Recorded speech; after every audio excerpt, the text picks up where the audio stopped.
Don't suck.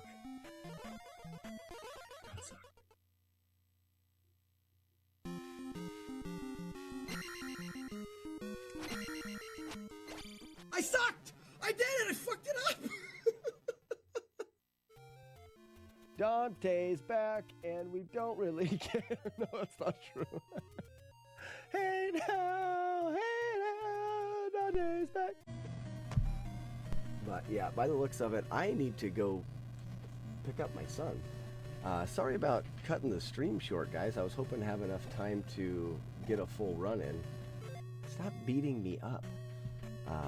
But that's not going to happen. Hopefully I'll be back at it again tonight, and I will. I'm going to get this run done. I'm going to get a PB tonight. I'm feeling good.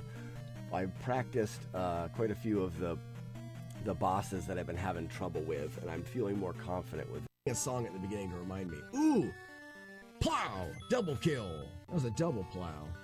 Plowed them both together. Plowed them both at the same time.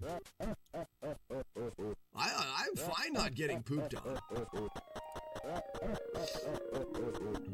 I'm not a sore winner. I love it when the buckets win a quarter. Unless you're sassy and you continuously dump chili on your team, you're basically just dumping quarters on me. And I'm just like, oh, yeah. Because I like quarters. I won't ever do that again. I am a great magician. Nice. Oh, don't jump! Sorry. Sorry, but that was PB material. Easy. We would have taken second place with that. We are not going to now. So I just need to duck slide into him. I won't hit you, I promise.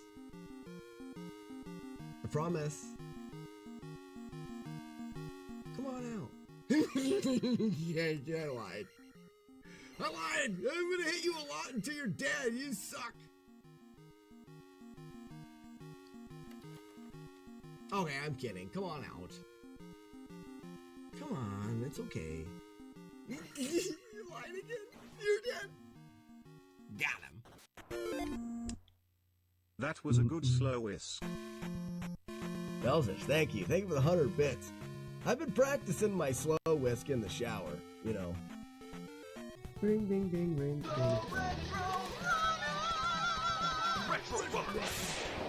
Got it! Nailed it. Nailed the up punch mid-game. I've been practicing the up punch at night while laying in bed with my wife. Not in the way that you think, sickos. But Retro Runner's way, thing. Dang it. Shouldn't have spoke. Ladies and gentlemen, above me you can see the NES Maniacs. It'll be a podcast brought to you by the Retro Runner, 8-Bit Steve, and long-haired freak show myself. We're going to do a podcast called NES Maniacs, and we're going to talk about Nintendo and other stuff. Frag event live. Thank you so much for the GG. I soft locked the game, so we had to go off of save states, and then I reset the splits, and I cheated. I'm a cheater. I'm just a cheater. Cheat. I cheated really bad because I hate you. You hate me too. I hate you. I'm just singing.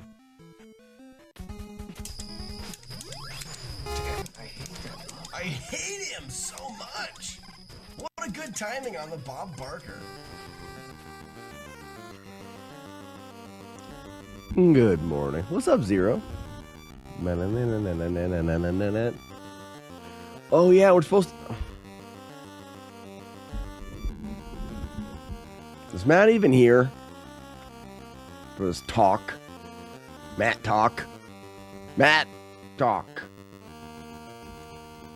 Matt is here. Oh, there he is. Turbo shot. Need a few more scars. What's up, Scar? Matt D. Just chatting now. I have to just chat because Matt D says so. It's what he says. You're all doomed. Good morning, Sestrin, Scar, Zero, Matt. I told Slackenair about Nancy, and he will come. That's oh, that's got to scroll up. And meet her. Oh, wow. It's very important that that scrolls the whole way.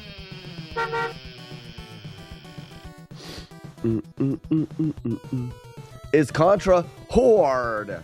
Sestrin, you kind of have something right in there, kind of. Kind of. What's this track? To be honest, I just play... this is just Dan Carnett's 6 hours of NES music. If you go to Dan Carnett... Well, here it is. That is the link to the YouTube video. This is my go-to for 6 hours of NES music. The audio's balanced well. Oh, everybody, look at my fancy butthole. What's up, Courtney?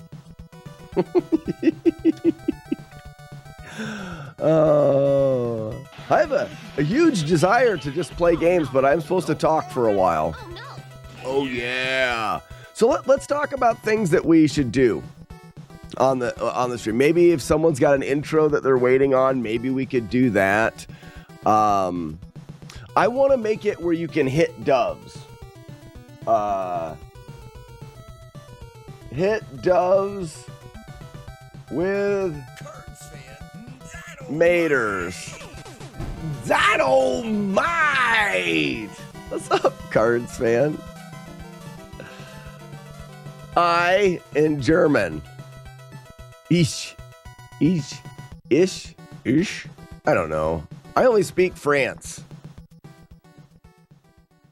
But I thought it'd be funny. You're funny. You're funny. Jaggy Man, good morning. I have to go into my big girl job. Boo! Courtney, boo. Just pooping in real quick. I appreciate it. I really do. Blitz Ben Zero, good morning. You're 90K from adding an emote to it. Not bad. Not bad. Zero, what was your idea for the troll? Let me check Discord.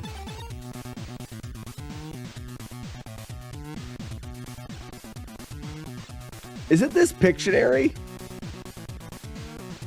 What song is it? This is Pictionary, right?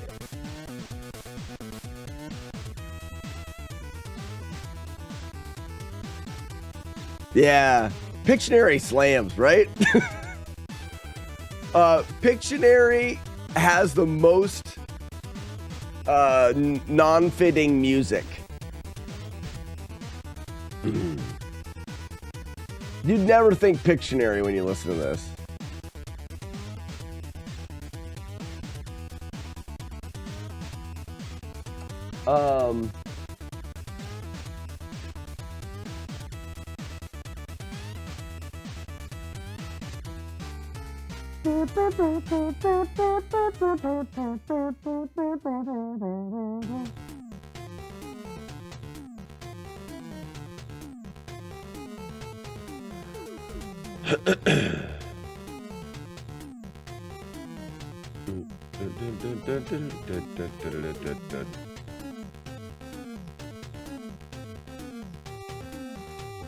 So I'm guessing, Zero, you put that in. But I can get me a cup of coffee. Who the hell is it? Cafe latte. What the Twist fuck? of lemon. Chief, what the fuck is this? Sweet and low. My sweet and low J-Guard.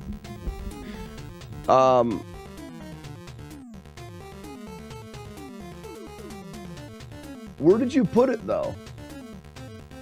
Maybe audio clips needed?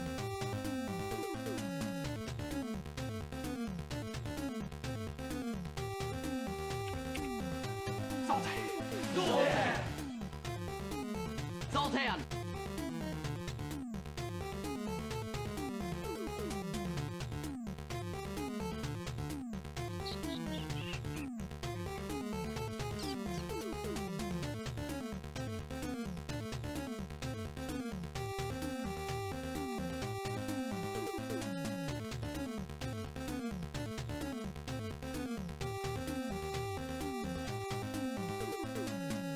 Blitzman 0, Zoltan.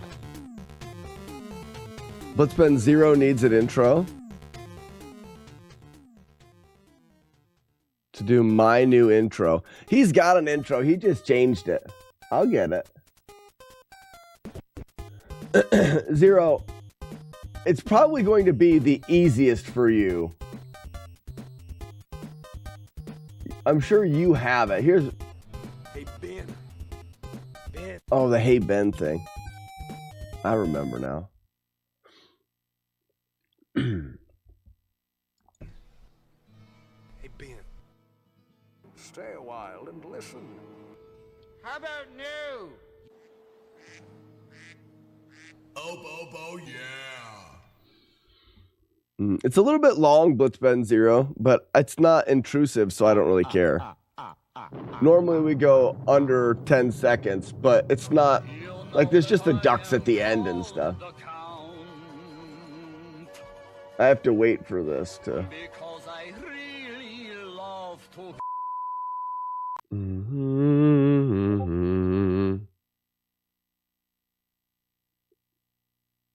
Thank you. Who? Where? Yeah, there you go. 0. Send it in a direct message. Smart. You smart. Hey, Ben. Ben. Hey, Ben. Oh, stop. This is on the... Stop.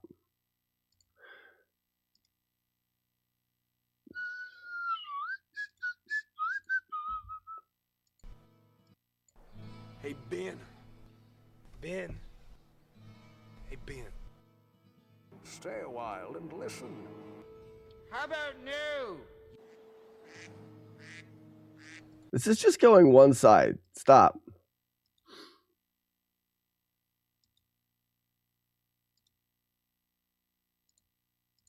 There.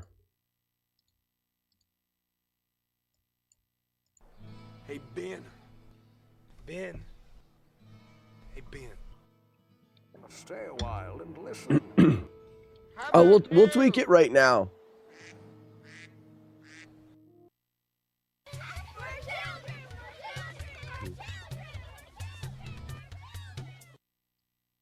All right.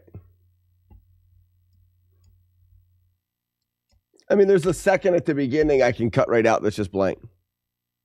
Need to save up for an emo troll. All right, let me look at two things. I'll look at zeros as well. Oh, yeah. So there's a 0, there's a problem with that. But I think my computer should be able to handle it now. You should make an AI create a video game, then play it yourself. I don't think any YouTuber has done before. And then you'd have done where no YouTuber has been before. I don't think AI can create it. I mean, I guess if you gave it images, I don't think AI is to the point where it can create a video game. Maybe it can. That's not a very. I'm not very interested in doing that.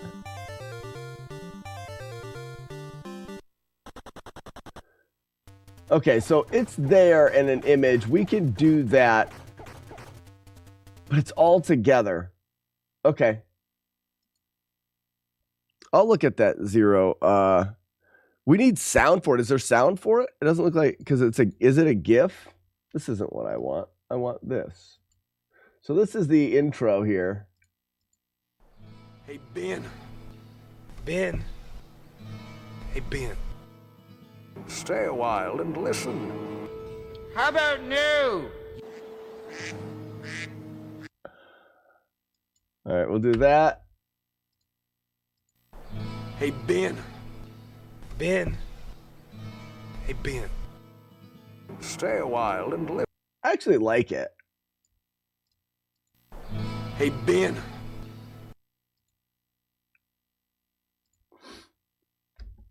So, it will take up your old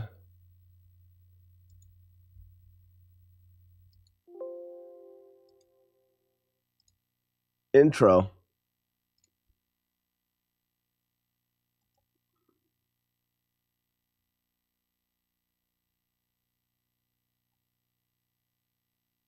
And Blitz.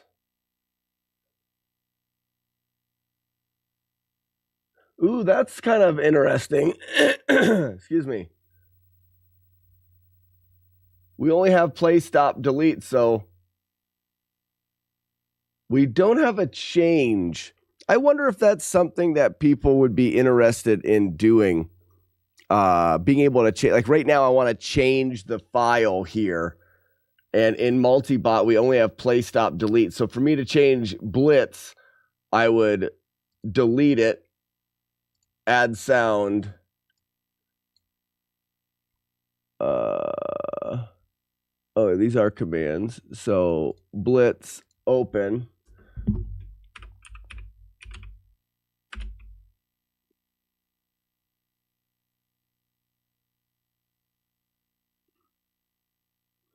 No, I like it the way it is.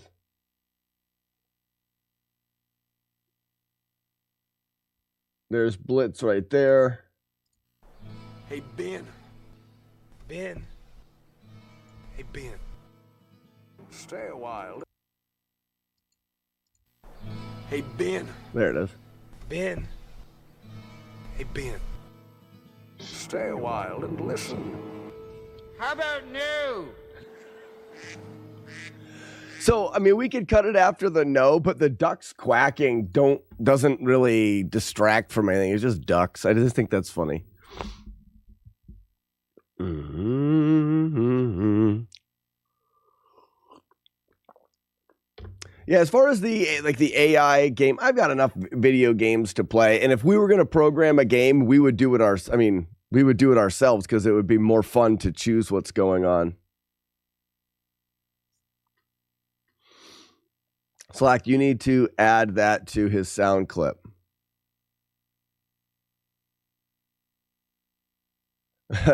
No. Actually, I don't know if it did. I've got another problem. The Take It Outside game with the Braveheart sound, it shuts the stream down. The only difference with that is taking it outside will never happen in the middle of a run, but it will demonetize that stream. I can have it turn the sound off for that. That's what I'll probably end up doing. You didn't put any sound in it? Okay.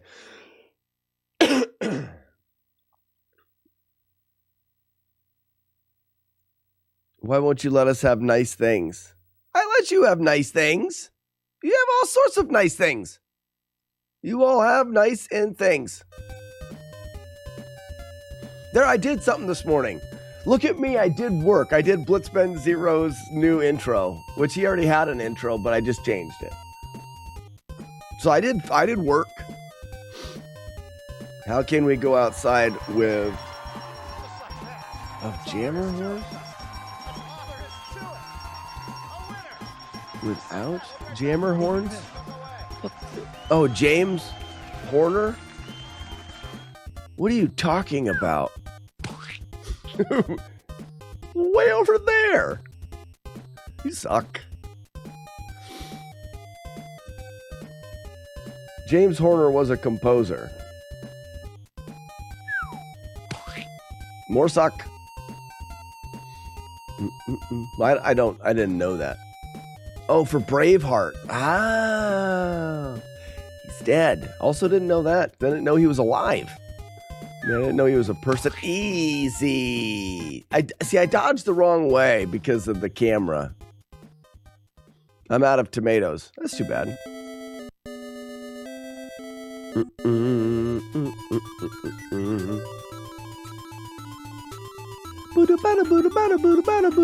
19 minutes. This is a record for starting the stream slow.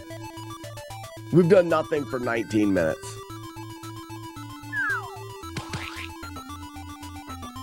I've been watching AI generated commercials for weird stuff up the yin yang. Crazy stuff. That sounds gross. Yeah, Chainsaw, I enjoy making things. Like the idea of making a video game, the whole overlay thing is a video game that we've programmed. It's a weird video game with the tomatoes and shit like that. If I was to do something on the channel about making a game, we would code it ourselves. And I've really considered that. I think it would be fun for us to create a video game. We'll code the whole thing together. We will hopefully be able to do it in like NES Maker. I'm talking about a cart, like actually have a video game. We could put it on a cart. We could have the game and it would be a game that we created. I think that would be fun.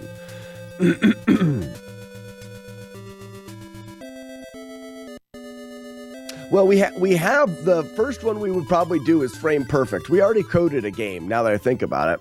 We coded Frame Perfect. It would be cool to take Frame Perfect and put it into NES Maker and actually be able to put Frame Perfect on an NES cart. All Frame Perfect was a game that made you have to press Frame Perfect inputs.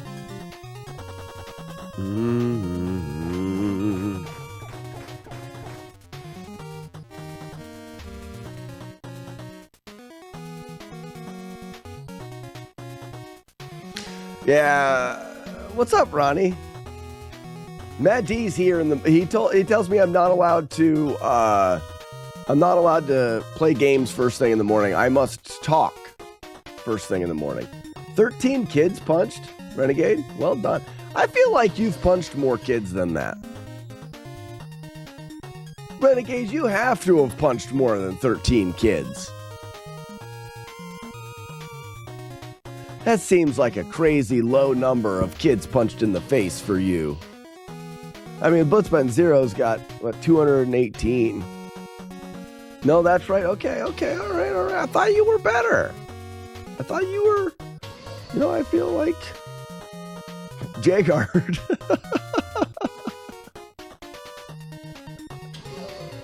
No one's close to Jagard. MLG 44, not bad.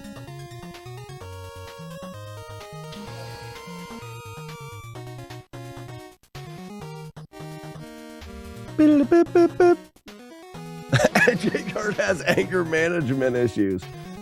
Probably. Let's go live on TikTok so people can call us cheaters. Oh, I got it right there.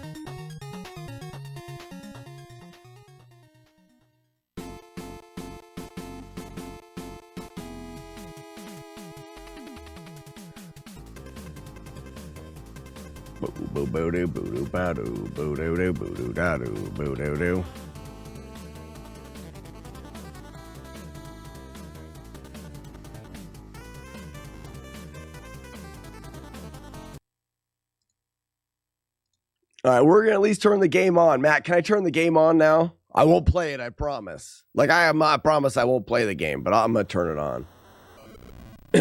Yeah, Matt, you still have the Potato World Record. So, I want to put the tomatoes need to be able to hit the doves. I think that's something that's next up on the list. Legend of Zelda.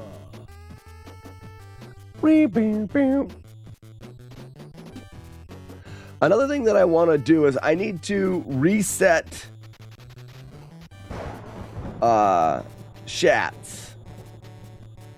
So when I reset Shats, guys, I feel like I don't know if I'll reset all of them. There should be some lifetime Shats. So there's some things that you only have to do one time. Like maybe the arrow shooter game. The arrow shooter game was pretty grindy. What does everyone think about that?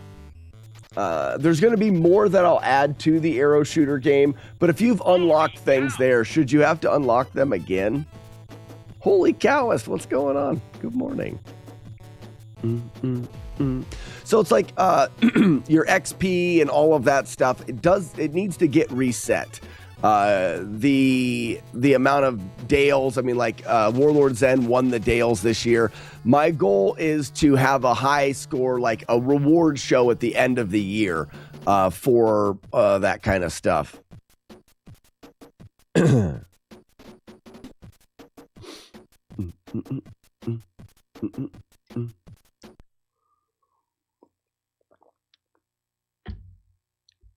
that make sense?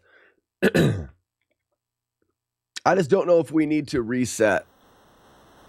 Are you winning? We're just getting started. Mayo? Is that if I go with you, my Mayo? It's just easy for me to pronounce, and if I'm doing it right. We're just getting started. So we've got 5 hours of Battletoads coming up. Practice. Cheating practice.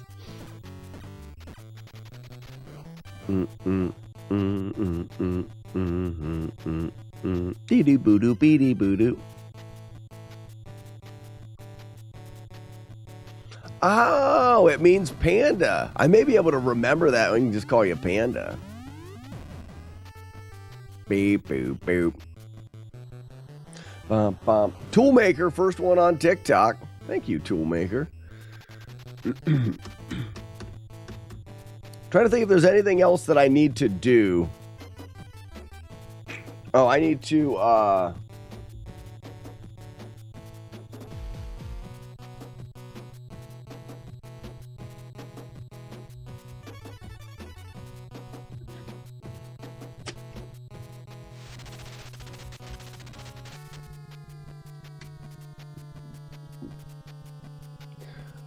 you're a little really this morning. A little really? Early this morning? A little.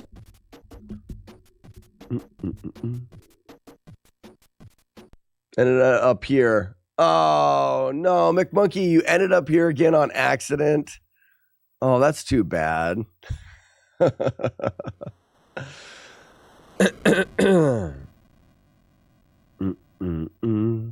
ba-da-da-da-dum.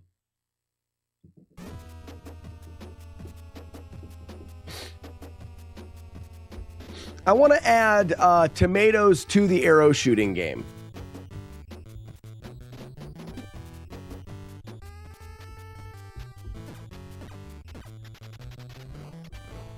So when you guys are playing the miraculous and awesome, totally tubular arrow shooter game of Justice Forever, when the hands come across the screen, I want there to be tomatoes in there. Tomatoes and keys.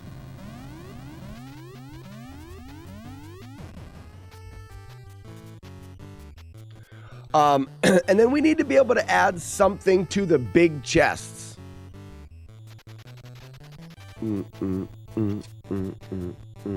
So what do you guys think we could add? Because the big chests only have the flags for the arrow shooting game and XP. I feel like there needs to be something more grandiose in there.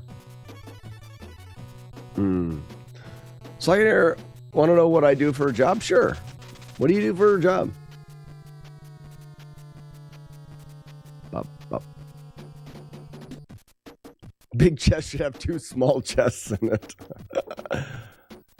Bundle of tomatoes. You can already win up to 12 in the small ones. I guess you could do a crate of tomatoes and you get like 100 or something. Moto Beat says it's our silver anniversary. What does that mean? 25 months? That's what it means. Why is that silver?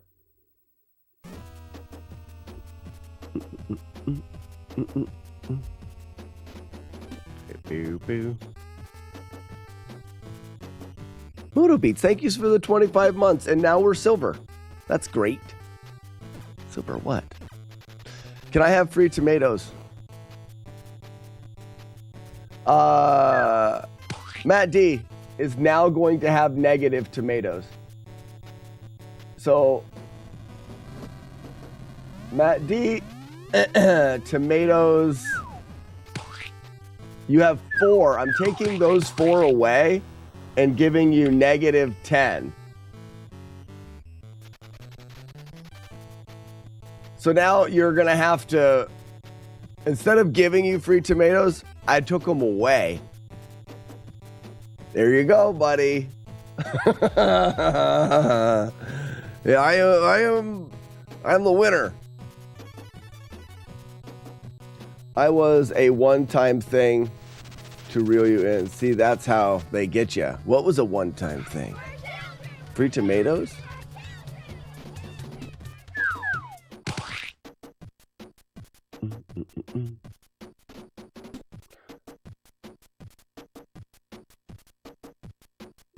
Good morning, man with a golden hand.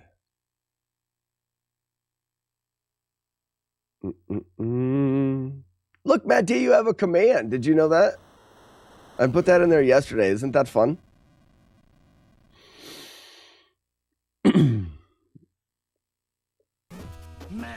I don't know if you can break even, so that's going to be something fun.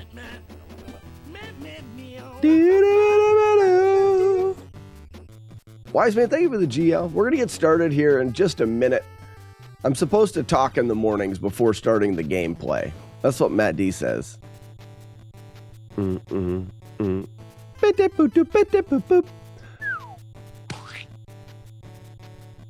Chainsaw Clown from YouTube says, you want to know what I do for a job? I said yes, and he never responded. I can start now? Oh, thank you. Wow. Wow, I don't know this weird game where you talk to people and don't play games. Like, I'm not from... Oh, there it is. There's the thing.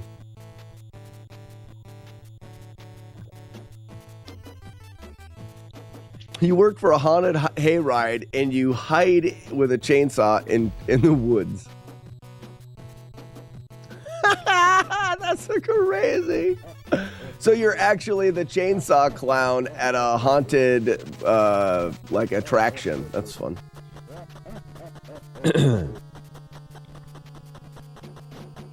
Beep, beep, beep, beep.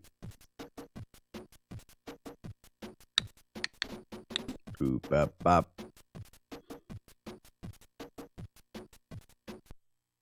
At the end of the stream, just do that, but at the beginning. I could do that. I could bring back the whole, like, Q&A at the beginning. But you mean I should do a different overlay where I sit there? I'll do it in the bathtub. That's what I'll do. Yep. I'll do it in the bathtub. Like, I'll do an overlay with me in a bathtub with bubbles. And in the morning, I take a quick bath before the stream. That's smart.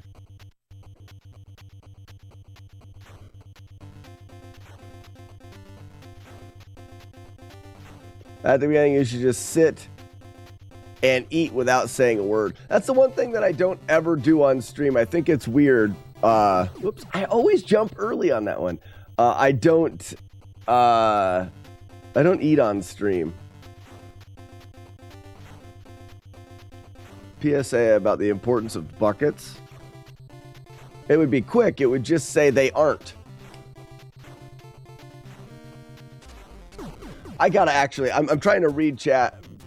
I have to look at the screen. I can't do it without looking yet.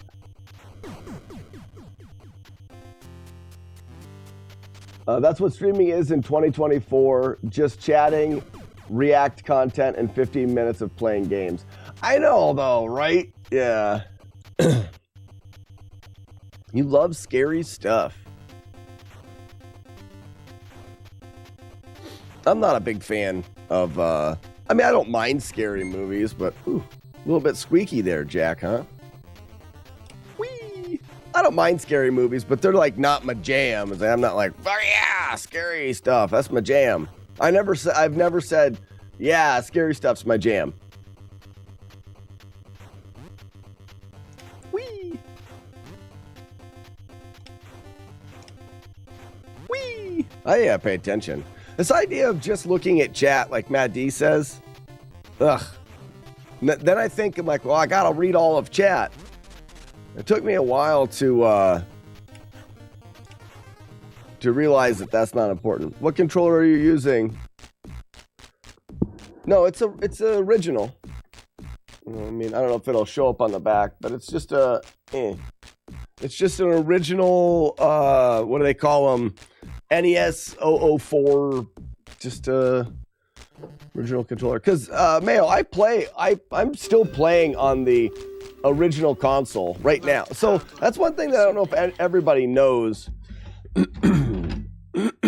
what a ROM cart is, but a ROM cart is just a cart that allows you to load the digital information about a game, a ROM, and instead of using that ROM to play on an emulator on your computer, you can take that ROM, load it into a ROM cart, and then you can put the cart in the original console, in the original hardware. So I'm playing, even though I'm using save states, I'm still playing on the original hardware. So this isn't an emulation that has delay or anything like that. I can use the original controller. All of the timing is the same, so that when I'm ready, I can put the card in and it'll react the same. The only difference in what I'm doing right now is the ROM card allows me to save and practice. It's the only difference. Other than that, the game is... I actually hit save. That's dumb.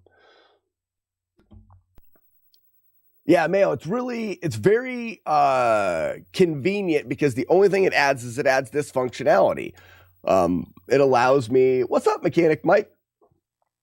So you have an EverDrive. I have an old EverDrive, yeah. Not the new EverDrive Pro. I've got one from 5 years ago that still seems to work. But like I said, the only thing that this does just allows me to more efficiently practice parts of the game. But it is not an emulation of the NES hardware, because it's actually on the NES hardware and it's reading the same ROM as it would. The digital information that this is reading is the same that is in this cart. So it's not... There's still an argument to be said.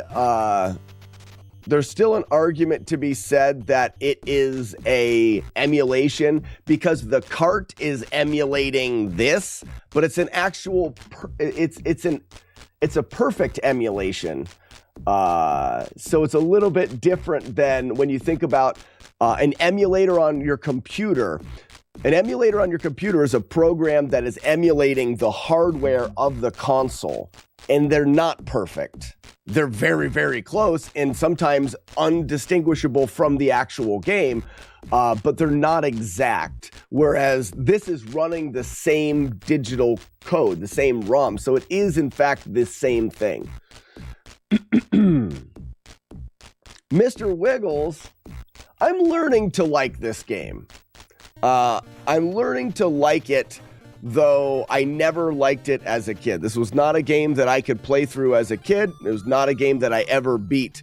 And now, as an adult, my goal over the last 5 or so years is to, well, more like 3 years for this, is to beat as many NES games as I can without taking any damage. So this is my quest to get redemption and seek my revenge on these old games. So I use newer technology, you know, emulation, or using save states like I just said on this EverDrive. I use that to learn the games and learn every part of them in great detail so that I can then put the card in and play the game. Uh-oh, I'm not going to be able to jump fast enough. I didn't jump soon enough. And then play the game in a perfect playthrough. 1, 2, 3, 4, and then this needs to be a little early so I can get the 3 jumps. That's it.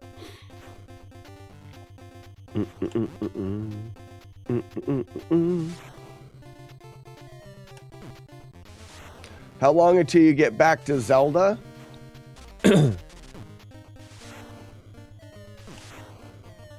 How long until you get to Zelda? Oh, I missed that one. Oh, I almost did. So Moto Beats, I don't know when I'll go back to Zelda. The original Legend of Zelda, we have a bunch of one-hits in that game. It's a tricky game. T-Bone, what's up? Good morning. Holy cows, Fester's Quest will be after this. So we're going to do Battletoads and then do Fester's Quest.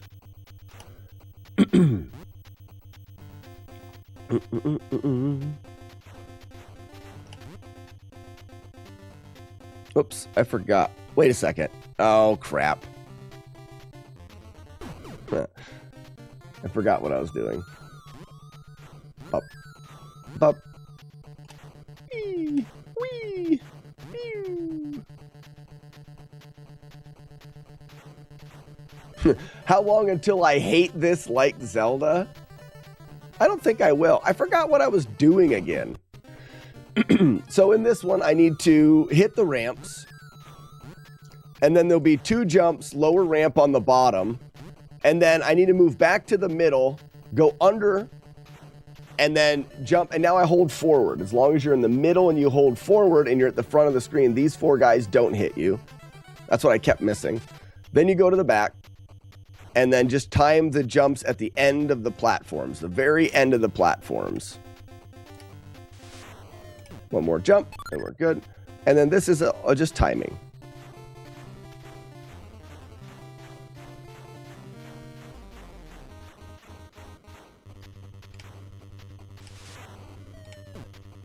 There we go. Hello, Bill. Mechanic Mike, love this game. Like I said, I'm learning to like it more.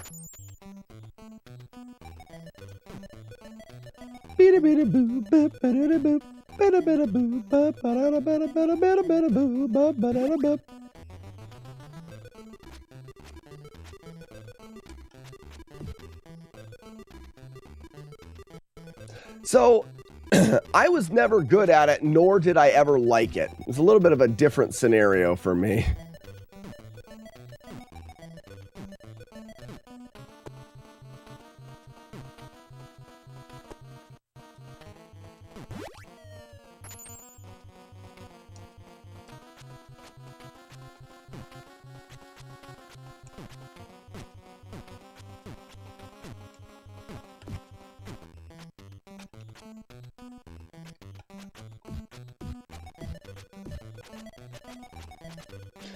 So I'm a little bit worried, Double Dragon as well. Mike, you probably know I have a no-hit playthrough of Double Dragon. That one was really hard. In fact, I think technically Double Dragon is a harder no-hit challenge than Battletoads, at least for now. The one thing I'm worried about with Battletoads is I'm really worried about the final fight. I am. I think that it's going to be similar to Gleeok in Zelda 1 in the fact that it's all the way at the end, so it's an hour in or 40 minutes in and can take the run at any time.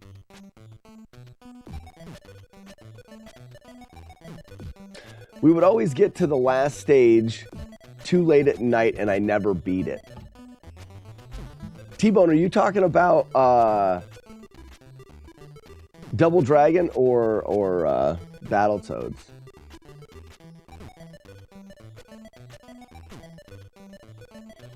Those little robot things, if you stay in the back bottom corner, they can't get you there either. Oh, yeah, Neo. The one thing about it is I like the strategy of being all the way up in the front because I'm lined up for the jumps the way I like them and stuff. It's just the way I've learned it, and I think either of them are just as easy. Oh, Battletoads. Can you tell me why I never said I don't like horror. It's not my thing. Like, I don't mind like horror movies and stuff, but I don't go out of my way. It's not a huge Whoops, I gotta go faster there. It's not a huge portion of my life. It's what I feel like not. Like, I just don't enjoy horror movies as much as I'd rather watch a comedy than I would a horror movie. So, yeah. Okay, I'm trying to think here. So jump over, duck, jump up, wait, duck, jump, go. Few humans on Earth can beat Battletoads. Well, Orion's Star, I am not one of those humans. But I'm hoping to be. Right now I'm using I am using save states to practice the game because I don't want to take the amount of time it would take to practice from the beginning all the time. But in the end, my goal is not to just beat Battletoads, it's to beat it without taking any damage at all.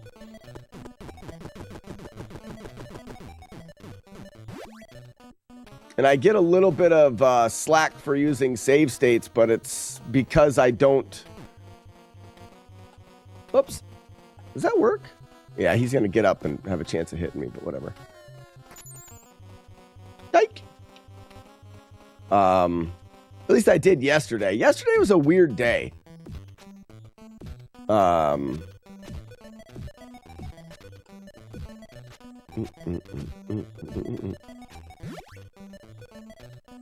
Oh, I had a different strategy from there yesterday.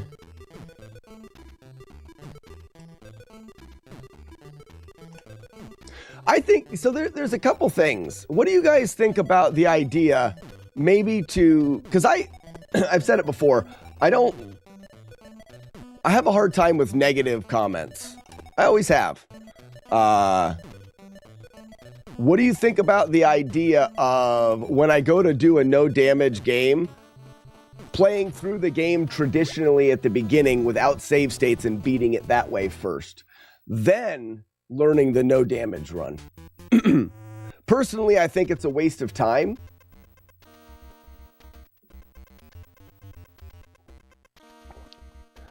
Yeah, wise man, I agree, but I agree, but I think that because you say to learn a no damage without save states would take years. I would actually argue, that it's impossible.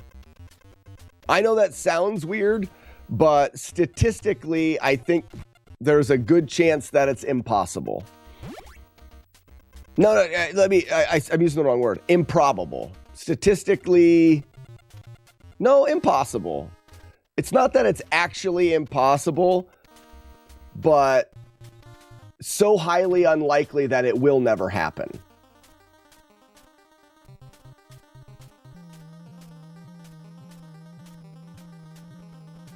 We've talked about it a few times in the stream, and it's a hard concept to get by.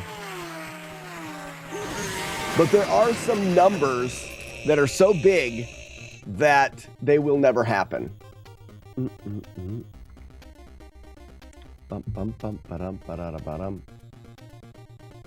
Yeah, holy cow, I've always had a problem with it. I understand that I shouldn't let it bother me, but it does.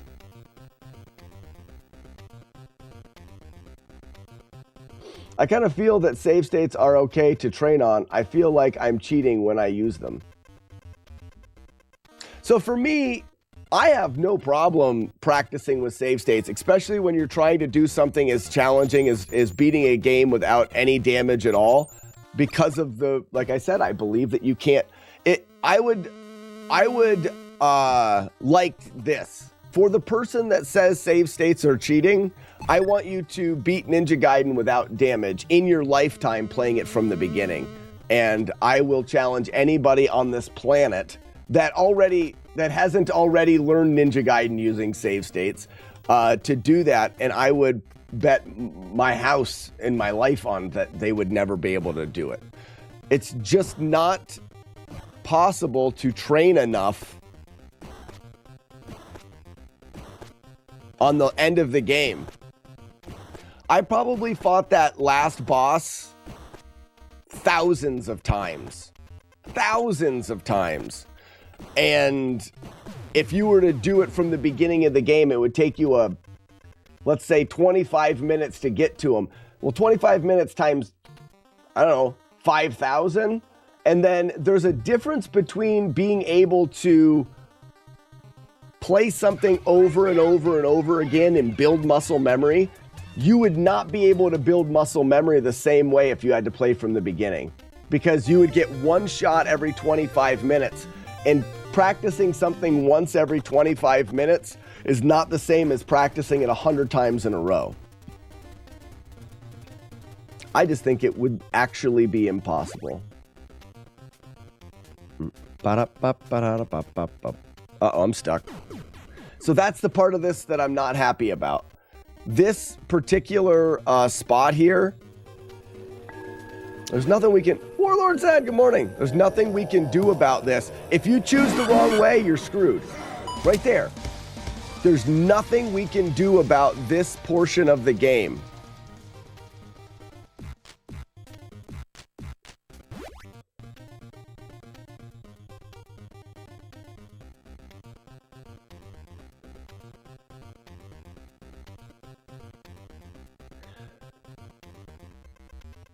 I wonder if the RNG is created from the beginning. Because we could do the stage similar enough to use a audio cue to load this up. And if randomness is created on a timer from the start of the stage, we may be able to kind of... It's just dumb. It's just dumb.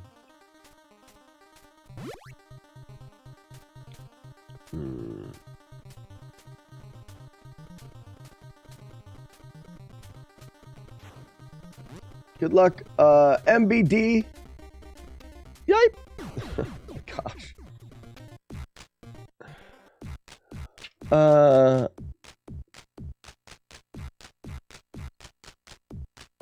Good luck with the Flawless Battletoads. Only maybe a couple people have done it. AFAIK. I don't know what that means.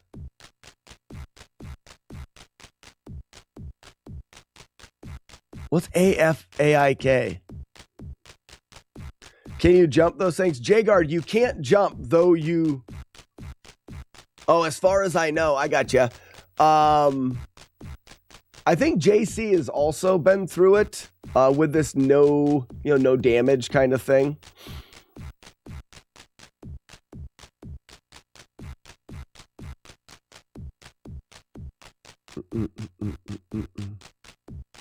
The anxiety of this game. I know that a farty ass is cool. Like monkey. Chainsaw Clown says, I called you a cheater at first because I didn't know that you were using save states for training. Yeah.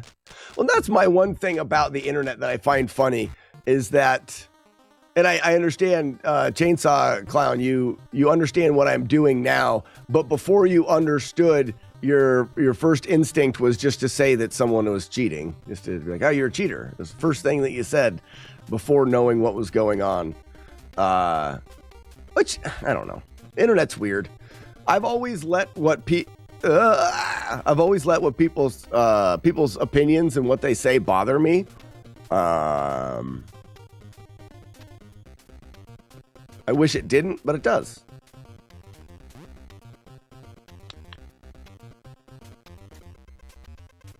I really don't know what we're going to do with that stage. Because right there, the only reason I made it through there is because the game gave me a better scenario.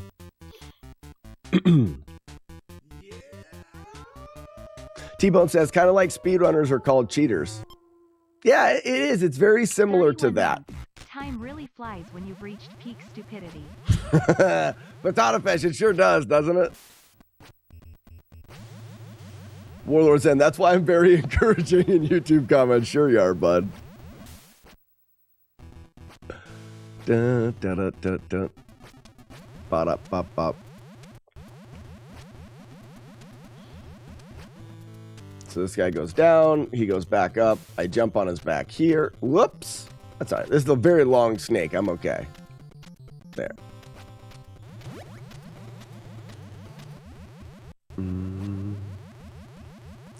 Dramat. What is that? That's what she said. That's a very long snake. I'm okay. That is what she said. She's gross. Little jump.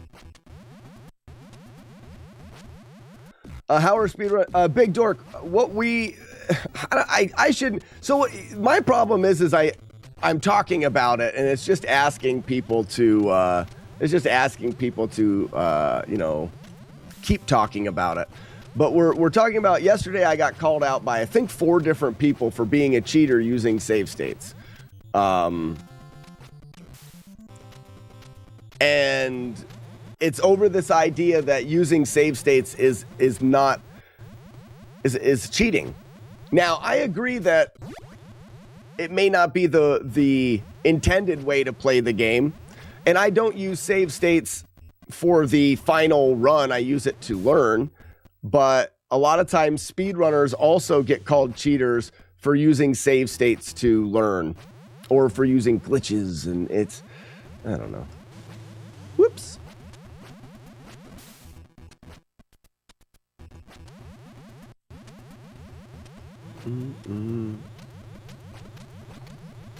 So it's Drama Talk is the handle.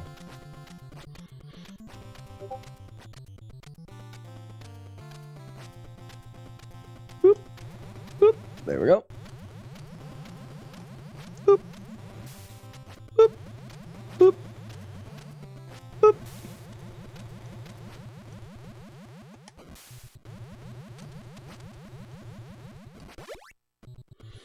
Retro Dad, good morning.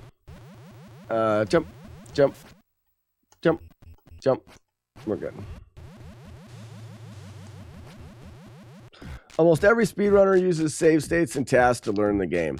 Agreed. Who in the hell has the time to start over from the beginning every time? Well, Drama Talk, one of the things that I do is my goal is a flawless run. So I will practice this way, but then in the end, I put in the cart, and if I take a hit in the final boss, I start over and play it again. And some of the games take a really long time. So my no damage run of Zelda 2 took me almost a year and a half. My argument about save states being cheating is without them, I would have never done it. Without using save states to practice, the no damage run of Battletoads would have never happened. Or not Battletoads, the no damage run of Zelda 2 and Battletoads. The PAL world of TMNT. Battletoads? What was I doing? This is the gray snake. Oh, what am I doing?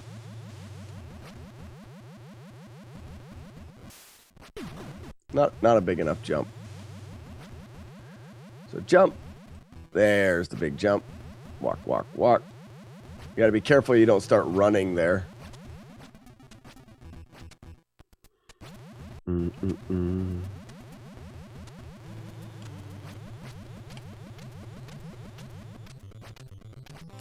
Wait, wait, wait, wait.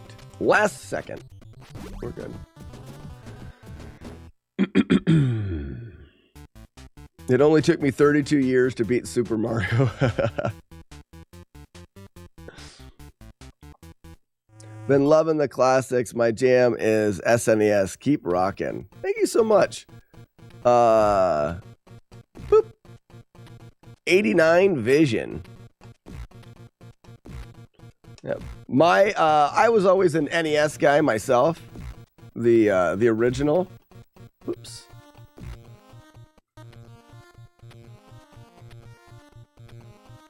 To be fair, To be fair, you use the controller in unintended ways. I've actually been called a cheater for that too. It's crazy to think about. So, in my no damage run of Ninja Gaiden, in order to play the game at the end and to mash the buttons fast enough, you hold the controller sideways so that you can press 2 buttons at the same time, down and down and B at the same time. And I've been called a cheater for holding the controller sideways. This is crazy. Crazy.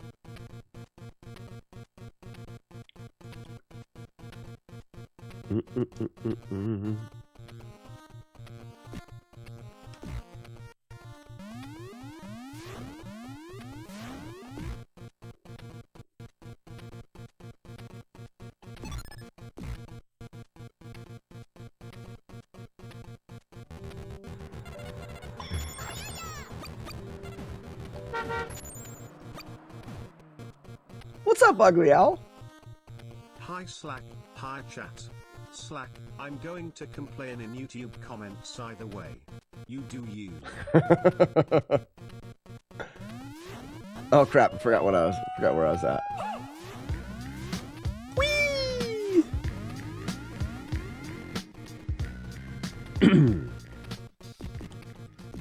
I forgot where I was at again. This guy is... I wonder if he comes in at a different time every time.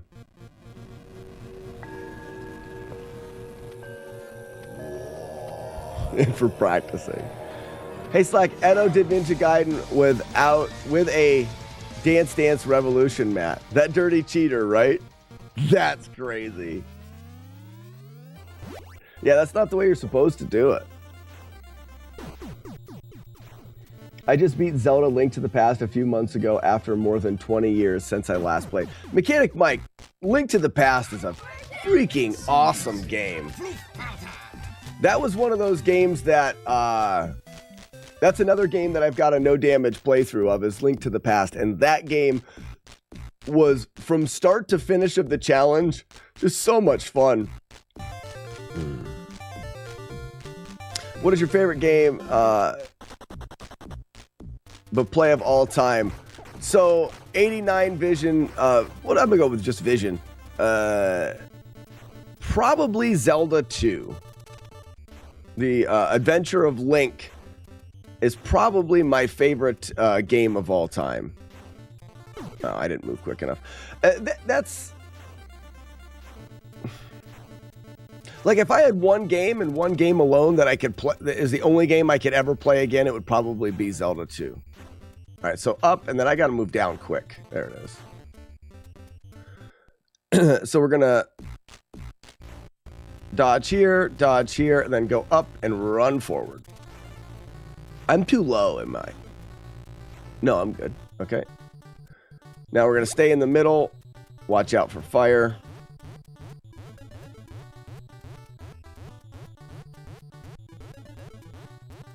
Wowzer.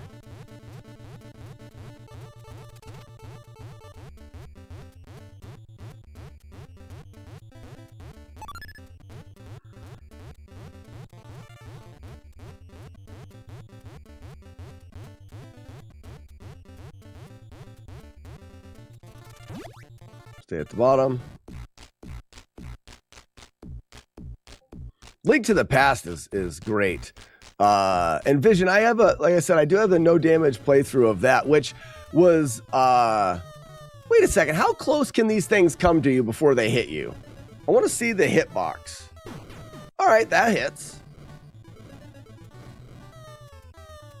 But it will go through the front of your ship.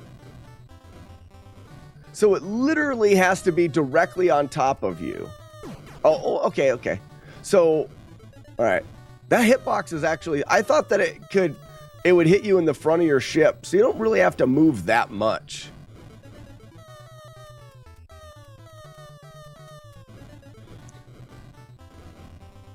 I am Katata Fish. I am a Katata great Fish. wizard, and I am a friend, and I'm a ghost. Besides, of course, being a fish.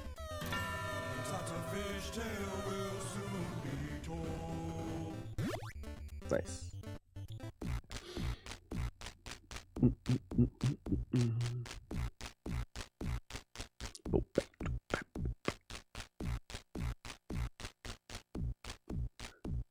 My man. Ataraxia. What's up? What's up? All right, so we're going to go 4 in the middle and then up, down, down. Up, up. Hang out right here in the middle for 3. Move forward for 3. Move back for 1. Move forward for 1. And then we're going to stay up here for the final. Can never get past the racer with the jumps. I can help you out with that.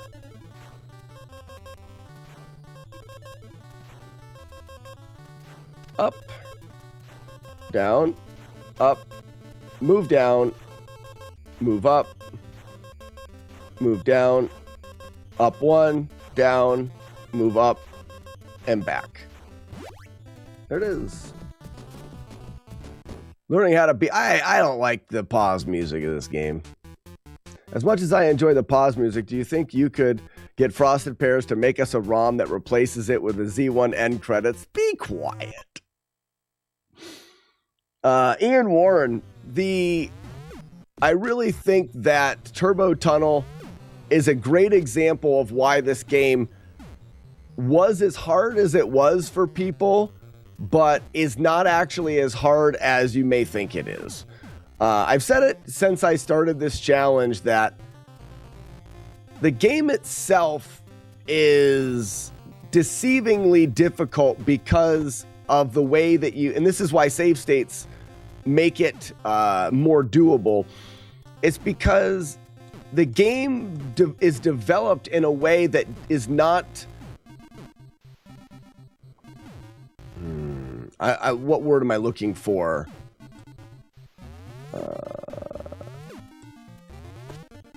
It's not developed in a way to make learning easy.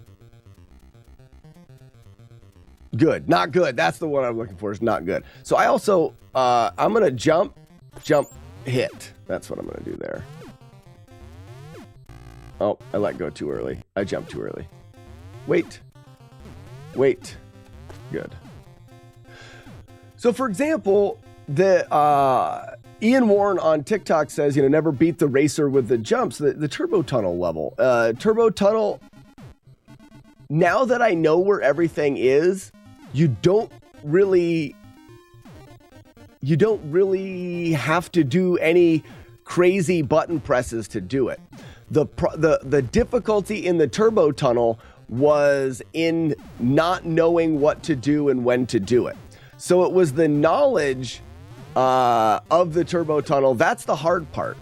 And this is where I think that Battletoads did a bad job in the development of the game. You shouldn't make a game that's so difficult that people could never beat it. But it's not that the game was so difficult, it's that they never gave the players a way of learning it. Let's look at a game like I talked about. There we go. I talked about Punch-Out yesterday. Let's look at Punch-Out. Punch-Out at the end is really, really hard. If you give a normal person that's never played Punch-Out, normal person, well, let's not use the word normal, but if you give a person that's never played Punch-Out the controller and have them play Tyson, how many people do you think will ever be able to beat Tyson?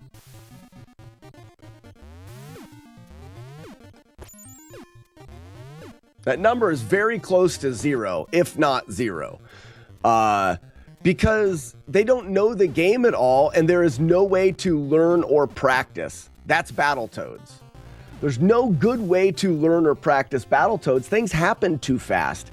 And you get killed so quickly that you're ending up at the end or at the beginning of the game, and then eventually you crack because you just don't want to play the beginning. Oh, this is where Grand Designs said this. He jumped up there. And now you know the guy. Oh, he still sucked.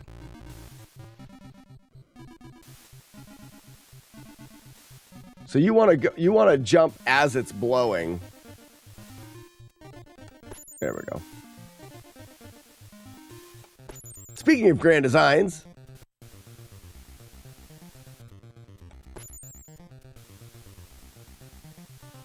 what's up, Polly? This game is entirely based on learning through failure. So if you've got a game that is based on learning through failure, and I agree with that statement, Polly. If you've got a game that's based that way... Oh, wait, hold on. I see hell yeah for Fluffy Ponies.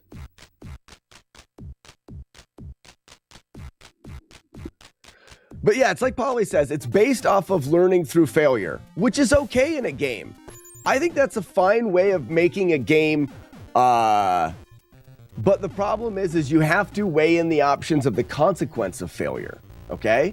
So if you've got something in this game that is so hard, like the Turbo Tunnel at, we're talking that it's maybe not as hard as we remember it to, remember it to be, but and you don't give them the ability to practice it efficiently, then it becomes indefinitely more hard, more difficult.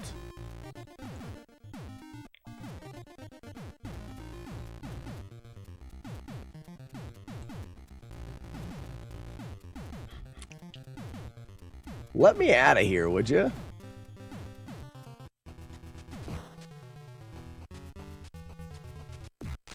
So in this game, make it where you die, you don't go back. So take a game like this. You want to fix Battletoads? If you die all your dies, it takes you back to the beginning of the stage. And then you can use checkpoints to go. Battletoads would instantly become a better game. It would. You make it where there's no continues in Battletoads. There's none of that. So when you're playing Battletoads, you can hit checkpoints. When you die your 3 lives, it takes you back to the beginning of the stage. Battletoads would instantly become a better game, and people would like it more. Because Battletoads is not bad. I'm enjoying it now. The main reason why I think that I never enjoyed it playing is the same reason everyone else hated it. You'd get to the turbo tunnel, lose all of your lives in the turbo tunnel, and then have to play the beginning. Then you'd get to the turbo tunnel, lose all your lives in the turbo tunnel, and have to play the beginning. I just got tired of doing that. It became no fun before I was able to learn to win. If I didn't have to start back at the beginning and I could just continue to do the turbo tunnel, I would have eventually got past it. Just a poor game design in that way. Whoop! That's why you don't do it. I think Punch-Out does teach you mechanics you need to succeed as you go. And that's why I think Punch-Out is a better game for learning. And you know what else Punch-Out did? Gave you a password. So that when you got to a certain spot and it's like a tutorial. You've got the early game, that's the tutorial of the game. But once you've done the tutorial, you shouldn't have to do it anymore. And Battletoads tutorial is stage 1 and 2, but you will have to continuously play the tutorial, and people hated that, and it became no fun.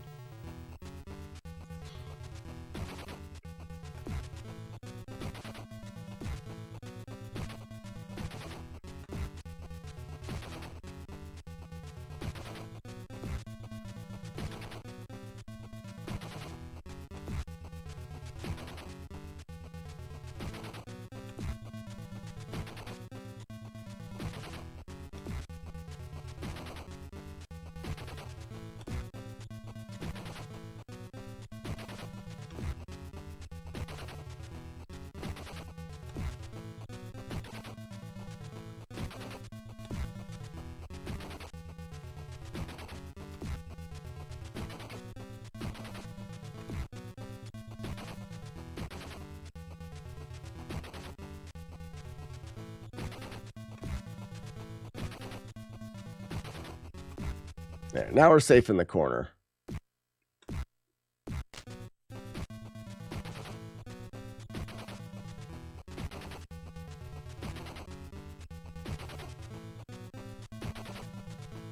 I think they call that iteration time, the amount of time it takes to get back into the action after failing.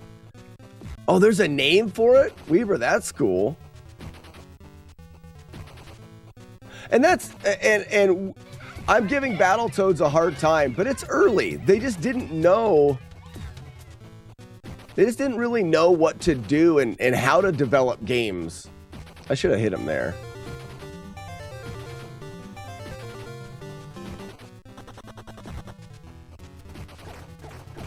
Oh, poop.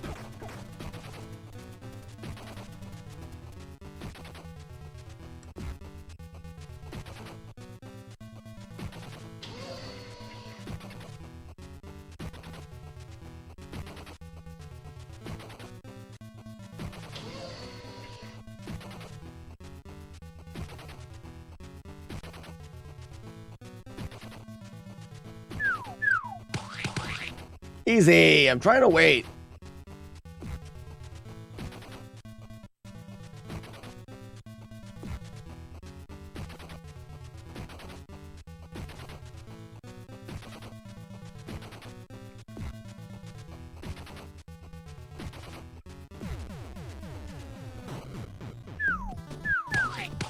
Airplane, good morning. Happy cup of coffee to you. Boo-doo, boo-doo, boo-doo, boo-doo. Hey, Grand Designs, there is something that I found that helps this stage out. You're going to be happy. Well, you may already know it.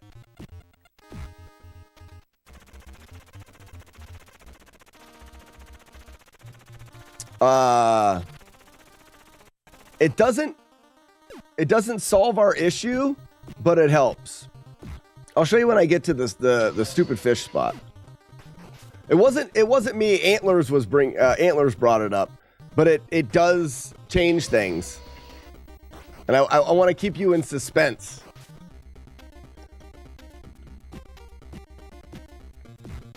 Weaver, good morning.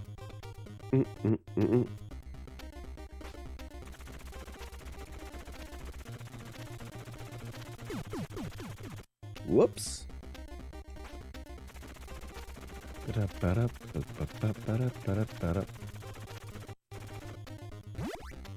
right, so jump, fall back, jump, jump. Fall back, go, jump, wait, jump. Oh, I'm supposed to run there. That's my fault. He may not catch. I'm not jumping anymore because I don't think jumping is a great idea here.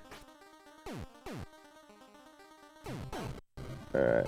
Hit the ground, then turn fall. Turn back. Jump, turn back. Jump, turn back. Jump. Just get better at gunning it. This is, yes, it's still a gunning it strategy. Because that is still the strategy, I think. So if you wait here, if this guy goes up or down, I think if he goes up, he'll despawn.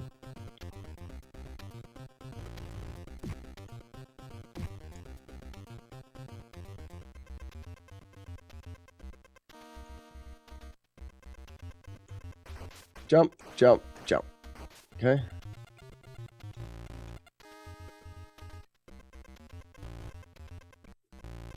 So this is what? There we go. I'm going to save it here, Grand Designs. I'm going to show you the two different things. All right. So if we go through, this is the way that I was going through before. And we jump. Ah, poop. Again.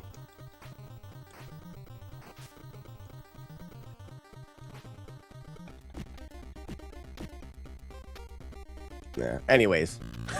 What a dick.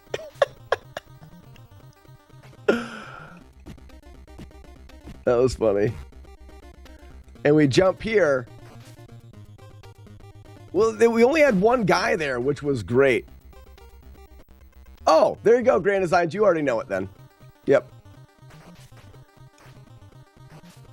So you're already doing it, and it's just not something that I knew that people do. If you do this and headbutt and then jump, I still got 2 spawns. That was a bad set of spawns. But you have a much better chance. One thing I'd like to do is learn to deal with this guy here. The one that spawns in here. I feel like with the headbutt, you're going to get through here pretty frequently.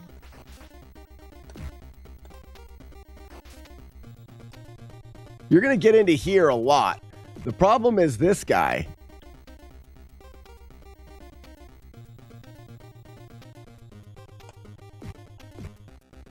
And maybe you want to go slow. You are mapping this game so fast. Sonny, I'm pretty much done.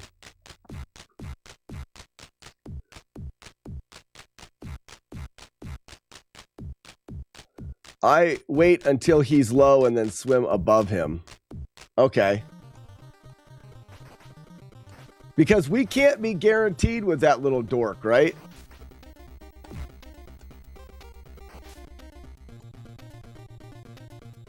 We can't be guaranteed here. Like, can we So you wait until he's low and then swim above him. That's good. If he charges, he'll still charge low. Okay. So this is helpful to me because I wasn't doing any of this. One more time.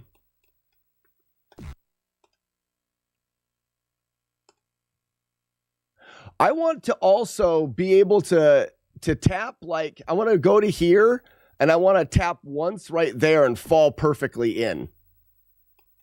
Hold on. Do you see what I'm saying? That's way too early. It's all about getting through there as fast as possible. I want to see where that mark is.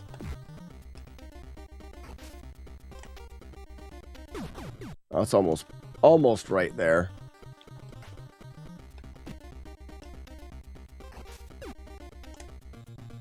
I wonder if that's... Okay, you definitely have to hit him.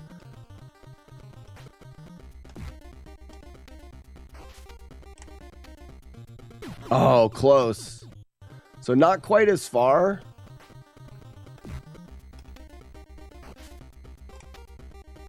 There it is.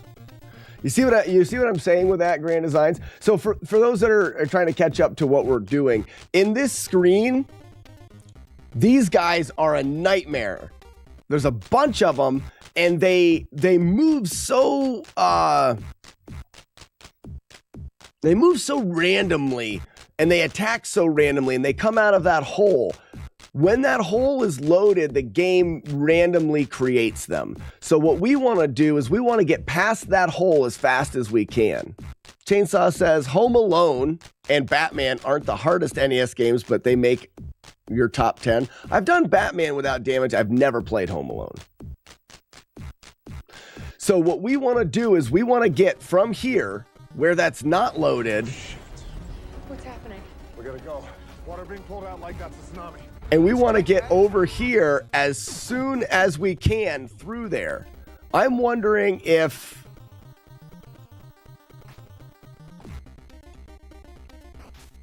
that's not an option.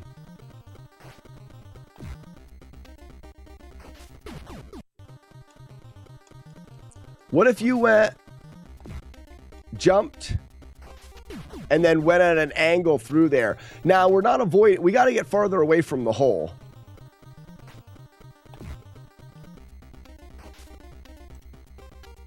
That's what you want to do. Oh, he was already down there. That's so shitty.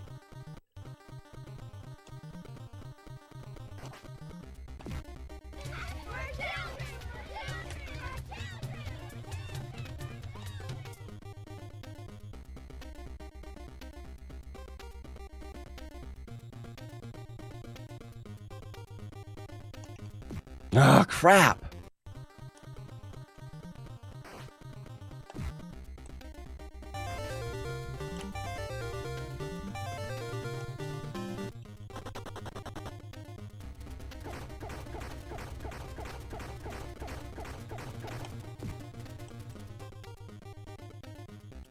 All right, that's still decent finds. And then from here, we also want to go as fast as possible. On.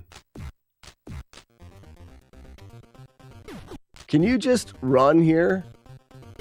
You need one tap.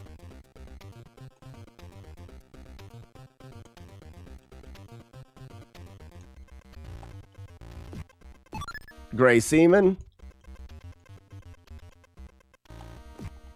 Gray Seaman.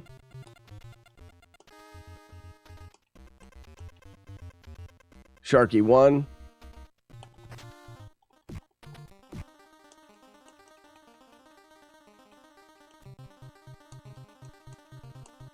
Sharky 2.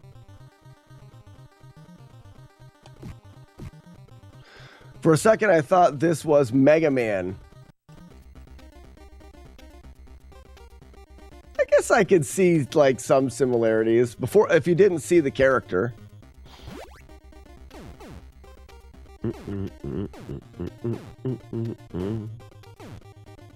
Whoops. That's good.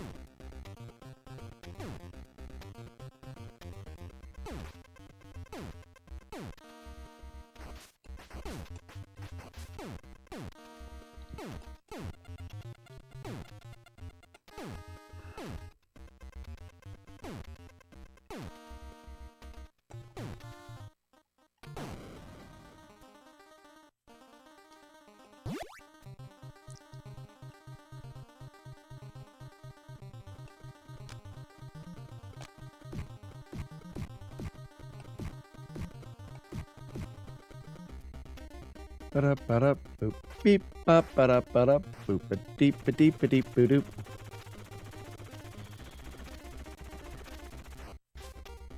Big Dork, this is out of all I've routed, this stage is the worst. And it's not, I mean, it's getting better, and I think that I'll be relatively consistent. Punch this stupid duck right in its dumb duck face. Stupid dumb duck face. All right, he's friggin' off. We'll have to worry about him later, though. There he is.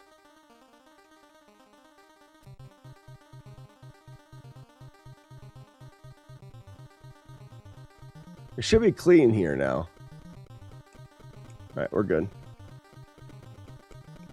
Mother duckers right there. Super mother duckers.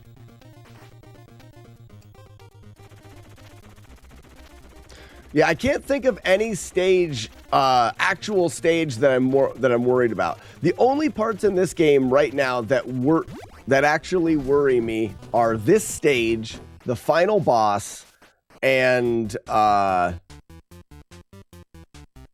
bombs. The surfing stage with the bombs. I wasn't sure if I could get there soon enough. We'll do that. We wait for one. Smash. Wait for one. Smash. Go. Go. I jumped too soon.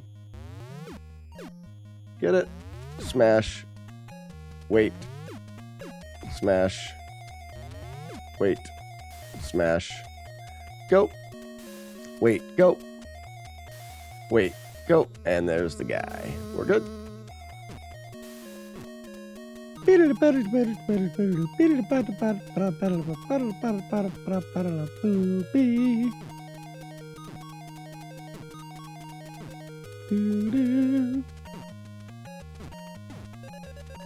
Humash.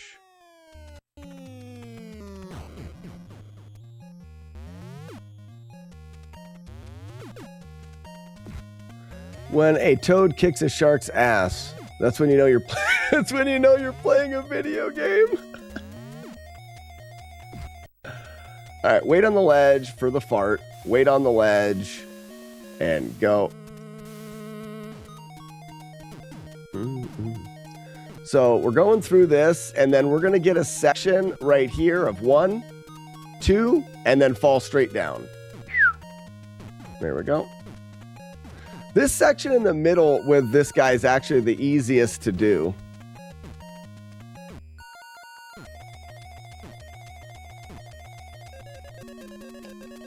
All the way to the right.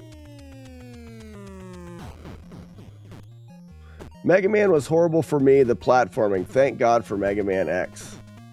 You know, I'm excited. I'm excited for Mega Man playthroughs. The stage theme kind of goes hard. Yeah. I like the music in this game, all except for I think the pause music.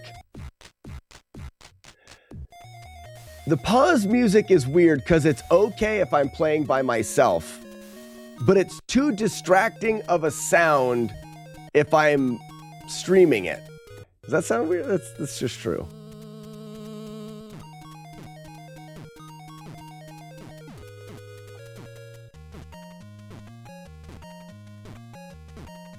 Uh-oh, I got hung up there a little.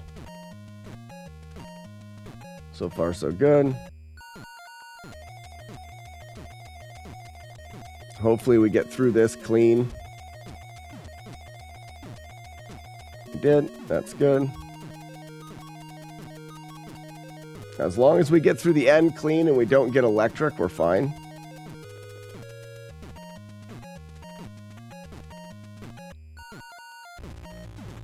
We got electric, but I made up for it. I was just able to get there. The name I call the rat Master Sprinter. Oh, that's so good. Holy, that is so good. Master Sprinter. That's so good. Oh, fun.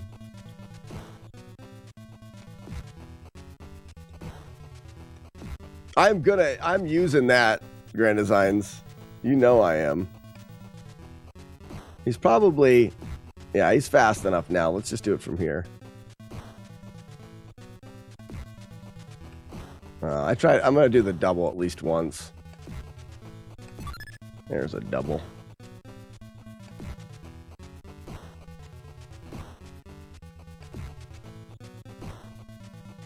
Pause music is best in NES history. No, it's too much. It's too much. I'm fine with the music stopping in pause.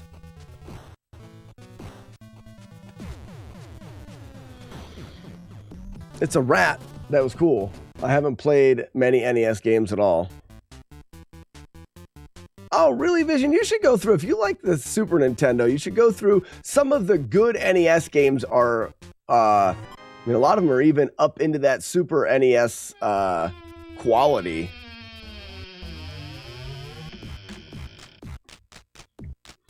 Music should stop on pause.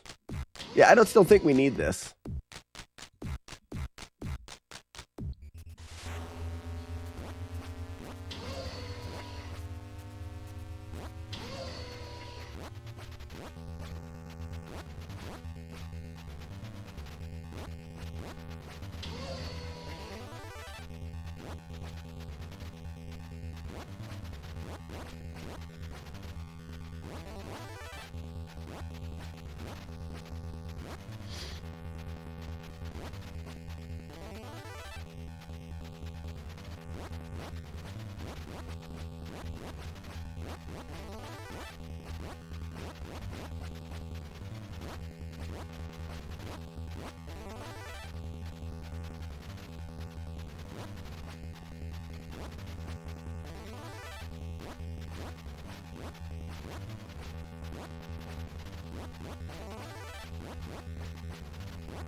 That thing's scary. Oops, not fast enough. Oh my, first try. I was 7 when I got the PlayStation, Final Fantasy 7. All right, so you're a little bit younger. Well, I mean, then you're in compare, like you would have been too young to be into this, but I think you would still like it. When are you going to start doing full runs? Soon. Next week. Oh, Mo Beezy. I don't know if you were here. I set the controller on the table and I use 4 fingers for the directions. And since I did that, I've yet to I've never messed it up. If you are using pause strats, you go to the 4-finger approach. Sounds really weird. You're the first streamer I've seen beat that part, and you got it in the first try. camel case. So let me just take a second and show you guys. I think that is so much easier than I could have ever imagined. Let me explain to you why it's difficult first. The reason why that stage is as difficult as it is you only go fast if you are pressing the direction that the arrow is telling you to press, and that direction alone. And I don't think people realize how important that is. If you are pressing right, but you're also pressing down a little bit, it's going to be hard for me to show. Let me do a save right here.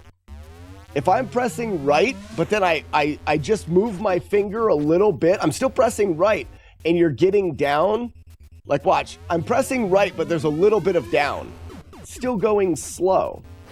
So obviously you want to press only that direction. Most people, when playing the Nintendo, if you're like me, you're holding the D-pad with your thumb like this. I smother the D-pad a little bit. So if I'm pressing right and I go to up, for a lot of that input, I'm pressing right as well. And that's where and that's where the problem is. If you think about how long it takes you to move your finger from right to up, let's say it takes you a fraction of a second, and it probably does. Let's say it takes you 0.2 of a second. Well, in 0.2 of a second, there's 12 frames. And for those 12 frames, you're going slow because you are pressing both right and up. So the things that you can do to help yourself out is you can take your thumb from smearing on the D-pad and do this. This is going to help because you're going to get less multiple inputs, which make you go slower. But I would say it's hard to go from cardinal right to cardinal up by picking your thumb up and moving it and pressing it back down. And while your thumb is moving, you're not pressing any buttons, you're going slow again. So what I started doing was I used one finger per direction, and I was holding the controller like this. But holding the controller like this messed my brain up because it's facing away from me and whatnot, but I was getting much better this way. Then I took the controller and I just set it on my desk in front of me. So I'll do this for the next playthrough. Let me move this. So I've got my desk in front of me. Here's the controller. I put 2 fingers on the right and down from my right hand and 2 fingers on the up and left. This is not exactly where I have it, but I should be able to show it off from here. And now when I switch directions, it's instantaneous. There's no frames in which I'm going slow. Not only does this make it easier, this makes it as soon as you know which directions to press. I don't know if I'll ever fail this again. Maybe I will, and maybe I'll eat my words and fail it right now. But it makes it so unbelievably easier. And it's because every time you turn using the other strategy, you slow down. In this case, every time I turn, I don't slow down at all.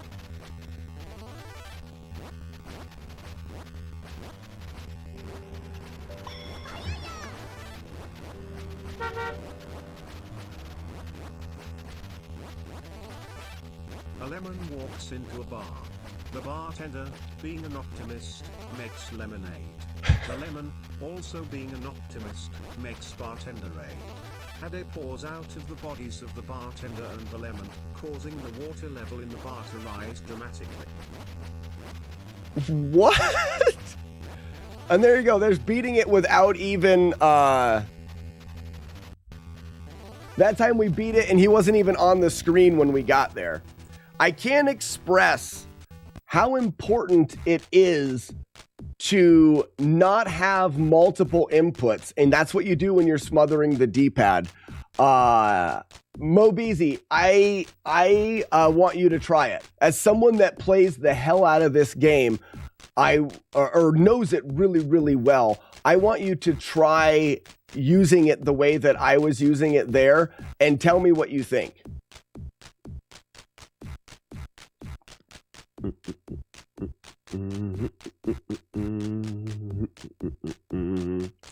So there you go.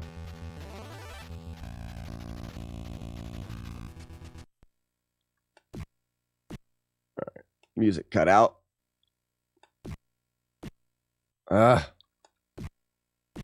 So I gotta be, there we go. So that's one hit.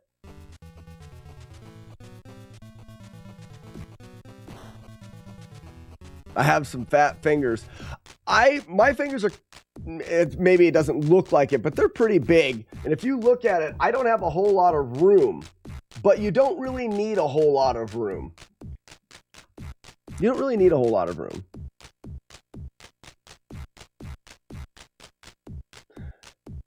And that's exactly right. If you lose 1/10 of a second on every turn, you lose a full second every 10 turns. It adds up so incredibly fast. And I think that's why when people play this game casually, when I was trying it with the D-pad, I couldn't get through it. I couldn't even get halfway through it. And I was like, this is so difficult and impossible. Since I put the controller on the table, I have yet to not finish. It's night and day. All right, that's 2. That's 3.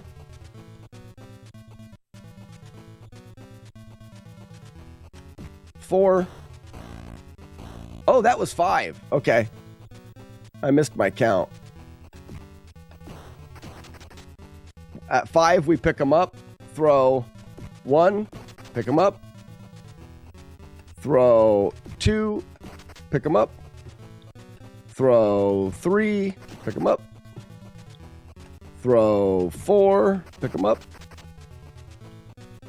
throw 5, pick them up, throw 6, pick them up, throw 7, pick them up, and then this is it. This is it, right? Blammo. If you change direction slightly before cornering, do you slow down there or stop completely? So here's the thing. You only slow down. So let's say that you are trying to press the buttons. And this is where I think it's important. If you're cornering and you're like, well, I've got to press the button exactly in the corner. Not really. Because if you press the button a little bit before the corner, you may slow down, but you're so close to the corner, you're only slowing down. So you're still going to move into the corner, but when you hit the corner, you'll be pressing the right direction, and as fast as possible, you'll be making the turn. So yes, it does matter, but so let's say that you're going into the corner and you press a little early and you're slowing down, but you're also smashing right and up for a period of time. You're guaranteed to be slowing down the amount of time it takes to get from cardinal right to cardinal up. You're guaranteed to be slowing down that much time every single time. And that's where it just adds up.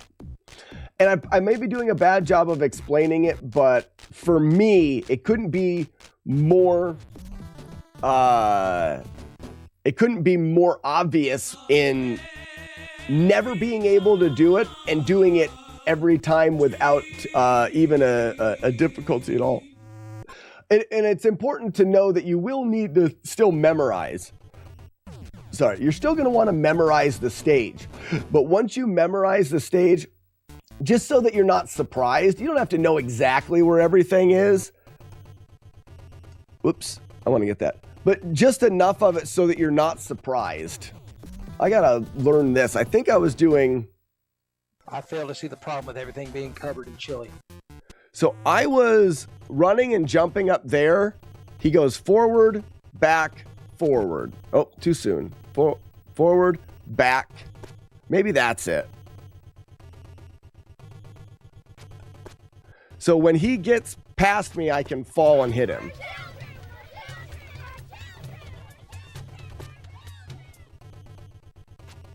I wish I could hit him on the way down. But I can't. Tap forward. That's good. What's up, toasters? Jump. Jump. Wait. Jump. Jump. Jump. Jump. Jump. Jump. Oh, I didn't jump soon enough. Bop. Bop. Bop. Bop. We're going to jump over. We'll get right here. We'll wait for it. Jump again. There it is. Jump up. Jump over. Jump over. Jump. Jump. Jump. And then we'll wait for the platform. Ooh, gross. That was my bad.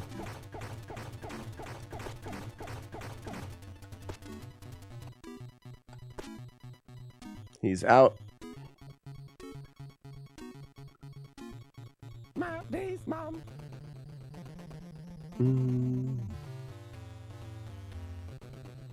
There it is.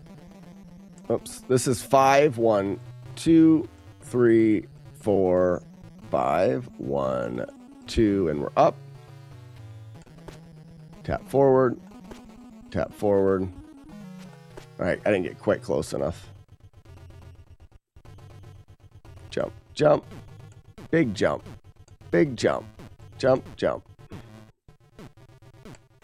Oh, 1, 2, 3, 4. Jump, jump. Is this the blower? This is a blower, yeah.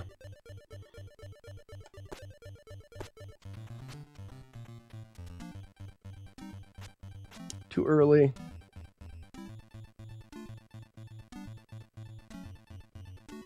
Where is he? All right. After blower 1, we come up. We can spawn in this guy by jumping twice.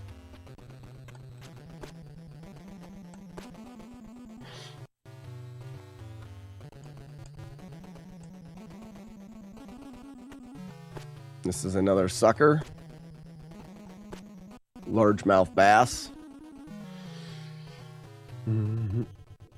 Jump, jump, jump. We're going to run up. We're going to hit this guy in his butt. Now we're going to wait for this guy because we want to jump over him. Whoops. And hit him in his butt. It's important. That'll stop his movement.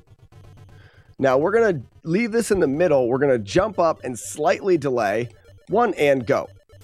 That'll allow you to line up with this platform and none of that'll hit you. That's good. Jump up to load. There's our blowjobber. Can't hit him yet.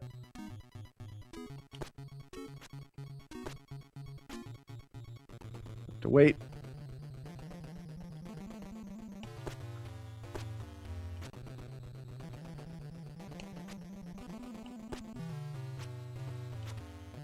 What a jerk.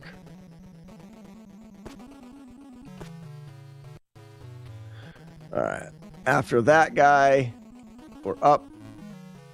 Second blowjobber, we've got the quick jump, and that's one that I'm not remembering very often. There we go. Wait for it to be a little bit to the right before you jump. Up we go. Quick jump. Quick jump. That's good. Jump up. Wait for it to be a little bit to the right. And jump. This one loads in. Jump. Wait for it to be a little bit to the right. Jump. Wait for it to be a little bit. All right, we gotta wait. Is there a TMNT versus Battletoads? Whoops. No, but there is a Battletoads versus Double Dragon. Why did that happen?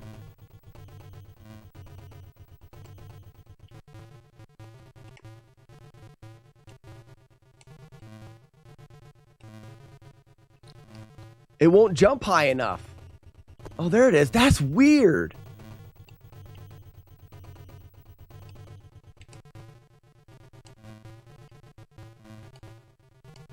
That seems very strange. Because you missed the jump. That's weird.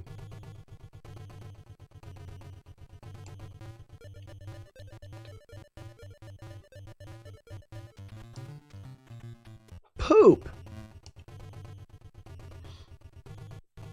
There's just the timing of these jumps.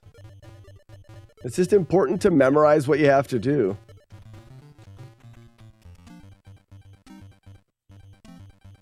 So to the right, jump.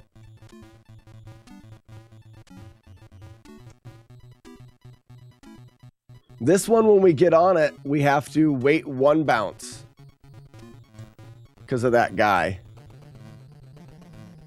Now, this is one that we need to hold on.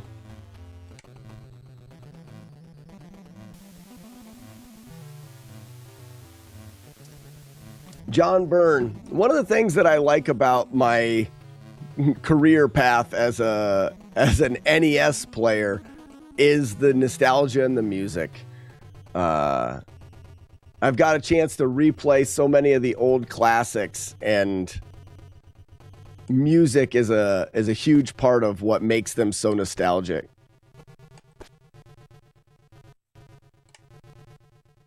So this one, we jump when it's above our head and then go the direction it's moving.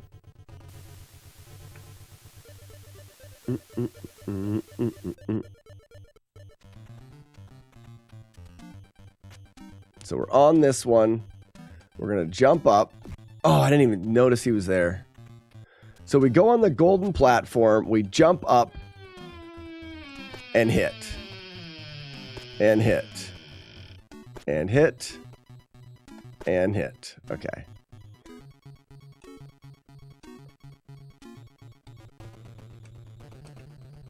Okay. I forgot about that guy. Ooh, I caught him. I want to do that again. So after this, we want to wait. We're going to jump up onto this and jump up. And now we got to swing as he goes by. That way he can't hit us. And we're good. This is another time we're going to grab. We're going to jump when it's above our head towards the direction it's moving. How'd I miss it?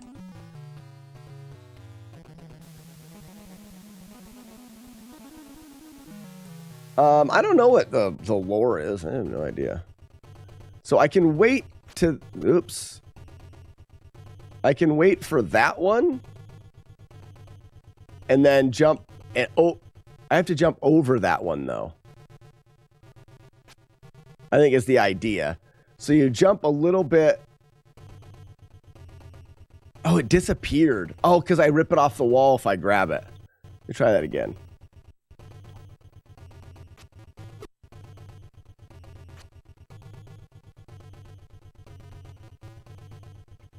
But if you jump over it and grab it, now you're here.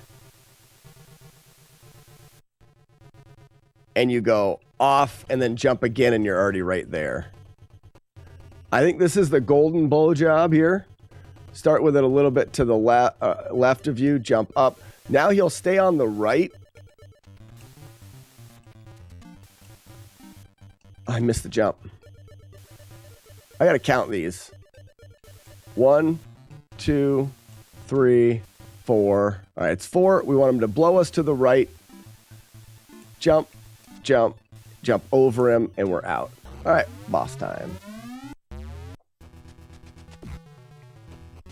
So there is something that we talked about yesterday, and we're going to continue to talk about it today with this boss.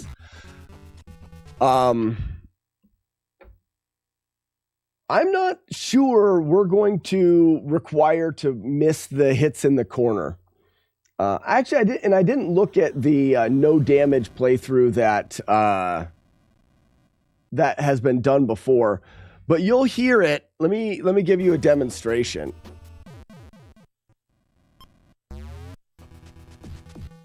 Hear that sound? That's the sound that you get when you get hit.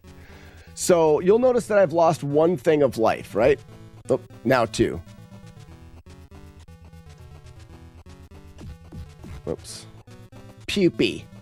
It's gonna be hard to set it up. Let me start again. Still didn't get it. Bum ba da ba da ba da bum bum bum. Here we go.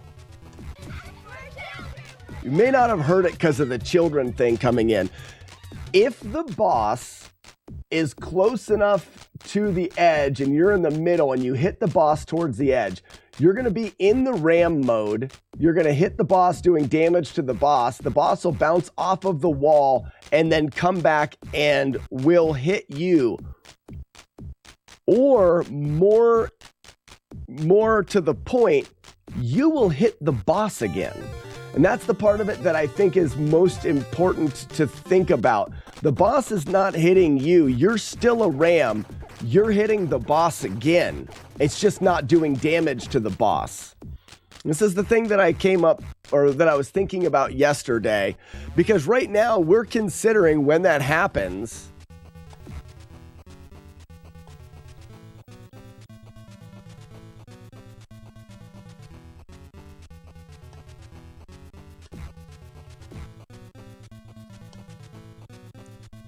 Ooh, gross. Get out of there. We're considering when that happens to not be. It's not okay, and I'm thinking it is, which Grand Designs is not going to like because he's been practicing and doing it without.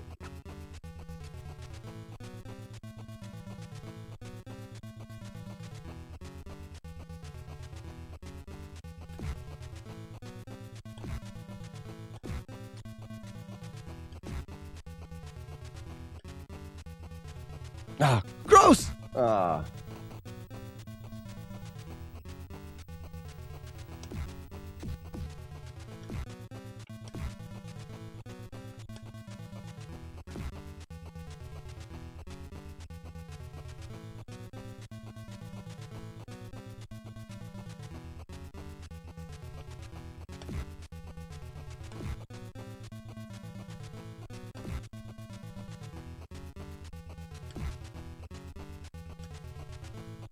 I'm learning to be able to hit her so much better.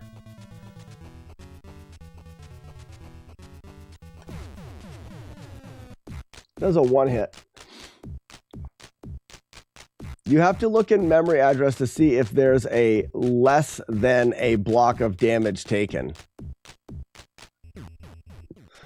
I don't think that's what's happening. Or sorry, that was Neo that was asking that.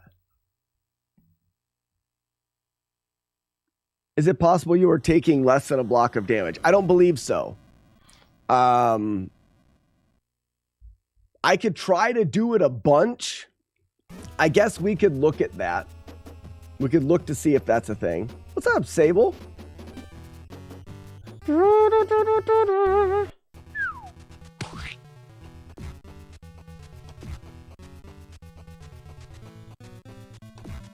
Oh, I didn't get her.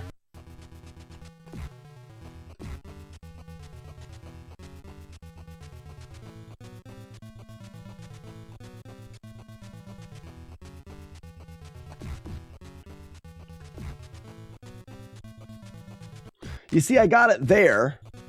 I bounced off of her. My thoughts are, I don't think you can take damage when you're a ram.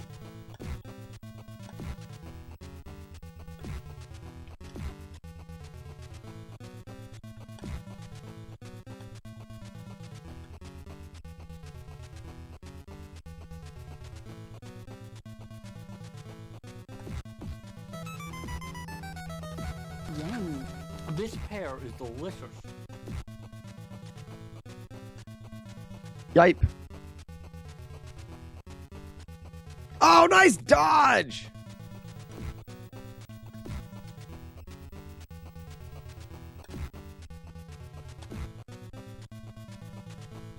I could have got her there again.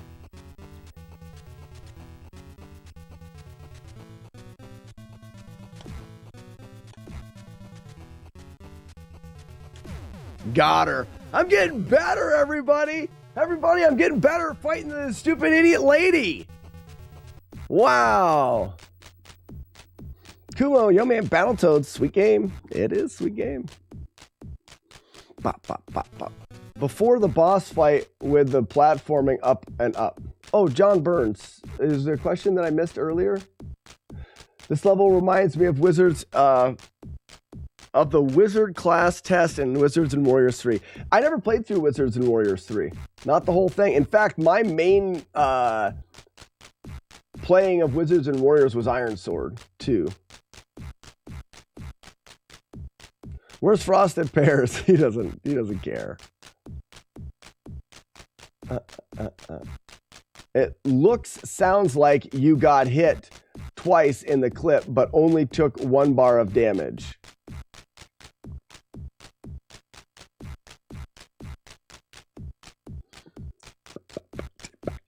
They need to make an updated version of this game. It would be amazing. Kumo, they did. There's a relatively new Battletoads, probably within the last 2 or 3 years. So here's a question. This is the question at hand. I wrecked that boss. I'm getting so much better at it. Right? Oh, it's not going to show it here.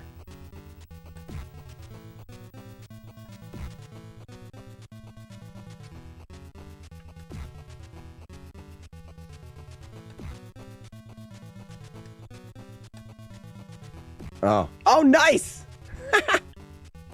So I got wrecked there. If you're fighting this boss right here, let's see if I can do it at the beginning. Nope. Let's let her go once. Here we go. Perfect. Right there. Is that a hit? No, it's not a hit. You are a ram and you're hitting the bot. Oh shit, it is a hit. Look at the pause.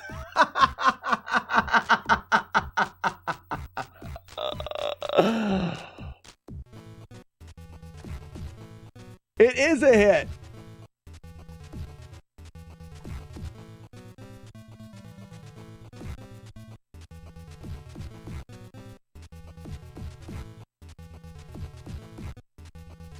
It's like that first hit doesn't do anything. I'm tending to I'm looking like I agree with or I feel like I agree with Grand Designs. Like this first that first hit doesn't do any damage. But is that a hit? I would say that's a hit. That can be that can be avoided. It turns you into the hit. It doesn't do any damage, but that's a hit.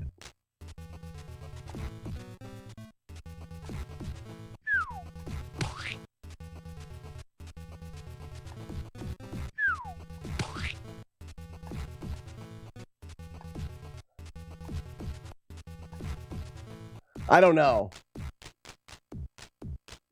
I'm pretty sure you can take less than a block of damage. We'll have to look into that. What system is it called? Kumo, I don't know. Does anybody know about the remake of Battletoads that was in the last 2 or 3 years? If a ram didn't do damage, you could ram with the whole game and take no damage. Okay.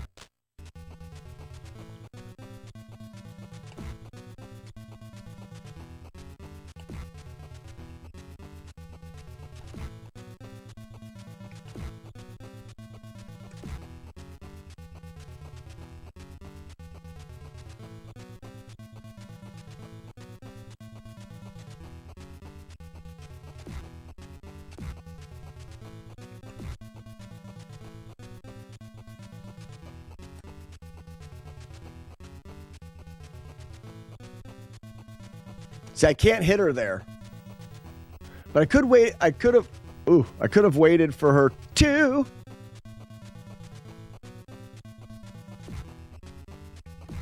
Ah, crap.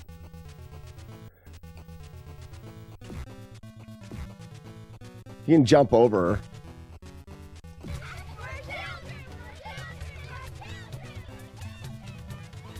This fight's not as bad as I thought. Oh, way too early. My fault.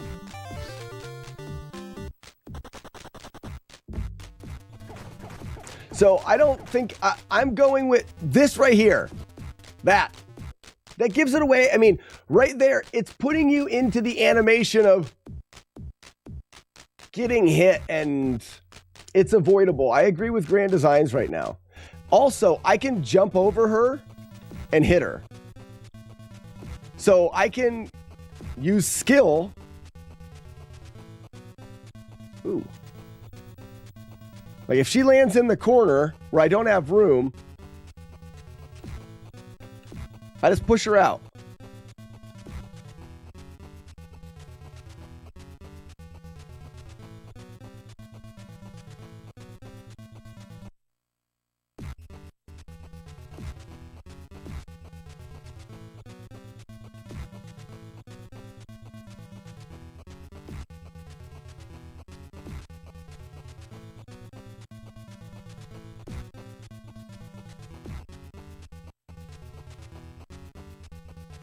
Oh, get wrecked. Oh, missed her. Now she's going to come after me. Yep. Oh, what a witch.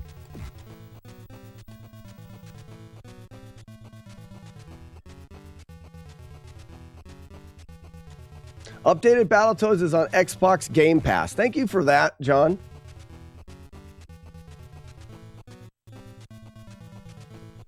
If it's a flawless run, it can't take that hit. I think that's where we're at right now. Uh-oh, so that would be an end. That would end the run right there. Oh, that's gross. Because she's too low to the ground. I'd have to see that and be like, nope, she's too low. You're going to lose runs.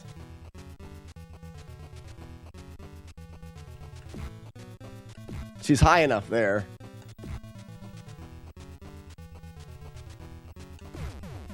You got to learn to juggle her.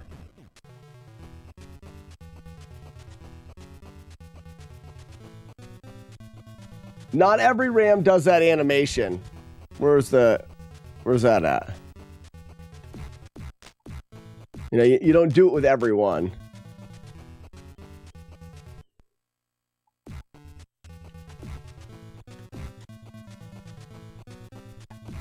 Oh, that was bad.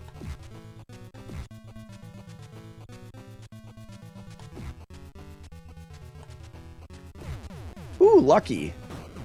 Can you...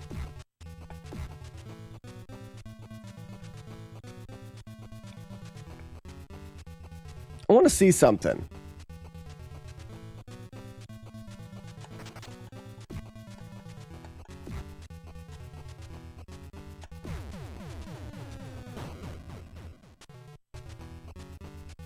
Should we not be ramming?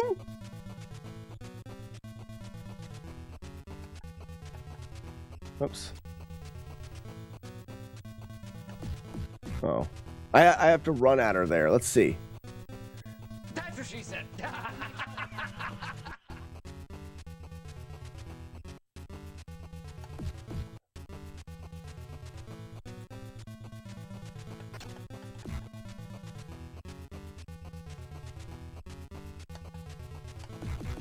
No, yeah, it doesn't. No. It's too risky to get close to her. That's why the ram is the thing.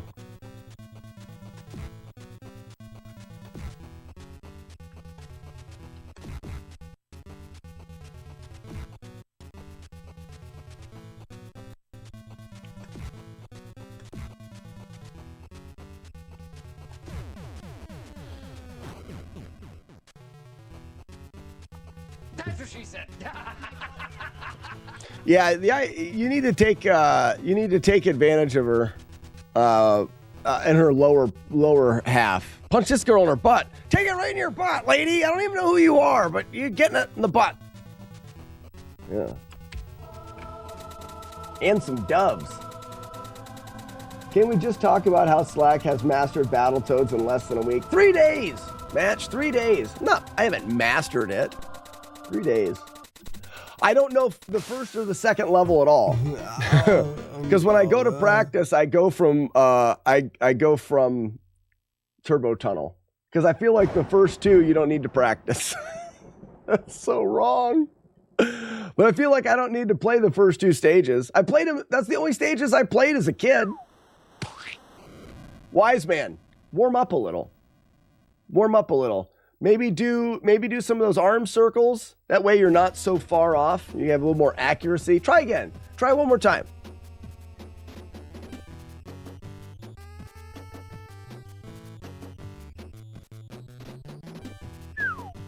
Yep. Up. See, wise man, you're not warm. Get the hip into it. Maybe try to use your hip. Maybe. Woofler, you eat your Wheaties. No? Okay.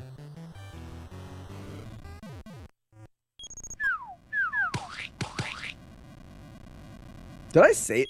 I saved it. That's stupid of me.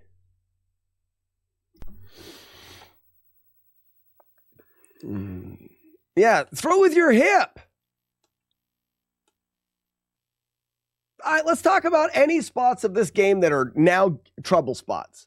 Let's go through and talk about it. We don't do the first 2 stages. They don't exist. So we're going to start with Turbo Tunnel.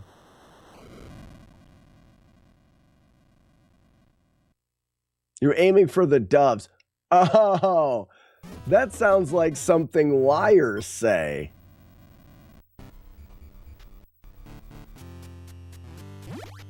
All right.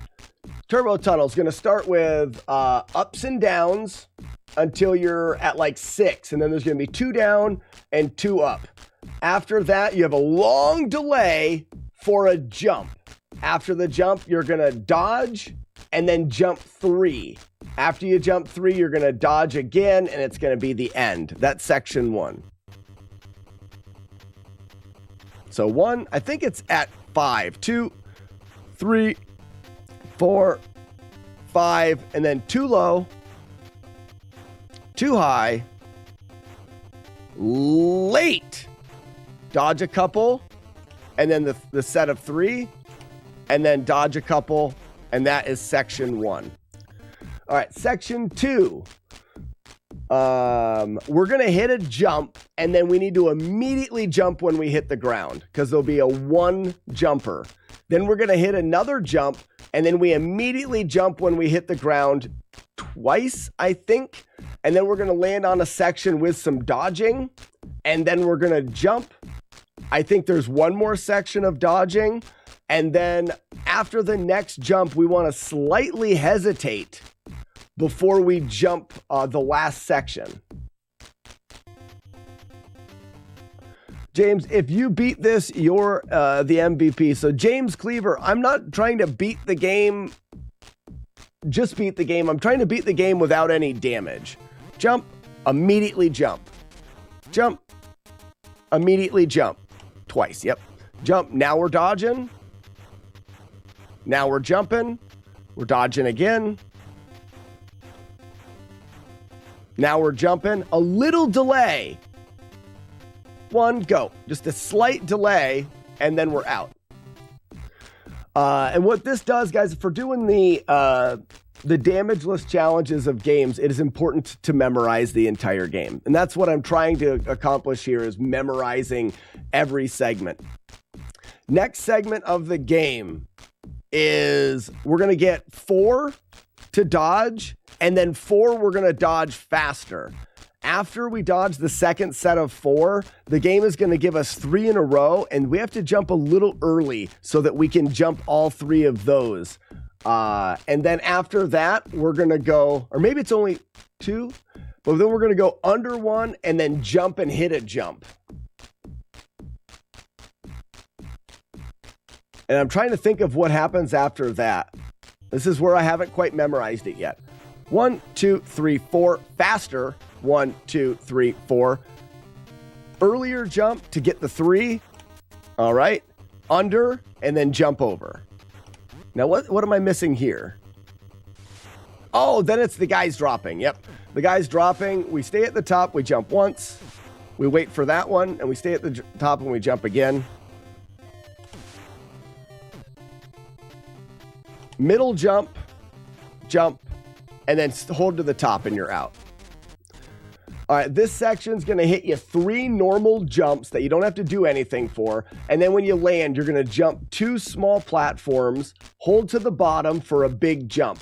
Then you're going to move up to the middle where you're going to drive under 2 platforms and then jump for the middle platform. When you hit that jump in the air, we're going to hold forward all the way to the front of the screen. So you're in the middle and at the front. That'll dodge the 4 bullet things.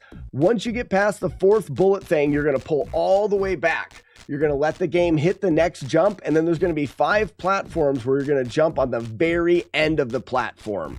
And then you'll get to the final spot where you jump 1 more item, or you can dodge down, and then you'll be at the end of this section. So 1, 2, 3, jump, jump, bottom. Back to the middle. We're going to go under 2. Jump, hold all the way forward for the 4 bullet things. 1, 2, 3. After 4, we pull back, wait for it, and then tap, tap, tap, tap, tap, and then 1 more jump here, and we're at the end. Now we're going to use that speeding up the timing. We're going to dodge these, and it's going to get faster and faster and faster and faster. So you slowly dodge, and you listen to the sound of the music, and then you speed your dodge up. Once you're through all of the fast dodging, you're going to jump 3 times in a row over the last section.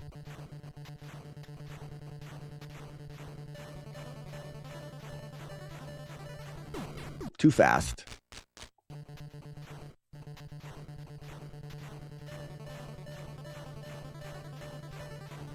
Too slow.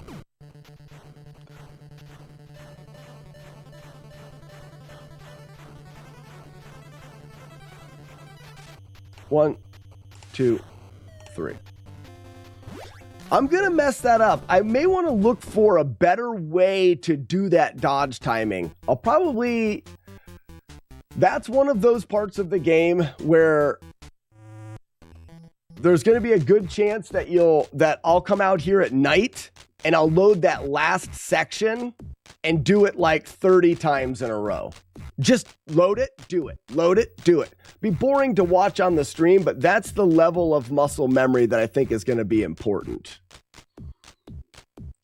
Hey, James, thank you so much for the controller. First gift, look at that. Thank you for joining me. James, also, I'm live on Twitch and YouTube as well, if you do either of those. The Twitch stream is a little bit more interactive. You can see up here on TikTok, there's some little kids. There's a word-solving game. There's just a bunch of shit on Twitch. Occupy Couch says, I'm here for the boring. Well, I'll do some of that, but really, the way to practice those sections is that muscle memory. No chat distraction. I'm talking 30 times in a row. I used to come out when I was doing the no damage punch out. I'd practice Tyson by myself for a half hour in the morning and a half hour at night. I'm probably going to do the same thing with parts of this. Okay, run fast. I wish there was a better way to do this section rather than jump over it twice, but you can't consistently grab that ice block, or at least I can't. 1, 2, jump, throw, duck. 1, 2, jump, throw, duck. All right, now we're gonna go speed racer. Speed racer. We want to get in the corner so it bounces over us. Jump over it once, jump over it twice. And now we're gonna run and little jump. We don't have to worry about this guy. We're just gonna skip him, jump again, jump, jump over, wait. Jump over the ball, wait, jump over the ball, wait, jump, and ram. I always thought you didn't practice. Match, I don't practice the majority of the game. Everything that I do, you'll see in the lives, unless there's those little things that are straight up.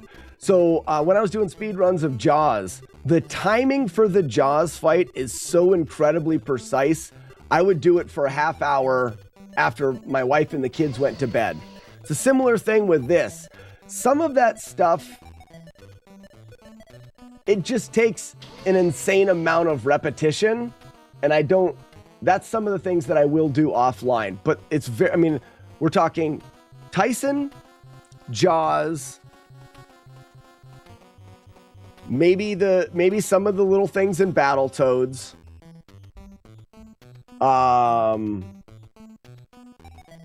Ghost and Goblins for the Jolly Rogers guys. The stun lock in that, for about a week, I would do half hour practice. And all I did, guys, you don't understand how incredibly boring it would be. I loaded a save state, I ran at the guy, I punch, and I kill him. I load a save state, I run at the guy, I punch, kill him. I would put like a YouTube video on or a show on or something. I'd load the save state, run forward, punch. It was the timing of the punch and the cadence of the punch that I needed to just grind into my brain. The mash on the demon head kill for Ninja Gaiden. That was one that I practiced off of stream. But Retro Runner. Punch, kill M. Kill him! What's up, Retro Runner? Welcome in, and thank you for the 49 months. Speaking of Ninja Gaiden, did you know that there was no faster ninja than the Retro Runner on Twitch? World record holder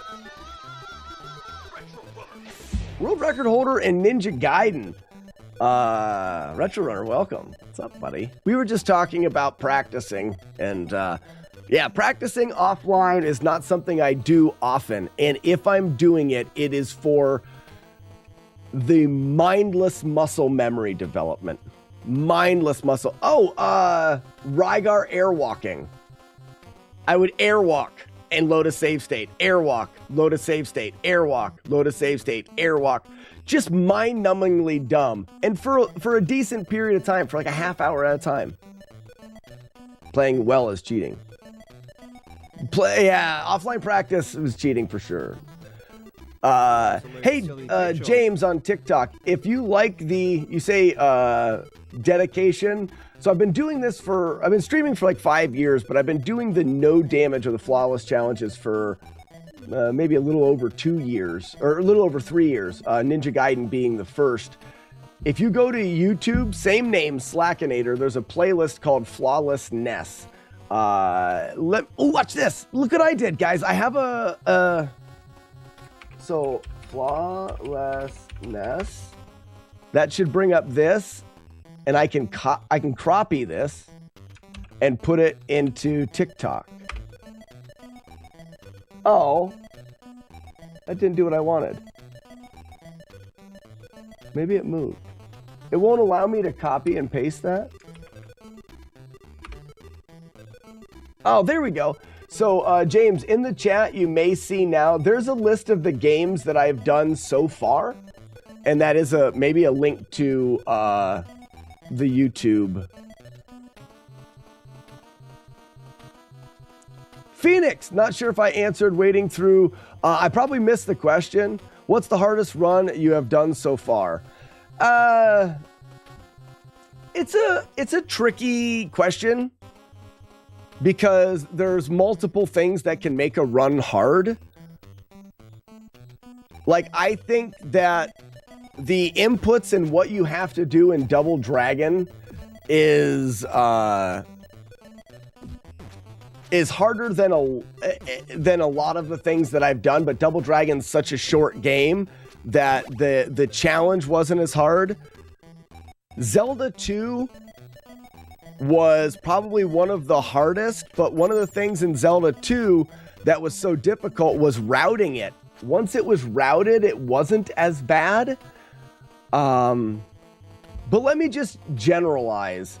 I would say Zelda 2 was the hardest no damage challenge, followed closely by Double Dragon, then Ninja Gaiden, And I would say maybe above Ninja Gaiden is Zelda 1, but I haven't finished it yet, so I don't know. Double Dragon 2 was not as hard, Retro Runner. One of the things that Double Dragon 2 had that Double Dragon 1 didn't have is you got more weapons in Double Dragon 2, and there was less perfect inputs. In Double Dragon 1, if you didn't press the buttons within a couple frames, almost every enemy you fought, you had a chance of getting hit. And it was just stupid. Like, you had to get lucky and good. Derek, I hate to disappoint people. This game is going to be nowhere near the top of the list for difficulty. It's just not as hard as people think it is. As I get hit.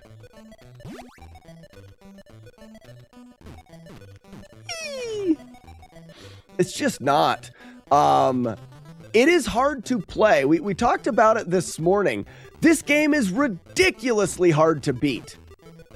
But it's because it's hard to learn. The game is not built in a way that allows you to learn it. Using save states to learn this game, there's not that many inputs that are super difficult. There's stuff like this. Here's a good example of something in this game that is kind of tricky. This jump. With enough practice, but that jump is difficult enough that you may die all your dies there a couple times. So that jump alone can make you have to restart all the way back at the beginning and have to go through the turbo tunnel again and all of the shit. It is so hard to practice this game. That's what makes this playthrough casually as hard as it is. And it deserves every bit of hate in being so hard casually. Every bit of hate. It is stupid. But as far as practicing it with save states to do a no damage playthrough, it's not going to be on the top or the top 5. I don't believe it is. Now, I haven't beaten it yet, so I should shut up. But I'm just, at first glance, at my first reaction, that's what I'm going to say. Jump too high. What was I doing there? Pause music is some of the worst in the world. This is dumb. It's dumb. Pause music, best of all. No, stupid. Dumb words. Phoenix, no save state. Yes. You know something? I do not think that I would have or could have, even if I gave it everything I had, beat this game as a kid. I didn't have the attention span. I didn't have the will to grind my way through it. As a kid, I didn't ever beat this, and I don't think I ever would have. It would have been too hard. It just is. I'm not moving fast enough there. So as soon as you see it, go up, go down, go up, go down. 2, 3, go. That'll work.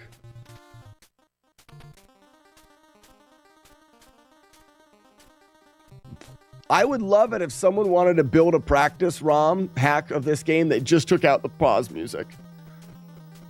That's how dumb the pause music is. It's super dumb. That's the jam. So I think this is catchy,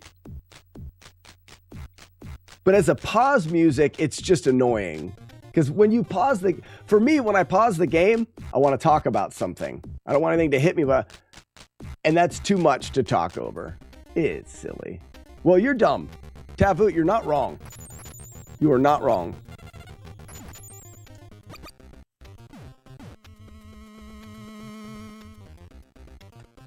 Whoops. Look at the screen, me.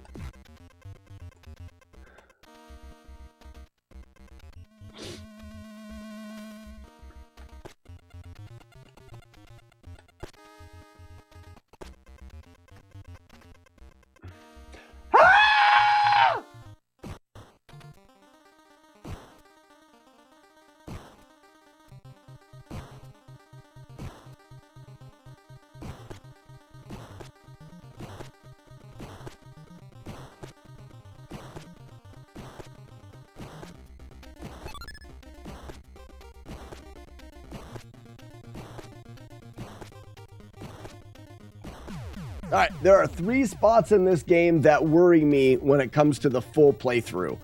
For those that aren't familiar with the stream, when I'm done learning and practicing, I will put the original cart in and I will start at the beginning and play the whole game without taking damage. That is the end goal. And when I do that, this part of this stage is one of the parts that I'm the most worried about, because you can get these bombs in a spot that you can't avoid. Right here. There's nothing I can do. And now I have to start all over and there's nothing I can do about it. And that's what I hate.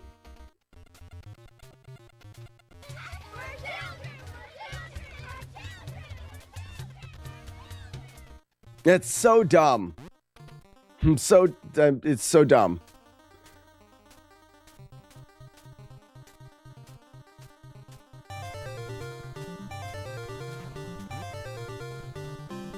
I think the bottom is going to be my route.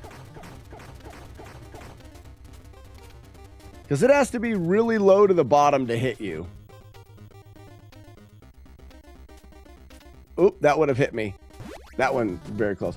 Wish this game didn't have this level or scooter level. Classic otherwise. Which level's the scooter? Oh, you're talking about that one's not as bad. John Z? Is that what it is? John Z? The turbo tunnel's not as bad as it is exactly the same every single time you do it. And if you take the time to practice, you can learn it and it will always be the same and nothing changes. In that little jumping spot there, the little bombs are loaded in randomly and you can get a pattern that just hits you and there's nothing you can do about it. And that's stinky. Like poop. That's stinky like poop. Well, Weeble of Doom, it's wine, wine, wine, I'm a dirty cheater, wine, wine, wine. You're forgetting the I'm a dirty cheater part of it. Whee!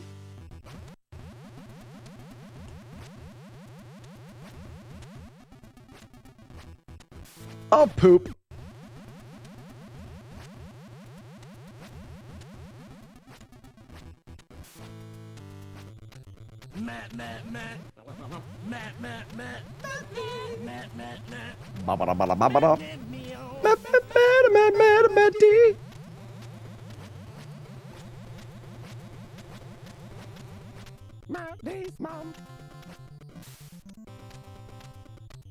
Maddie's mom.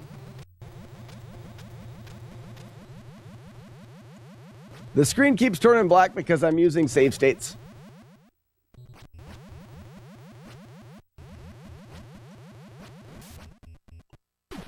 Oh, so I need to just jump here? Well, I don't want to do that.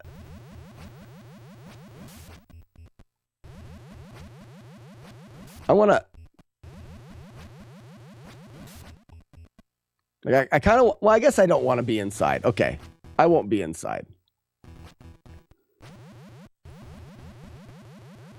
Surgery. Yeah, this game's been done without damage a few times. By some of the really high-end top speedrunners of the game. The Mexican runner, TMR, was probably the first to do it.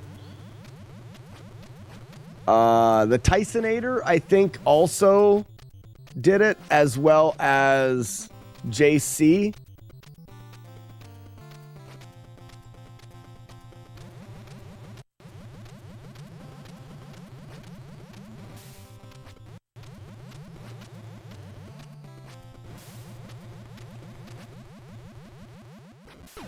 Didn't jump high enough there.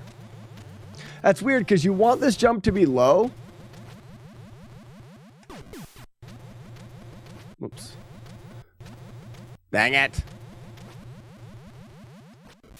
You know something? I don't want to... I'm trying to do a low jump. I'll do a high jump. I'll just do it at the right time. That's smarter.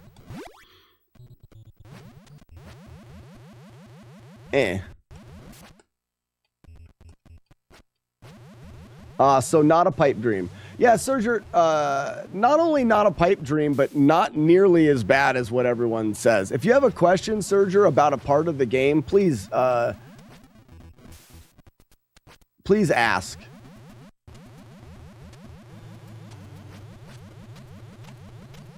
And I can explain to you, at this point, I can explain to you how to get through any part of the game without damage. And there's only 3 spots I'm worried about. And I'm a lot less worried about the queen. She used to bother me. I'm a lot less worried about her now. Now that I'm fighting her more often. Poop. So when I go to do this, I think the smartest thing I'm going to be able to do in this is you're going to want to take these guys out. But anytime there's 2 of them, you want to jump and make them attack, and they'll take one of the other ones out. Whoops.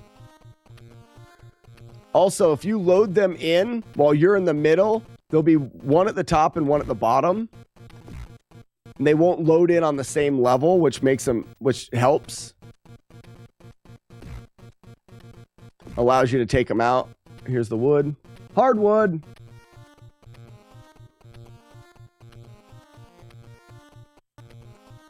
I die here constantly. It's not easy to jump on that platform. I mean, it's getting easier. I'll probably lose a run here. And cry. Most likely cry some. So offset. That was not good. Here's an idea of this.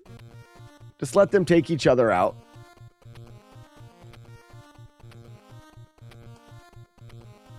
Oh, it's not working very good. I guess I've got room to take them out. There we go. Wait here. Run and ram. We'll get another set. What if I did down to spawn them in? Yeah, see, I don't think that's safe. This will spawn them in, then jump over that guy. There we go.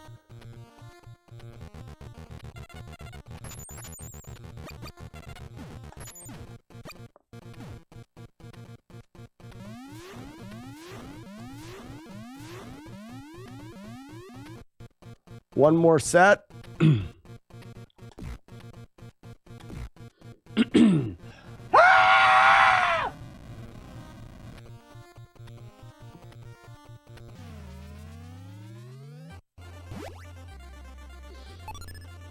All right.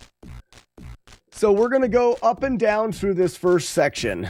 We're going to get to a spot where it's going to be in the middle, and you'll feel like it should go up, middle, down, but it's going to go back up. It's after like 10 of them. So it'll be like kind of up, down, up, down, up, down, middle, up, and then back down through the first part. So we're going to go up, down. That stays the same. Up, down, up, middle, back up, back down. There we go. Next section, we're going to avoid. And then after this, we're going to move forward and be right in this spot. As long as your plane doesn't go lower than the bottom of the black here. You see how there's black in the background? The black comes down here. As long as you are above the bottom of the black, just above it, you can be straightforward here and miss everything. Now, I've yet to decide on whether or not I'm going to straight up dodge the fire or I'm going to ride the bottom. So we can either ride the bottom and only have to dodge really low fireballs.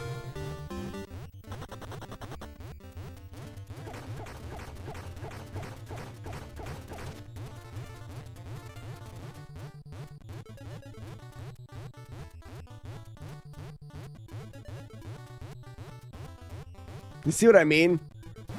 None of those were low enough to hit us. The problem is it's very tricky to see and identify whether it's low enough. And you can only dodge it by going up. So staying in the middle, you can dodge up and down.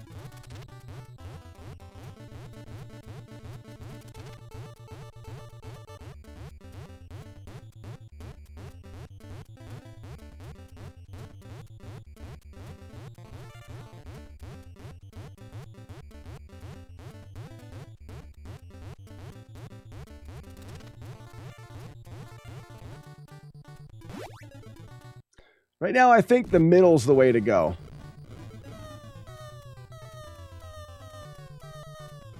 Oops.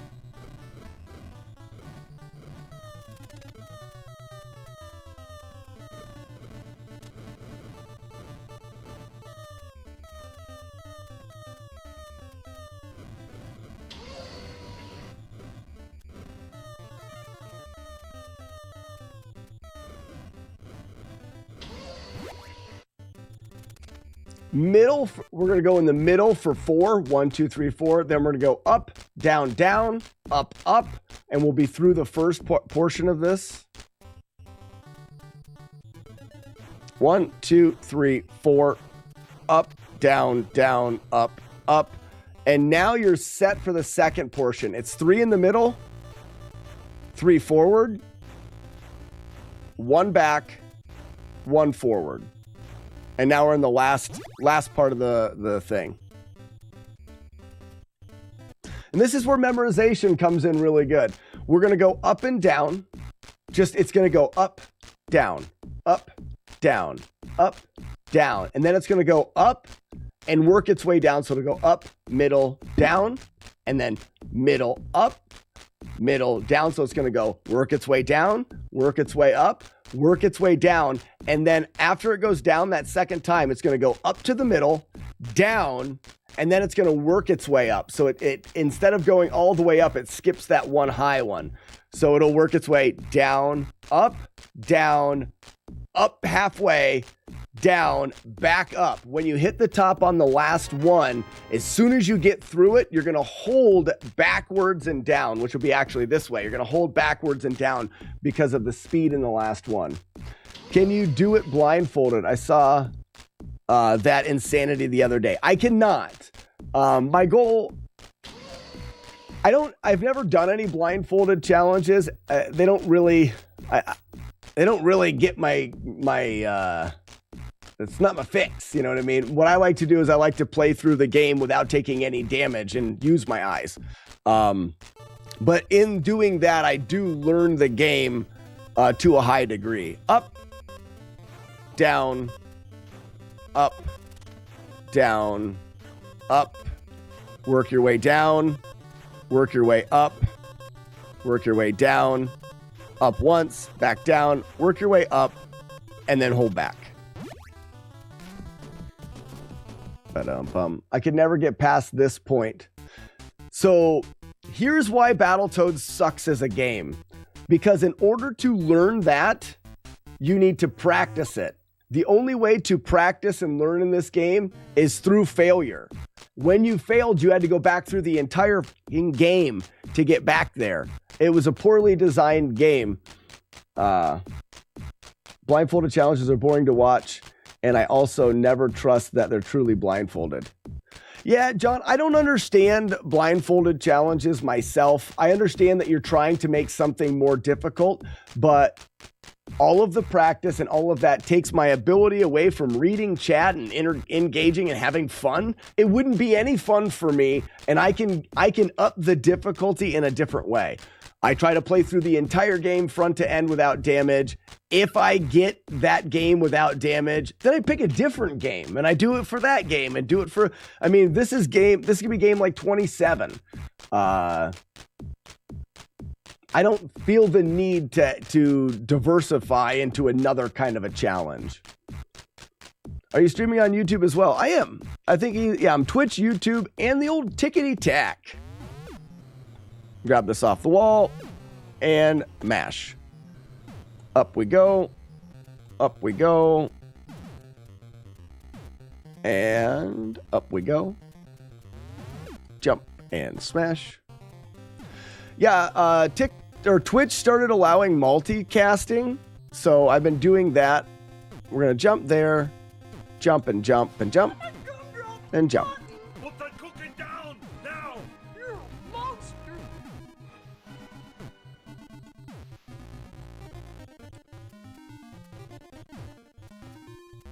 We're going to jump over, wait.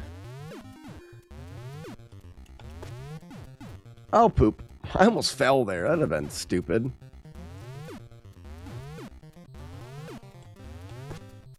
So we're going to go here, and this is a new one. We're going to jump, jump, hit, and then go to the end. Wait. Jump over, wait, and he'll move towards you and wax him. Sometimes when I just did it again. Sometimes when I save state, because my save state button requires me to press right, like I'll save and then he'll sprint.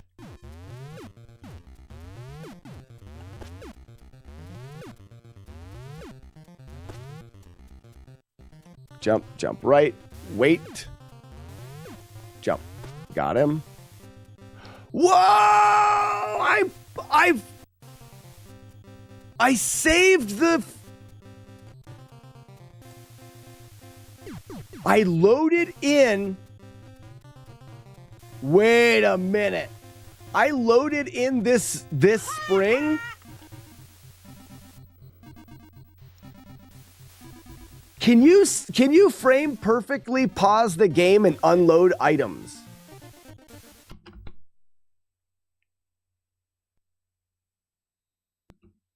Is that a thing? That happened when I paused the game. If you pause the game on the same frame, Wise Man says, yes, you can.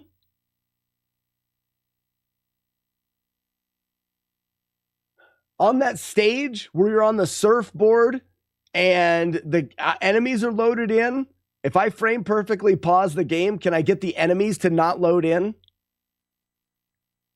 Just asking for a friend, because I will do that 100%. All right, so there's that. I'm trying to think of where I'm at.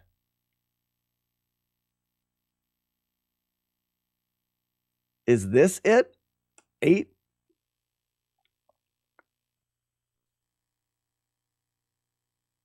I told you it's the game that can kill you whenever it wants. Super Joe, that's a controllable thing though, right?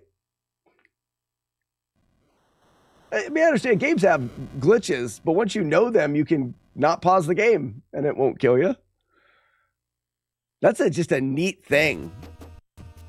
Shit, I saved it. I'm so dumb.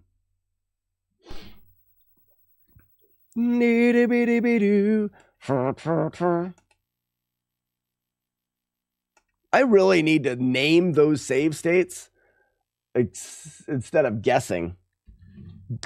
I'm terrible at guessing which one's which.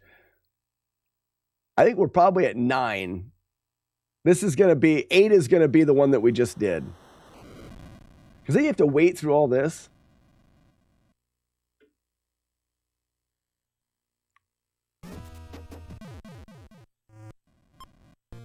Yeah. I had a glitch in Blaster Master where I got out of my truck and glitched to a whole different area without truck. Ew. Name one Steve. Okay. Steve. Maybe I'll name this one Steve. We'll never forget. Can you recommend a setup company that sells rooms that you can play through your NES, or is all on the computer? ROMs? Yes. I would use search EverDrive. EverDrive makes ROM carts. I've got mine in here right now, but a ROM cart allows you to take the ROM file that you would... Oh, I saved it here. Crap, so it's 10. Oh, I'll show you now. John Burns. EverDrive. I put this into my computer, and I take a ROM file, and I put it on this SD card, and now I can play the game and use save states and stuff, but I can do it on the actual console. Then when I go to do the challenge, I will put the card in. Battletoads. There's also Power Pack, but I would recommend EverDrive. If you type, like I said, if you just search EverDrive, they're pricey, John. They're pricey. I think when I bought mine, I paid $130 for it. They're probably in the $150 to $200 range. But you can download any ROM you want, and this ROM cart, I'll show you now. So, John, if you look here, I have NES. Boop. I've got 5 different folders in here, but I have every North American released NES game on here. So you want to play Captain Planet, Captain Skyhawk, Castlevania. I have all of the games on the EverDrive. Man, I mean, there's 700 games on here. And it allows you to develop save states and stuff like that. Like I said, I use it for practice because it allows me to practice with the original controller on a CRT with the actual top loader. All of the timing will be the exact same when I move to Battletoads.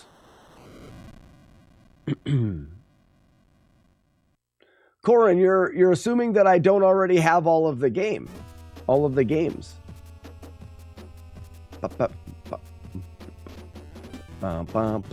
What a great idea. What, Sky Kid Flawless? Sky Kid's terribly hard. Holy cow.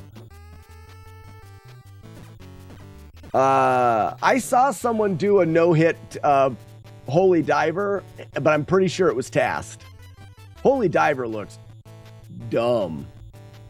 Yeah, just you're not supposed to use ROMs unless you actually have the cart. So I'm not suggesting anyone do that. Hey, look, we're finally where we wanted to be.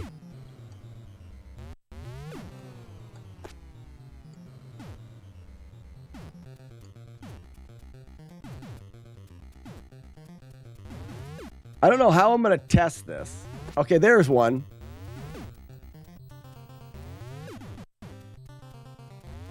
So there's a spring right there. And I have to be over here to load it in.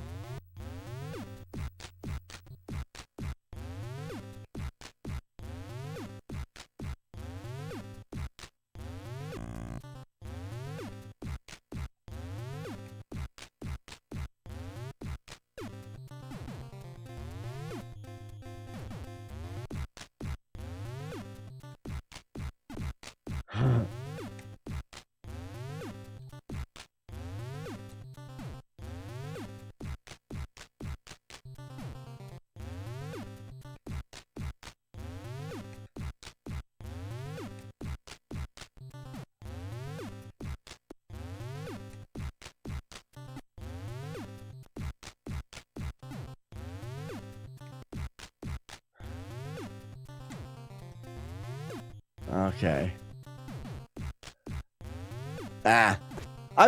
I'm curious. I need to look on the Double Dragon like speedrunning forum things to see. I'm sure that's already documented. I'm sure that somebody has already documented that. 180 for EverDrive and 8. Like I said, they've gone up quite a bit since I got mine.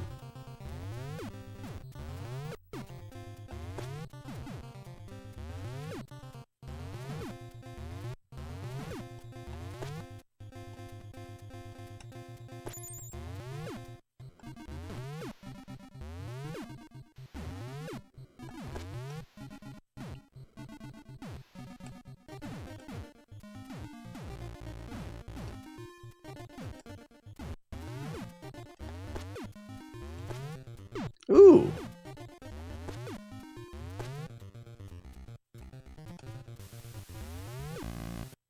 Oh yeah, jump here, jump here. Whoa.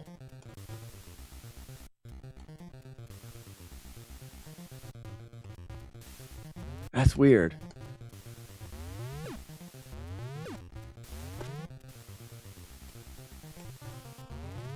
Wait for the nipple.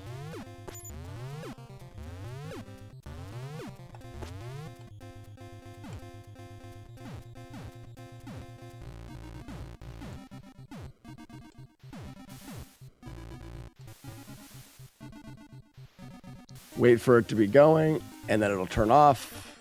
That's good. Wait for it to turn off. That's good. Wait for it to turn off. Good.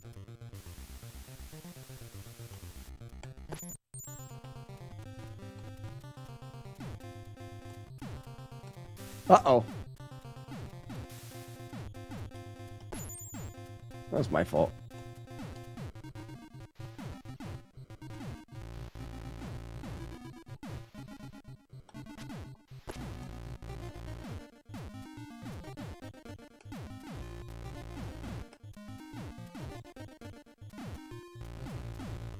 Ah, poop. Ah, poop. Do the roar. Ah! 1, 2. 1. Well, that's 3. 4. 5. 6. 7. 8. 9. 10. 11. 12. 13. 14. Oh, and I get smashed.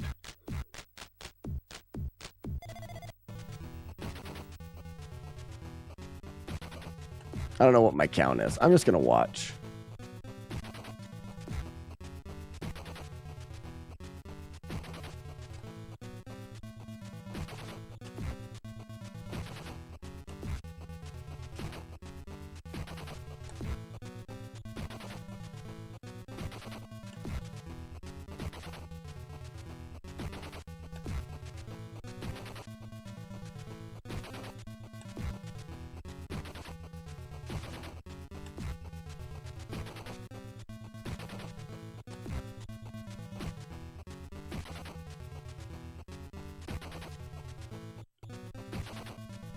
Come on, dude.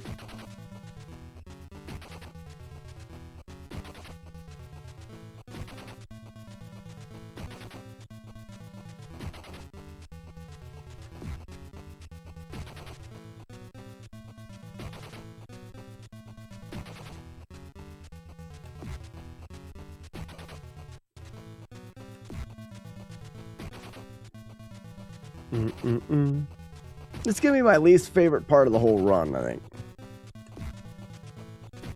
It's just gonna be kind of boring.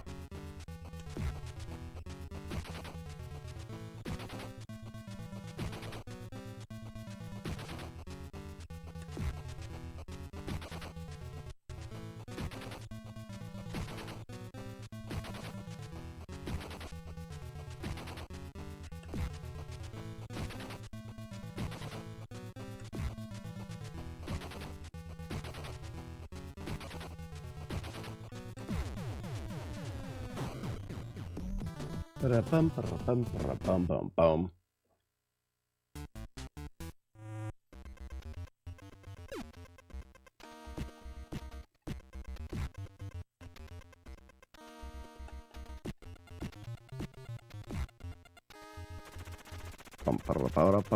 bum, bum, bum. Duck it!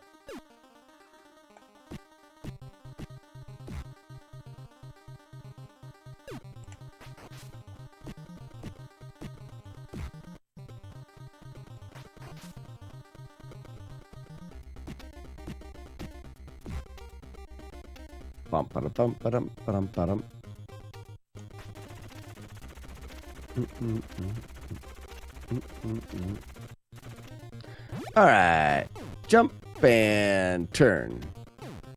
jump, and jump.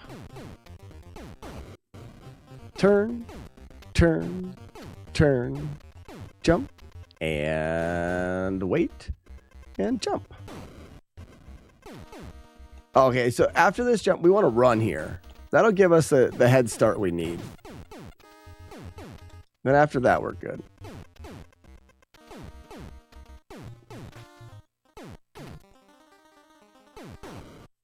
Turn and pose.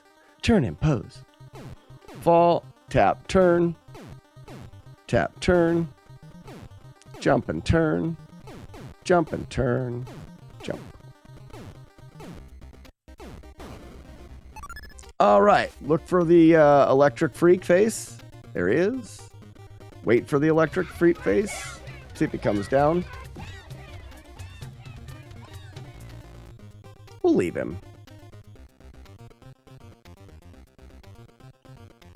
Tap into half. There we go. Jump, jump over. Wait for the electric freak face. There we go. That'll be good enough. All right, we're going to go fast. Let's go fast. Little tap. We'll turn and we'll tap. We'll drop. We're waiting for the guy to be at the top or at the bottom. Where's he at? Oh, he's at the top. We'll kill. There we go. So we're through without damage. Nice. We're going fast.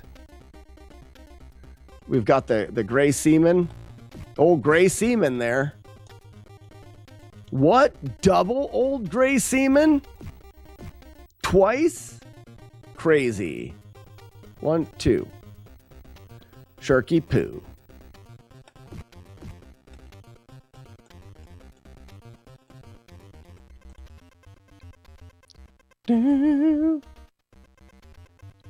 One, two, Sharky poo.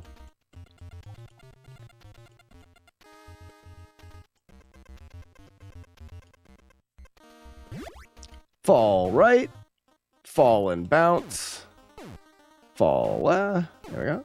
One more, up, boop, boop, boop. Made it. Fall right. Fall left. Immediate jump. Jump again. Turn right. Make sure you get by the edge. By the edge. Very nice.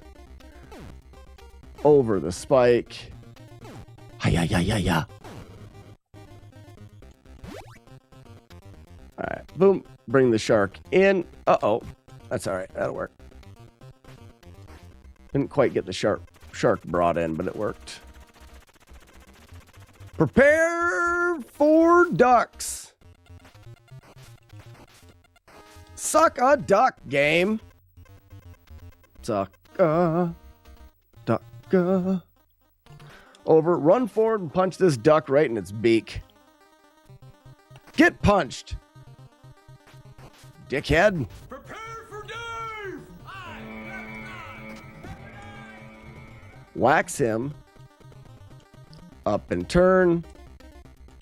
Drop the shark, and we're good.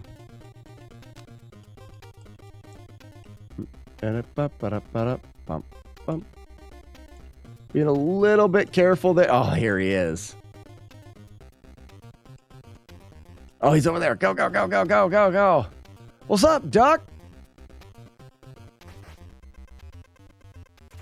Hey, guys, that was the first time I've been through that stage without damage.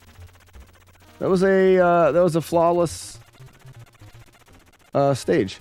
That was good. Boop. We got through all of the garbage. Heart high. Wait. And ram. Duck. And ram. Duck. And ram. Wait for the stink. Wait for the stink. Wait for the stink. And go.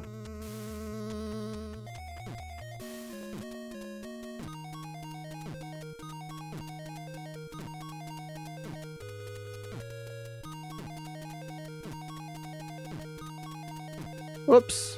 My bad.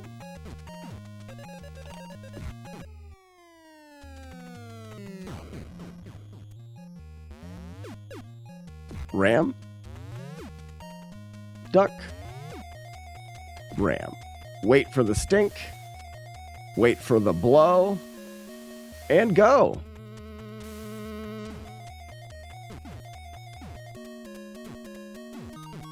We'll get one more there, and now we're going to go there, and we're going to go back, and we're going to drop straight down. I landed on the ledge like an idiot head. Good fall. Now we're in the doubles. I never get those doubles very well, but it doesn't really matter. All the way to the right. Missed it! You suck, Charlie Brown. What a loser. All right, wait for the stink. Wait for the stink. Wait for the stink. Wait for the stink. Let's practice this one a bit.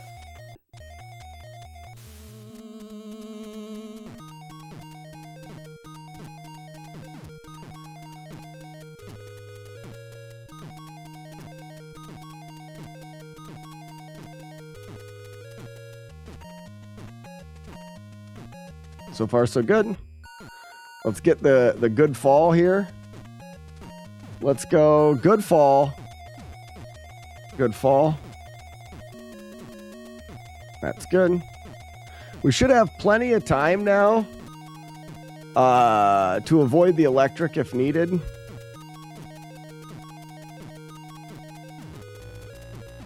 I should have just went.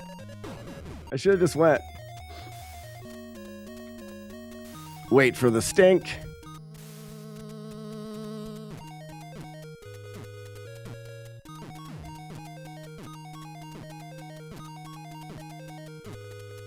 Ah, piss. Oh, that was such a good fall. I'm in trouble here. I'm really slow.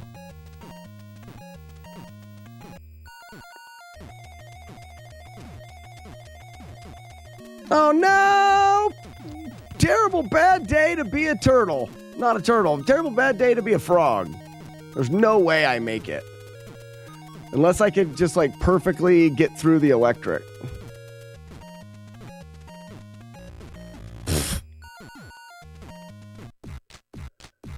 Too much wait for the stink. You wait. You just wait for it. Wait for the stink and go. It's like, what am I supposed, I mean, that's exactly what you do. Weevil, you sound like you've never waited for the stink before. You haven't lived.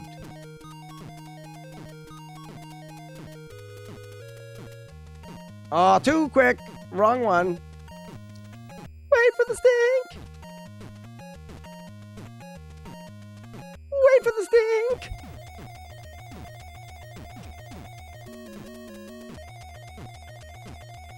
Better.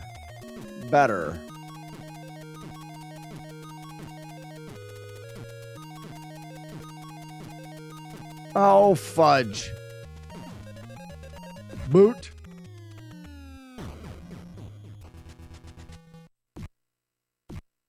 Ah! Whoops.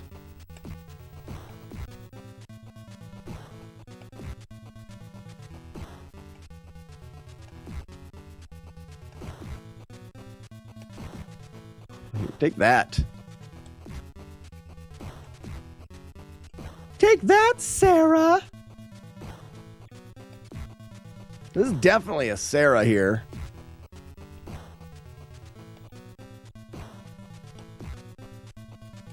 Yeah, you ate my tree star, witch.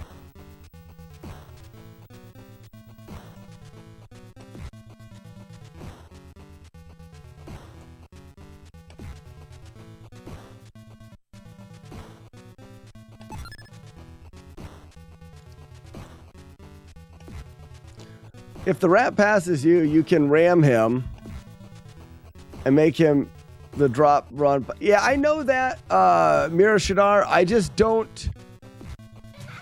I'm not learning backups at this point.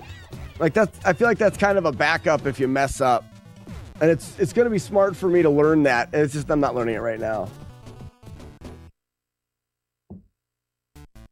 I need to replay. JCW, I credit it to practice. And I practice using save states so that I can understand what's going on and where things are and whatnot. All comes down to practice. In Battletoads, knowledge is power. Well, actually, in all old games, knowledge is power. One of the things that they didn't do a great job of in old games is telling you what the hell you're supposed to do. Battletoads is terrible at that.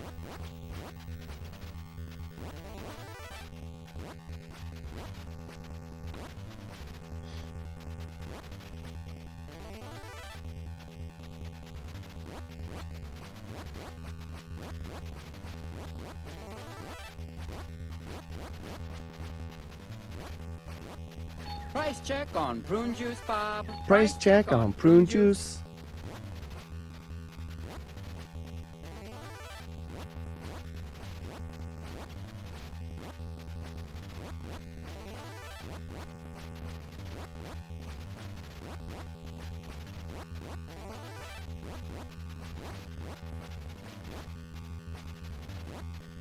He ain't even on a screen. How does it feel to suck? Flashy ball? That flashy ball, it sucks at this game. Hey, flashy ball, you suck at the game. You should practice more. Maybe you need save states.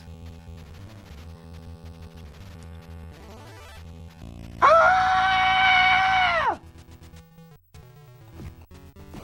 One hit.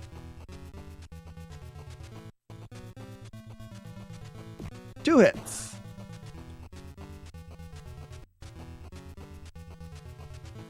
3 hits.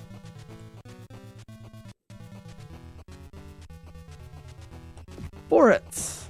You absolute silly bitchel. 5 and punch. Throw. 1. 2. 3. 4. Oh, shit. This isn't good. Now I have to try to be good at the game.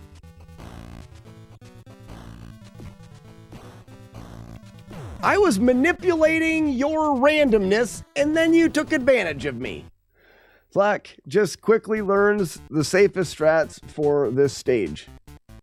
Yeah. Yeah, I don't want to make it hard. Prune juice, $4.96 a quart. Brutal pencil, thank you so much. Oh, that's funny. No one's ever answered. Oh, that's too good. Nudge forward, smash, nudge forward, and smash. You are wrecked.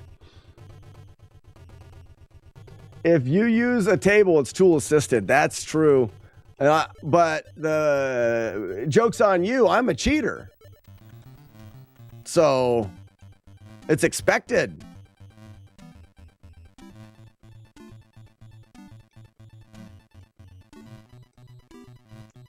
Jump on the platform, you stupid idiot. Yeah. Oh, no. All right, we'll go right here. There we go. There we go. Jump. Jump. Okay, we're here. Hello, Golden Sarah.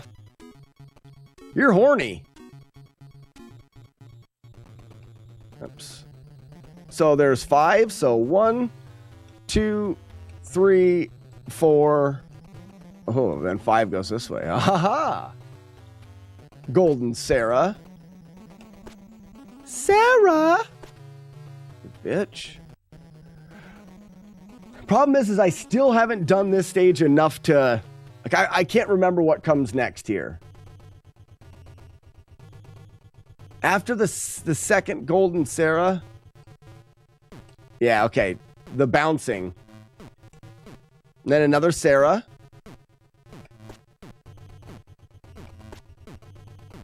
This is the 4-hit Sarah.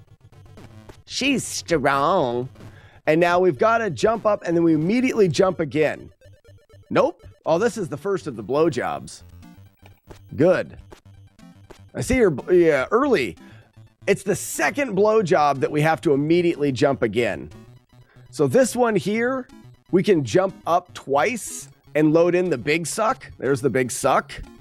Oh, I got it. Oh, I got big sucked there. Jump once, jump twice, load the big suck. Doubled it. Maybe I should just let the big suck come at me. There.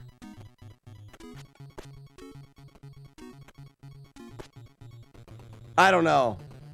I'm undecided on that one. So now we should get another blow here, right? Oh, no. Okay, there we go. Another big, double the big suck here. That's important to know. It's important to know that you get 2 of them in a row. Now we'll get the second of the... Oh, he's the... We sneak up on him, blowjob guy. Yeah. And then his brother on the next floor here, we want to... He's going to be right here. We want to jump up and then jump over him and hit him in the back of his self. There, and that'll stop him from moving like a jerk. Okay, so now we've got the doubles here. 1 and go. Perfect. And now here's the here's the final of the green blows. The smash. Okay. Need to buy one for sure. I have. Yeah, you've bought enough carts. I don't have all of them. I've got less than 300. I mean, I still have a lot of carts. I just don't. And if I'm playing a game, I'd like to have the cart for it. So, oftentimes it depends on the game that I'm playing. A cart that I'll buy the cart. So this second green blowjobber, he is the thing that signifies a quick jump. So now I'm going, okay, I've got my second green blowjob. Oops. Oh, okay. I needed to do it quick. So we got to jump, jump, jump. There we go. And then this one is the same as well. So jump. When he's on the right, jump, jump, and then quick jump. Quick jump. Quick jump. Jump. There we go. All right, moving on. Poop. Moving on. Bounce when it's on your right. Just on the right side. Boom. Nice. This comes around in a circle. Jump on it. Jump on it. Jump on it. Bounce when it's on the right. Just on the right. This comes around in a circle. Jump on it. This one here, we wait until it's on the right, but we got to bounce on it once low first to spawn that in and then jump over it. So now we're into the hangar, into the hangars. We're going to jump and hang.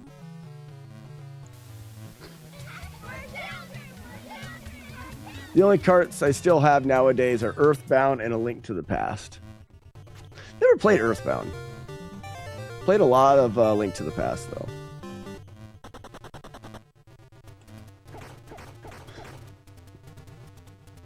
All right, so these are going to disappear. There'll be 3 of them, and the last one we have to wait on and jump. Oh, didn't wait long enough. That sucks. You really want to wait. Oh, I forgot about the gaper. Hey, that's what we'll call them. The Great Gape. The Great Gapes. Because they have a great gaping mouth. Oh, yeah, I'm going to jump on this, and it goes to a hang. That's a lot of words. Who wrote all the words? Why? Maybe important. I'll read. Going off of what Mirdashara said about ramming the rat during the race, there's actually a pivotal part very, very early in the 3rd race where if you ram him on the moving purple floors holes, you mess the rat's run pattern so badly that you can build a huge lead. to where you'll have to.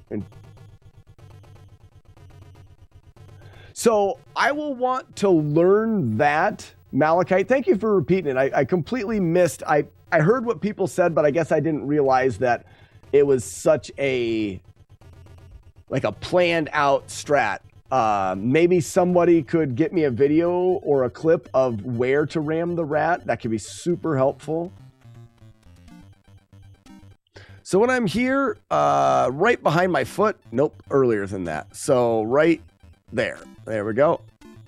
Now from here, I can make the jump. Golden Sarah. Sarah! 4 whack. Now we want to... Okay, we're going to jump up. Just to the right. Now I feel like we jump up here. Oh yeah, oh crap. Okay, so after that, Golden Sarah. This is where we have to, we use a swing to keep from getting damaged. Right? There, just be, as long as you're swinging, you're fine. Whack, whack, whack, whack, whack. Jump up.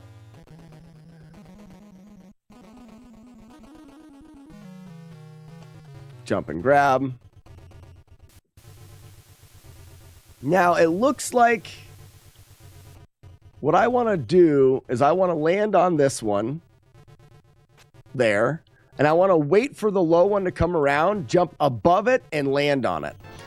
So that is going to allow me to finish quickly here. I'm going to fall off, jump again, jump again.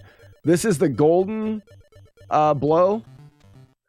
So jump, and we've got 1, 2, 3, 4. We're up. We want the golden blow to blow us to the left. It'll set up 1 back jump, jump over him to finish. Good. All right, we're going to do a full fight.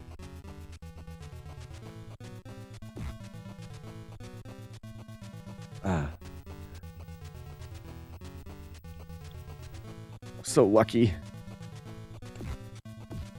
Okay.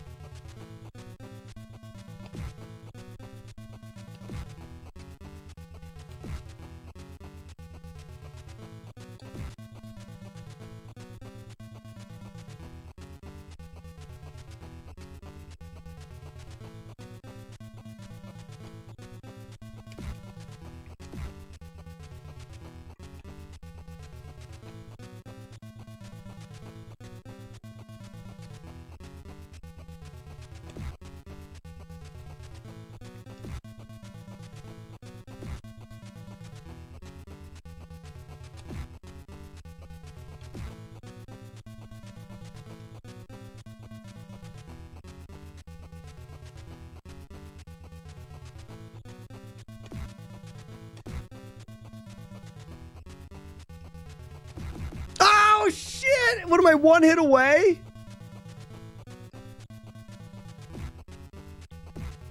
Oh, I was a little farther away than I thought.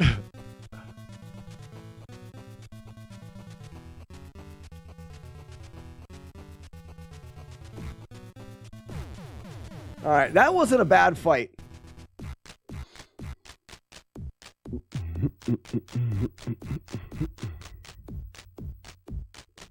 Real tough guy beating on that woman. I know, right? And enjoying it so much. I think that's more the weird spot. A weird part of that brutal pencil is how much I like it. You know, sometimes you just beat on a woman and it's like, well, I gotta. And in this case, it's like, guy wanna. So it's different and worse.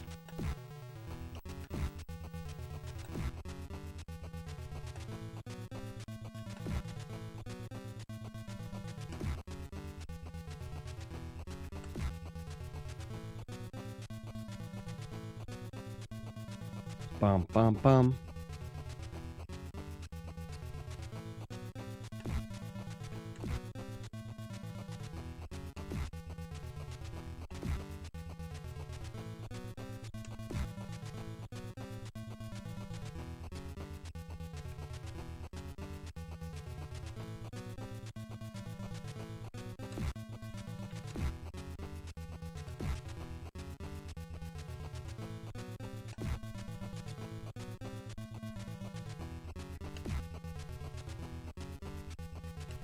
Oh, mister.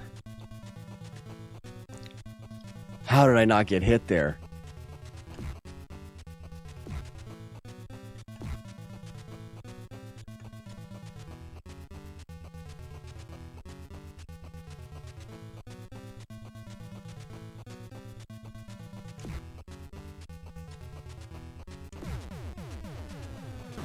That's the first damageless fight of the woman, and I loved beating her the entire time. It was almost my favorite. Wow.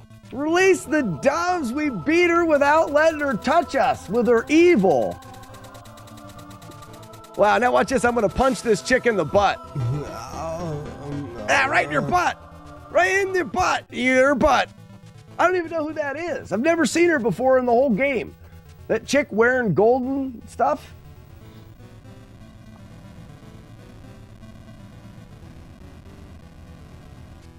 But I don't have my NES or my SNES.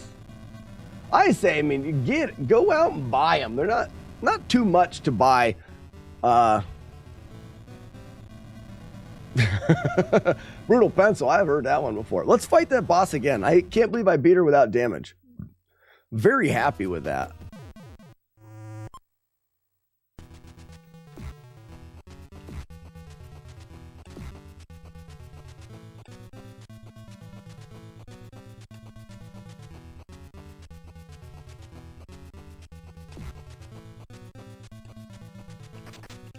Ha! Lucky! Shit! Nope.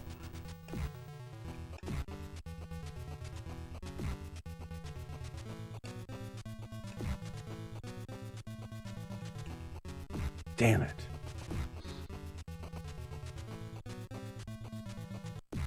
But I have an NES Classic and an NES. Might just hack them. I'm seeing an NES console going, so Jaundice, is that right, Jaundice? Don't buy one that's refurbished or anything like that. The NES console is so incredibly simple.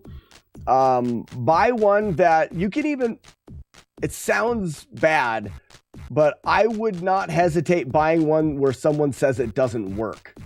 Most times, the great majority of the time, the reason why it works is just needing cleaned, and there's like 7 screws to take the case apart and clean it. Where are you finding them for cheap? eBay them. I mean, if we eBay...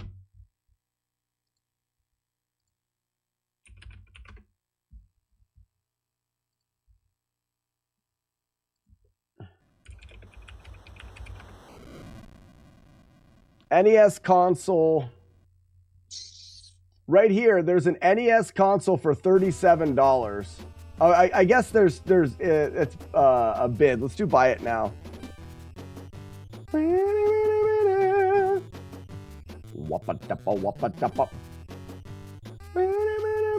it now. There we go. Let's go by price.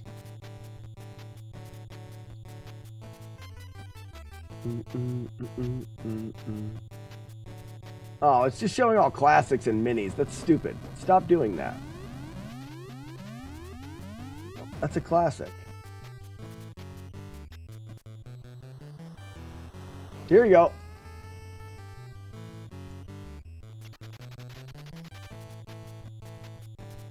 Oh, this is a huge link.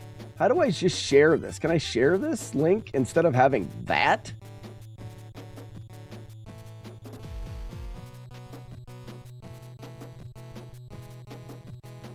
I apologize for the giant link. It's huge. So right there is a Nintendo. It says it's got a crack in the case. So what? And it says only blinking lights powers on. The blinking light is you just clean it. But there's a console for $40. So you're running a little bit of a risk because yes, you can buy that console and maybe you can't fix it. But the mass majority of the reasons the consoles don't work are in the 72-pin connector, which is this guy, and it not reading the cart. You can adjust these, you can clean these. They're easy. Like I said, 7 screws or something get the console apart, and then a couple screws will bring the motherboard off of the console, and you can unscrew these. You can go in there, and there's a bunch of different ways to clean them out. I even tweak them to adjust them. This is the problem for most reasons why it doesn't read. If it's not this, it could be the cart. There are some other problems that it can have, but if it's at least trying to read, if it's getting a flashing light, then I would say it's just not able to read the cart and it just needs clean. But not like, don't blow on your carts and not that kind of stuff, but just a clean job. So that was the first one I saw. There's another one, NES console deck, home console gray. This one's for $45 and it doesn't say that it's broken. It's just dirty. Here's one for console only, untested, $43. Another one for $50. That's a mini. Don't buy that. Original console tested and works for $55 with a coax cable. $42. Anyways, and some of these are tested working.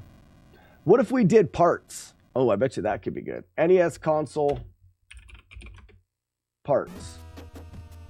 Here's one for $35. It says 4 parts, probably because it doesn't work, but you could fix it. I would say here's one for $20. Untested, parts or repair. It could work fine. All right, I'm done looking. That's where I would go. Because here's the thing. If you buy one for $25, that's parts, and it doesn't turn out to be one that works, and if you buy another one for $20 or $30 in parts, now you've got $50 whatever dollars, and I would guarantee that they both aren't broken the same way, if that makes sense. Meaning you can use them to make one that works, and now you have some spare parts just in case something wears out.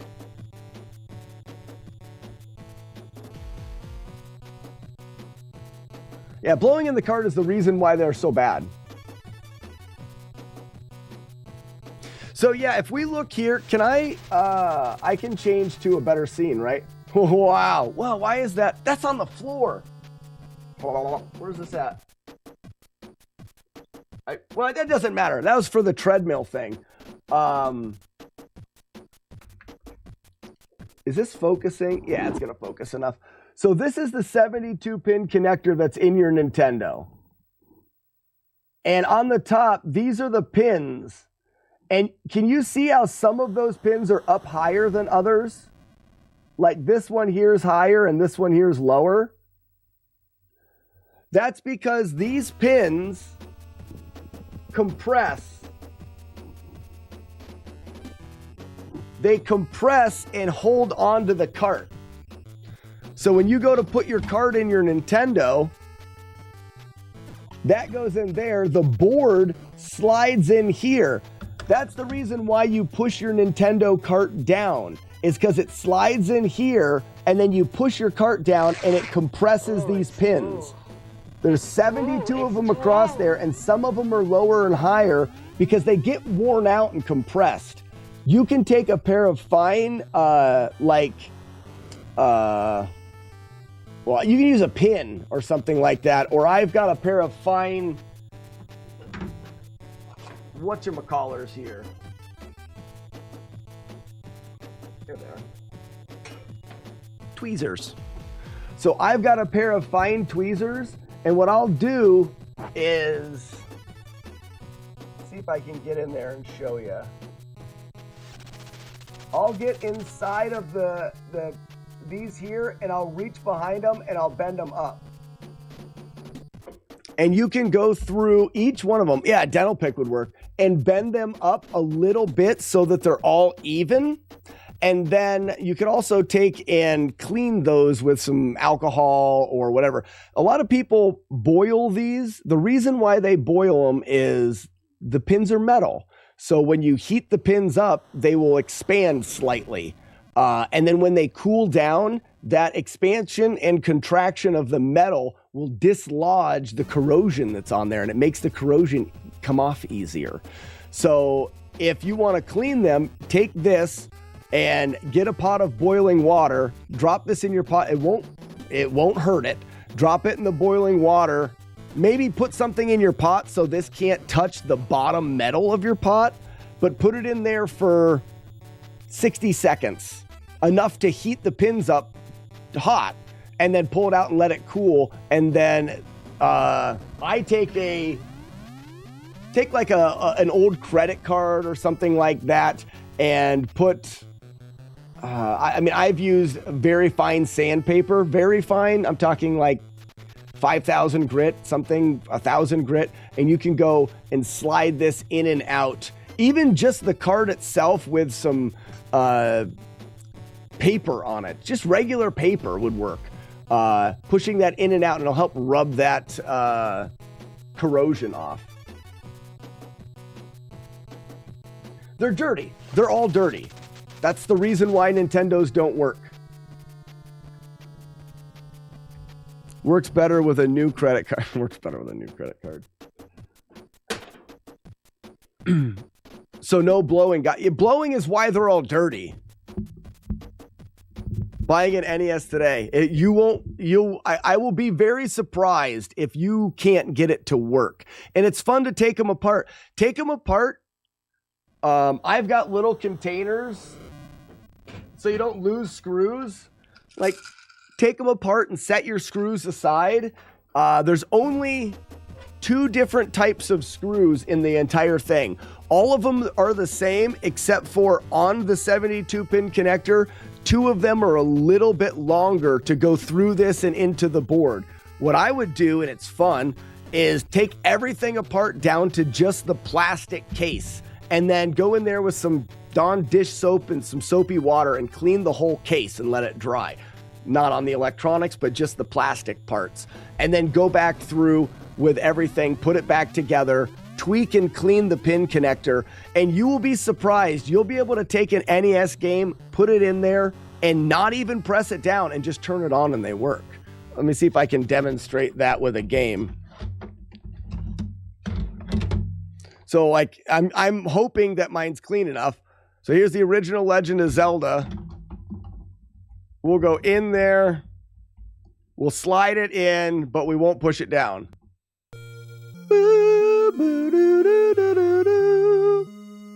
So that's without, pushing it down to get that better connection. And it's just because it's clean. I don't mind taking one apart and clean it. It's fun too. It's all because it is clean. Sean heard the music.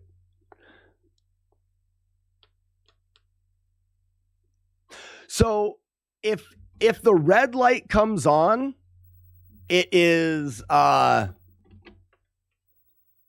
so we get back here again. If you've got your console and you turn it on and a red light comes on, that means, come on, where am I at? That means it's getting power. The flashing means it can't read what you put in there. If you put something in that it reads, it turns on and it stays red. So, and I'm not 100% sure. I'm not a scientist, but I believe if you get a console and it says it's just got a flashing light, just needs cleaned because it's got power. If it doesn't power on, I wouldn't buy it. But they're probably not, if it's untested, they're not going to tell you that. Yeah, it's not able to load the information, so it's constantly trying to load, maybe. I don't know how it works.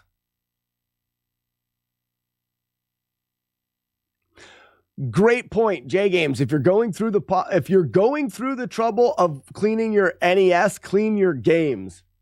One of the things that you'll notice on old games is the screws in the back of the game are not your regular screwdriver. Not all of them. Some of them actually are. They're this weird like T8 screwdriver. I got this on Amazon. This Tool X bag that has a bunch of little screwdrivers and stuff in it for like $8. You'll want something to open the back of your carts. You may not have that. You may have it at home, but you may not. But you can get just the screwdriver for like $3 or something like that.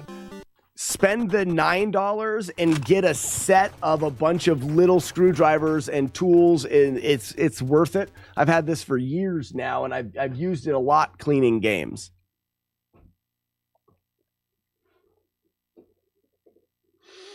Corin, all of my games are played on the CRT, so I've got my regular Nintendo there. I've got a Super there. And then I've got the 64 there with a controller. I can't move that thing. 64 Super regular Nintendo. And really all I do is play NES games, Nintendo games. And they're all hooked up with a splitter. So if I say I don't want to play Nintendo anymore, I can turn on my Super Nintendo and we can load up whatever game's in here. What game were we playing last on the Super Nintendo, I wonder? Oh, for the Walkathon Sparkster, yeah. That was a fun game. Or shut off the Super Nintendo and turn on the 64, and the switcher will switch, and now we got GoldenEye. You know, shut off GoldenEye and turn the Nintendo back on. It's all run through an audio-video thing. So all of them go into one and then go into the system. So they all capture, they all go through the TV, everything. You just switch on demand. I've never tried to clean a 64. I've taken a Super Nintendo apart and had a hard time putting it back together. I do not highly recommend. I mean, I clean your Nintendos. The other ones are a little trickier. If you don't have the correct screwdriver, you can open the game with the backside of a claw hammer.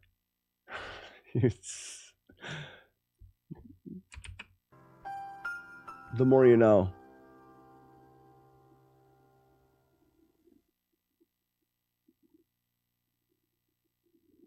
Yeah, you could do vinegar as well. Sales is right. That's another good way to get the corrosion off the connector.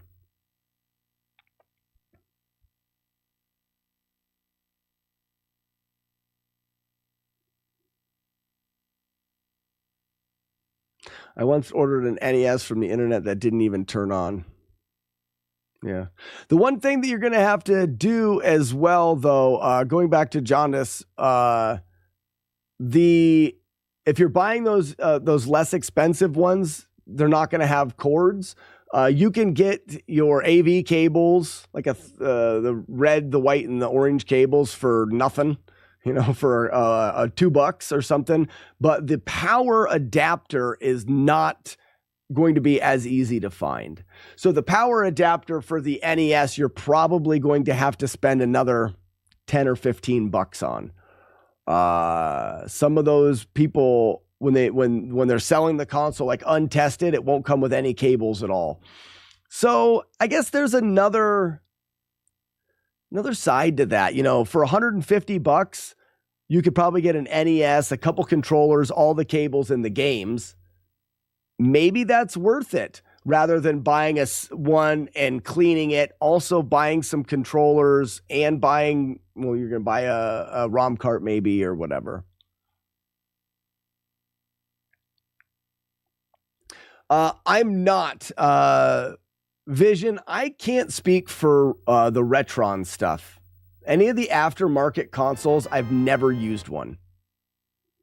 I've always played on original console. When I first got back into retro gaming, I did some emulation on my computer because it was the simplest way to get started. But I find that the paywall for NES games is so low. You know, people say $150 on an NES console. You buy an NES console, even for $150 with a couple games.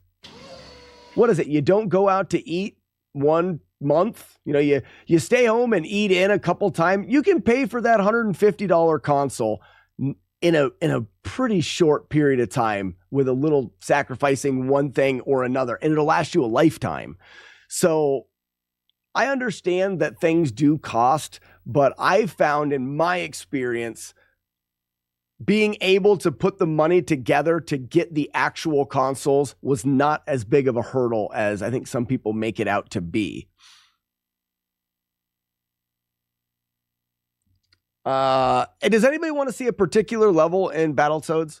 I'm at the point now where I know the whole game. What I need to do is I need to practice each of the parts of the game, and I can do them in any order.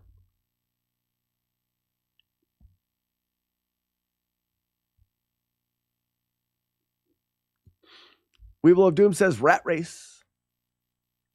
So Rat Race is 11.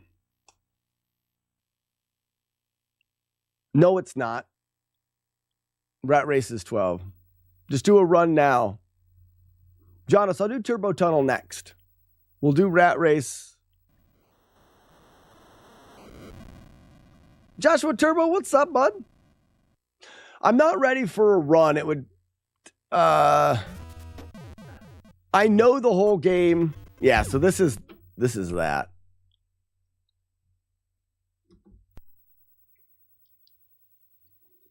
So let's do, I haven't done Turbo. Let's do Turbo Tunnel, then Rat Race. I know Rat Race now is 12. So Turbo Tunnel, one of the things that I find is my way of being able to do these full runs is memorization. Memorization is key. So when I'm practicing, I will walk my way through the game mentally before doing parts of the game. Oftentimes I'll do it while lying in bed at night. I won't play the game. I'll just walk through it mentally. Half of the problem is forgetting what to do. So in doing this, I break it down into the sections. So I'm going to start off. I'll be dodging up and down for like the first 5. Then there'll be 2 on the bottom, 2 on the top. After that, there'll be a long delay for a single jump. After the single jump, I'm going to dodge a couple more, and then there'll be 3 in a row to jump. Having it memorized is what makes this all possible. So here's the up and down. It's super slow. I'm going to go down 1 more, up, and then I'll have 2 on the bottom, 2 on the top. A long delay. Jump. Now we dodge a couple more. And 1, 2, and 3. Dodge a couple more. And we are at the first checkpoint. And like I said, it's always good to mentally get through it first. So coming up now, we're going to have a jump. Like we're going to hit a ramp. We don't have to press any buttons when you go over the ramps. I always thought that you had to jump off of the ramps. You don't. You just let the character go over the ramp. Once we go over the ramp, we're going to land on a platform, immediately jump. Then we're going to go over another ramp, land on the platform, jump twice. Then we'll have a ramp and a section of dodging, a ramp and a section of dodging, and then we'll hit another ramp where we'll have 2 to jump, but there's a little delay when we land on that one.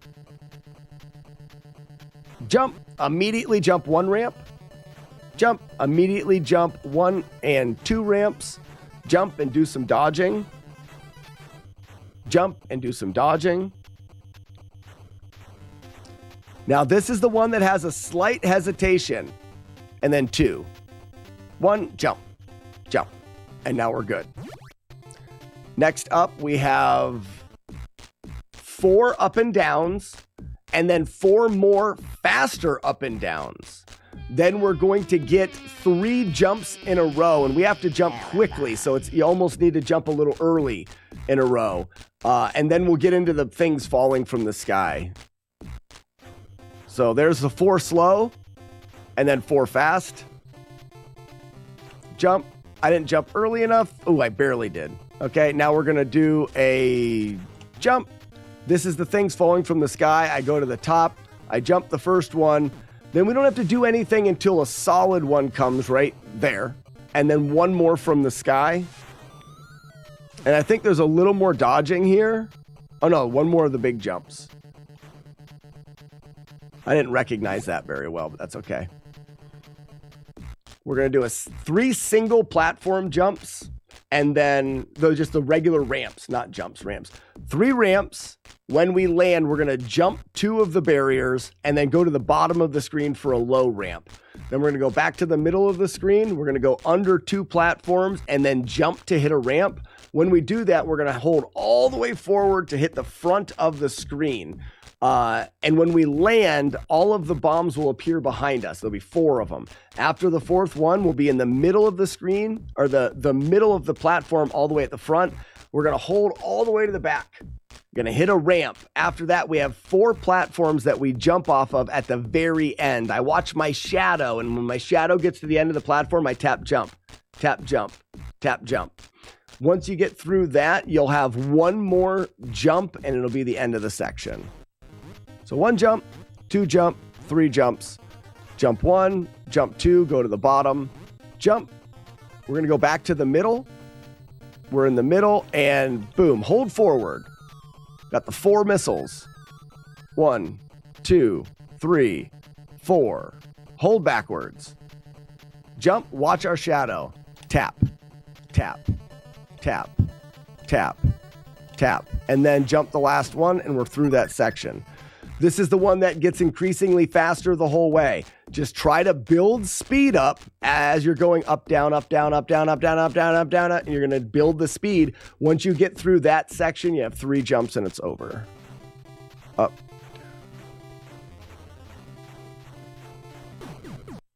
This is still the part that gets me the hardest, or gives me the biggest trouble. Damn it.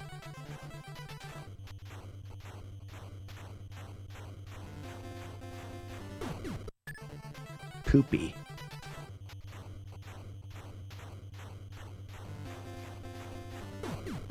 Am I going too fast? What am I doing?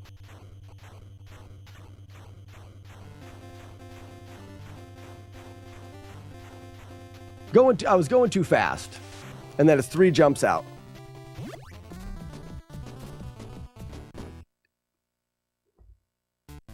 Jonas, thank you so much for stopping by. All right, so that is Turbo Tunnel. That last part of Turbo Tunnel, I'm going to practice. Do some real repetitive practice there. I need that to be sunk into muscle memory. Horde.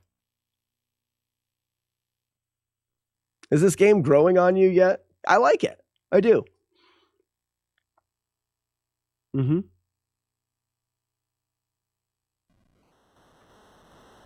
Yeah, what I'm doing, so there's a build to the rhythm, MBD, and I'm building past. So you start off going do, and I feel like it continues to get faster, and eventually I move too fast. I'm going I'm going faster, and I think it goes do,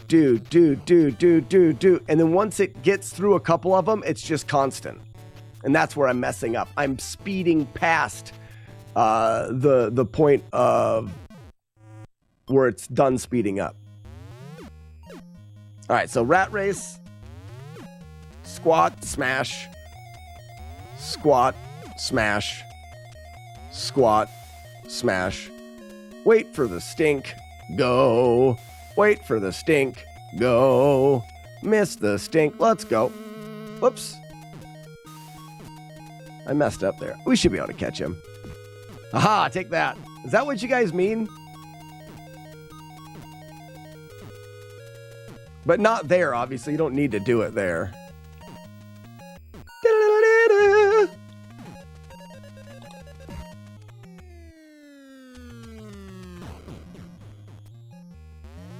Squat to smash. Poopa squat. Ram. Wait for the stink. Wait for the blow. Actually, that's the suck. Wait for the suck.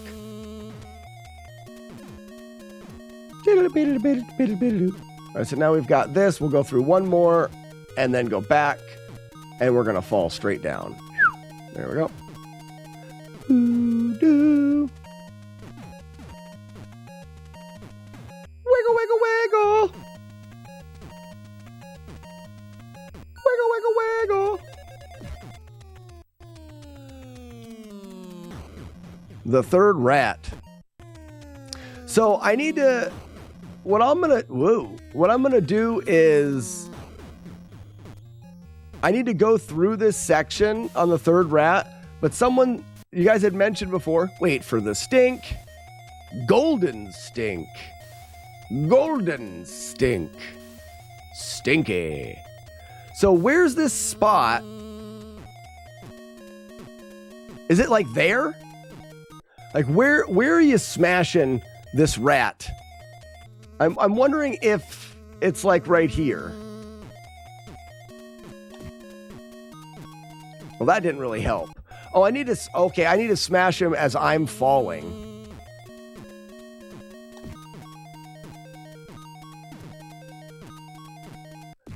Is that it? Because it looks like it catches him on the...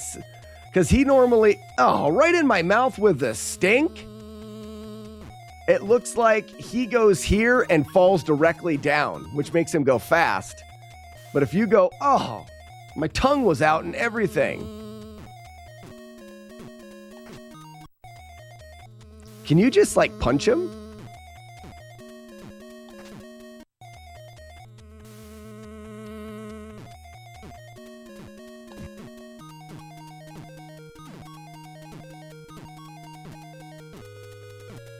Oh, it throws his timing off so much, huh?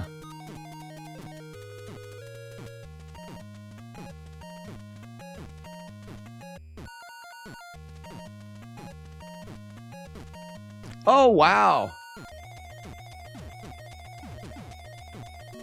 Yeah, I'm doing terrible, but...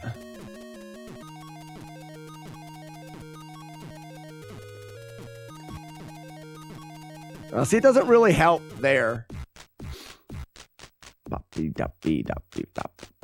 Busy day, just pooped in to say hi. Brimguard, thank you so much for pooping in.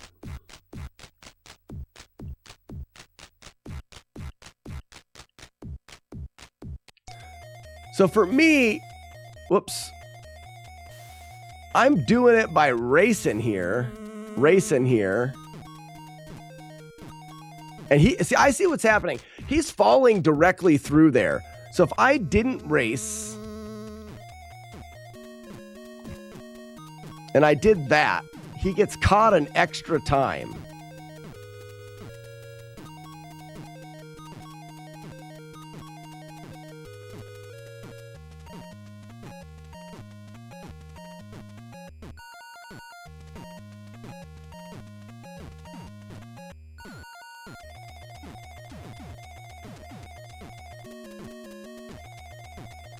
It's like it puts him on a different pattern through the whole thing. Oh, he's just catching me now. And I still got electric.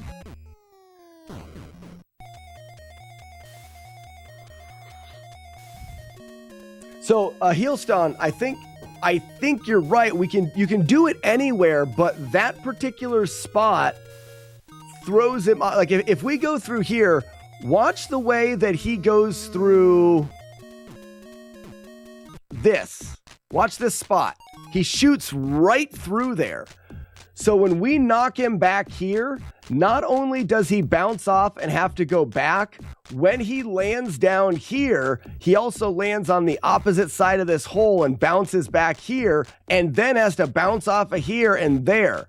So right here, he's hitting here and he's shooting through everything. Yeah, so it's that spot that's supercharged. I really think that's it. So if we just go down and make sure that we're always hitting him right there, see how he bounces? And then he has to bounce on the next one? It has a great effect on how fast he goes. And what it does is, like, I made a lot of mistakes right there. A lot of mistakes. but it allows me to make those mistakes without ripping it. Oh, because I'm still farther ahead. I made a lot of mistakes, and I'm still farther ahead than I normally am on a run without any mistakes.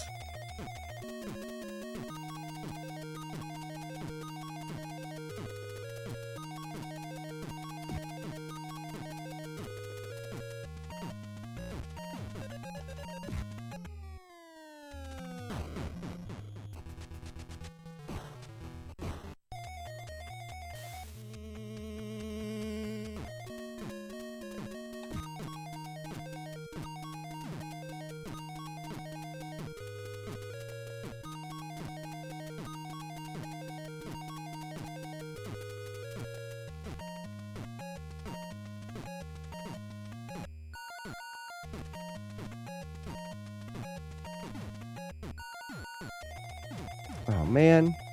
I'm still not getting that fall really very good.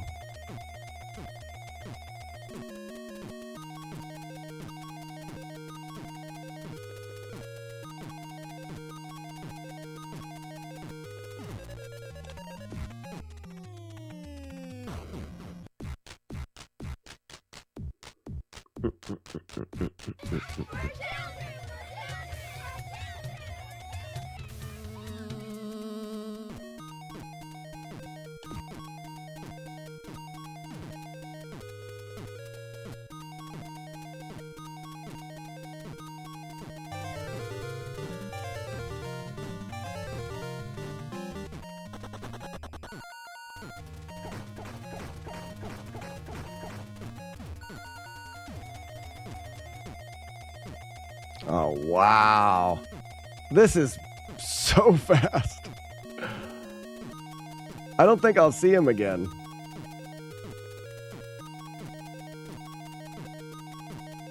Oh, and I get electrocuted. Man, I was definitely right out there. Which number level is this again? JD, the rat race is... If there's 12 levels, it's 9. After this, there is the Cleaner Wiener, and then the Queen's Tower. All right, let's do it one more time.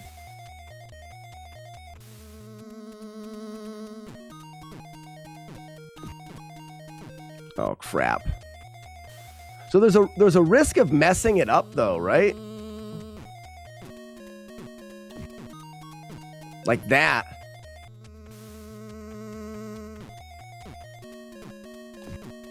Or that.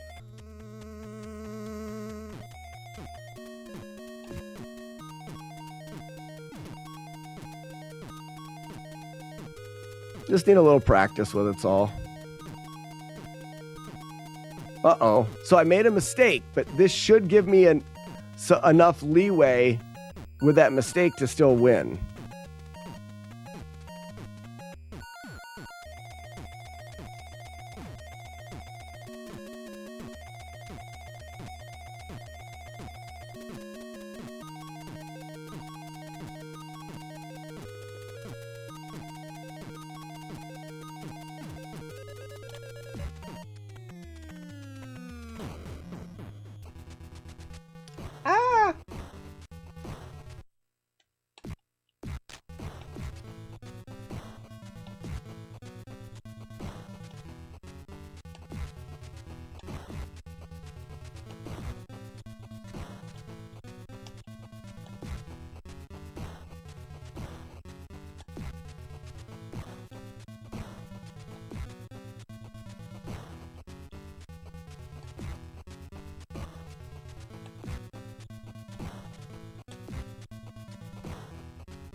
Oh, bummer.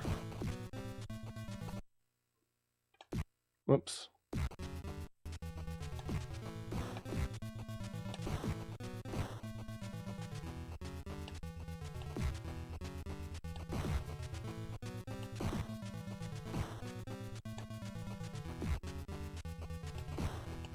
Yipe.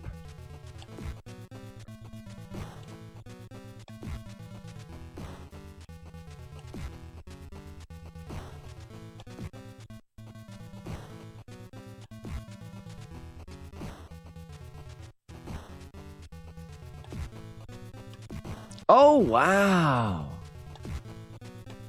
Okay, so that, you don't want to do that.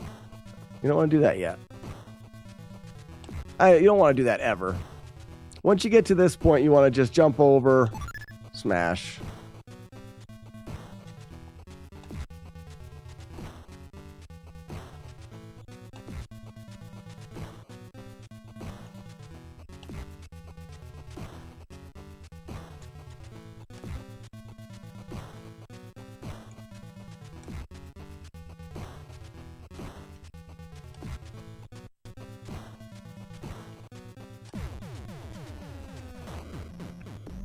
So after this, we've got the cleaner wiener.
What?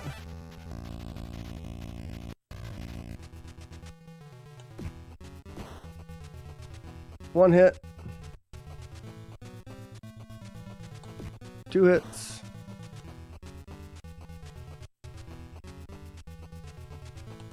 3 hits.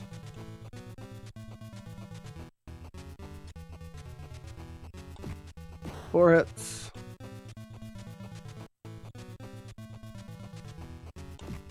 5.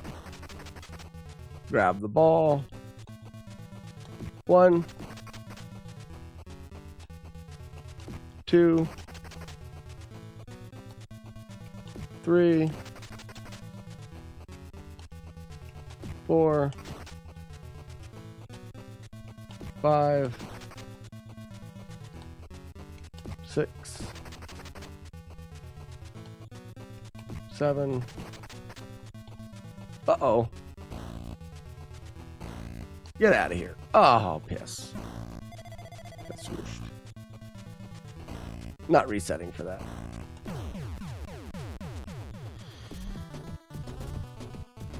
So ending the stream on a high note. As long as Z1 end credit plays at the end of the stream.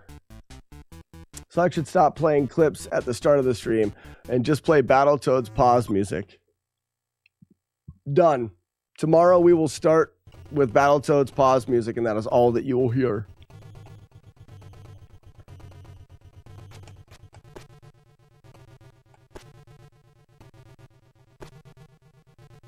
All right, so step 1. Coming up here, we're going to jump, jump, jump. And wait, jump, jump, jump, jump, jump, jump, jump.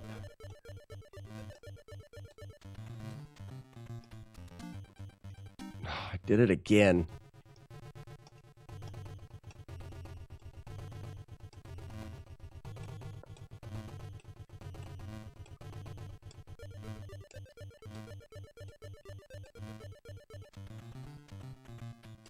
All right, so that's the start. Golden Sarah's.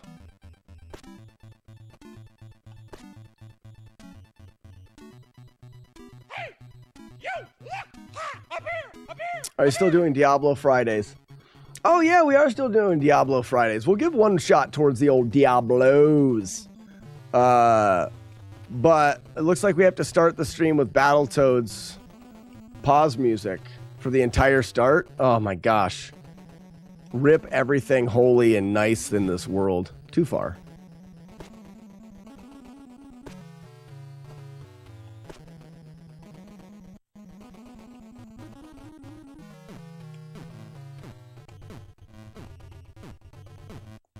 This is a blow? No, it's still a golden Sarah. Sarah! This is the quad Sarah. And then I think we're ready for blow. Yep. Quad Sarah, first blow.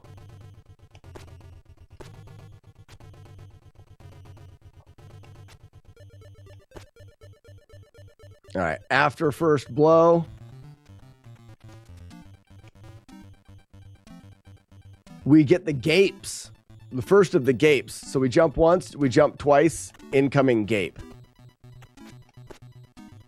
Watch out. Nasty gape.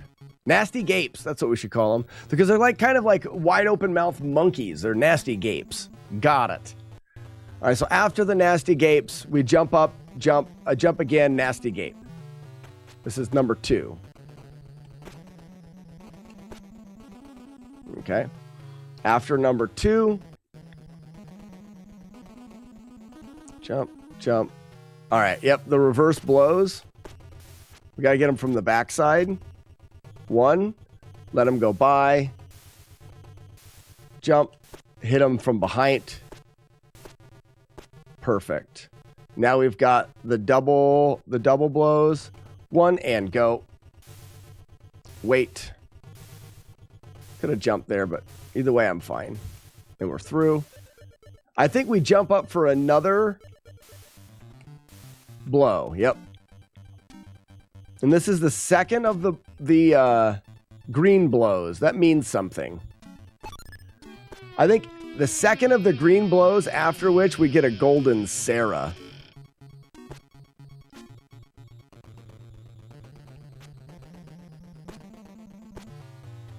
So I believe this to be a golden Sarah. Oh, he's still alive.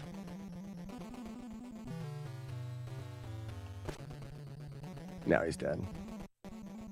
Jump up, jump up. Oh no, this is yep, it's the quick jump. I would have missed that. Quick jump. Here we go. Jump over. Let it load in. Golden Sarah. Nope. So it's 2 quick jumps in a row. After the second green blow.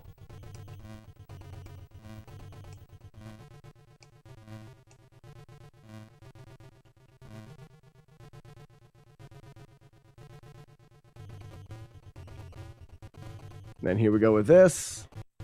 This is what I'm looking for. So we go. What? We wait here. Jump.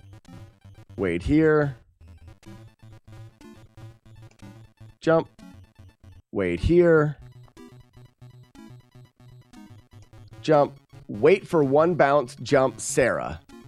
Where are you, Sarah? Oh no, this is okay. We get it. We get into the hanging blows now.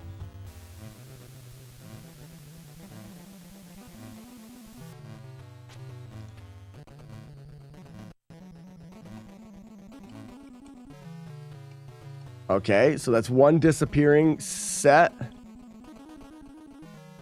We go 3 and then delay. And delay. Sarah. Nope. Gaper.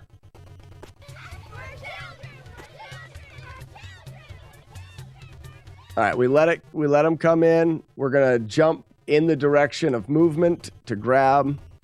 You're a hanging blow. This is a hanging blow. What else do you want me to call it? Do you want me to call it something that is hard to remember? That seems stupid. There's Sarah. I knew you were coming soon, Sarah.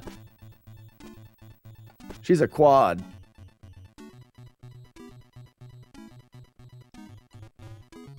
Oh, piss. I see, Sarah, trying to take advantage of me from the backside. Good try.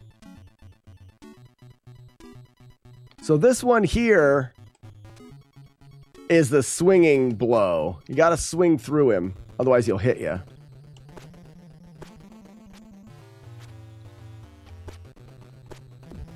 Oh, no. That's kind of a pain.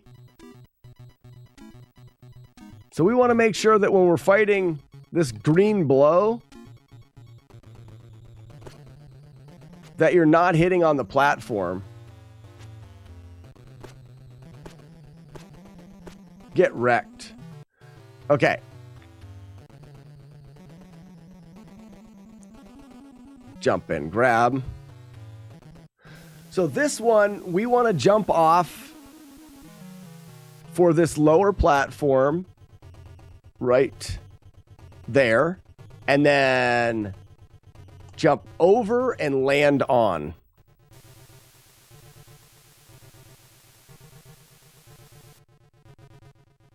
Jump off, jump up, jump up. Now we've got golden blow. Bounce, jump, jump, jump. 1, 2, 3, 4. We want blown to our right. So jump over here. Blow us right. Jump, jump back. Ooh, gross. Ooh, I don't even know what to do here. Got lucky. All right, final boss. How many attempts before I get a no damage boss fight? And then I need a drink. I've been sitting here for 4.5 hours straight without 6. Not bad, not bad, not bad. No drink and no bathroom. Because there is no bathroom. Any other guesses? Or is Weeblo's 6 attempts? Zero says 3 attempts. So I'm going to start at the very beginning of the fight. Maybe 11-teen. So you're going with 6 first, but your backup's 11-teen. 8. You guys can keep getting guesses in as I start.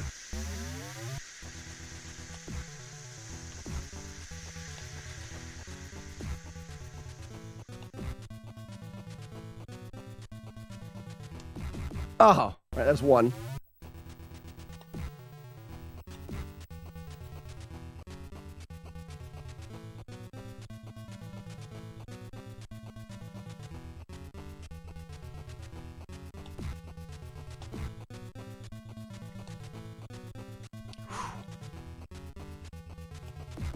There's 2.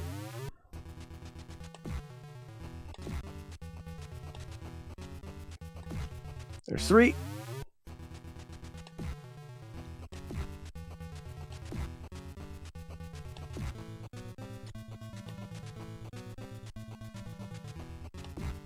There's 4.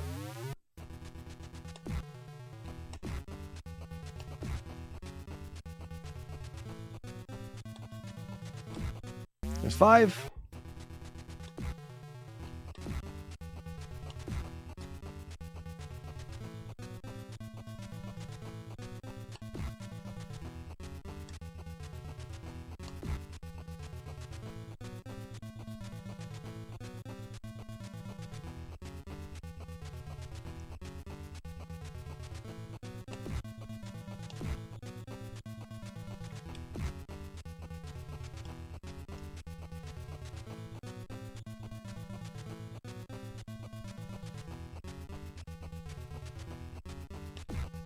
Damn it. 6.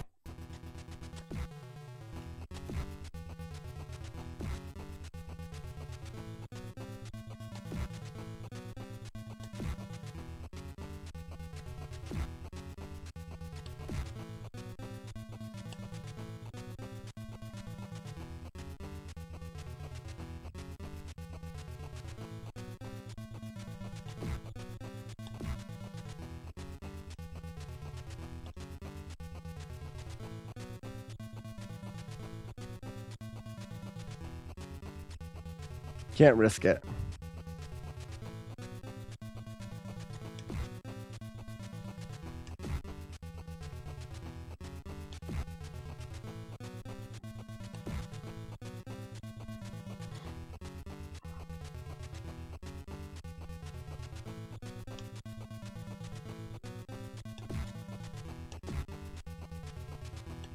Mister. Piss!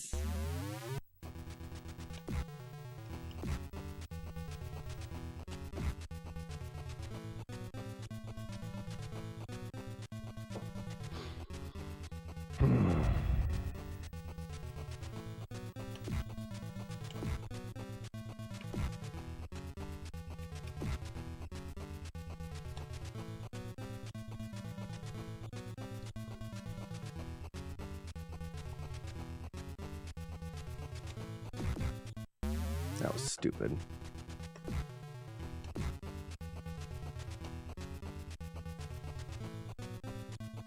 I don't know how many it is now. I've lost count. There's a lot.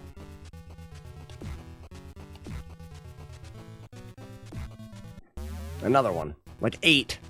Stupid, stupid bitch. Witch is hot. That's all I know. Stupid sexy lady. That was so dumb. 10.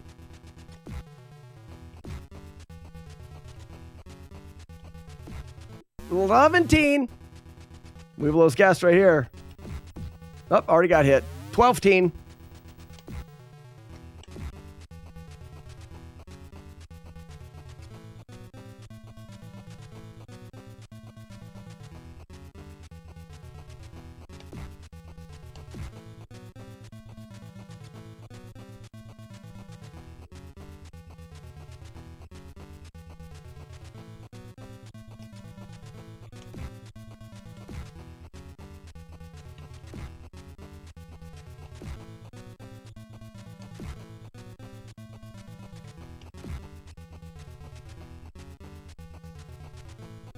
Bum ba da ba da bum bum bum.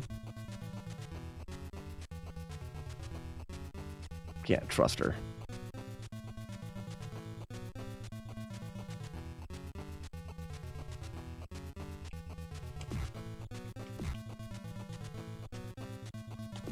Ooh, lucky. That was lucky. Saving it there. Cheating.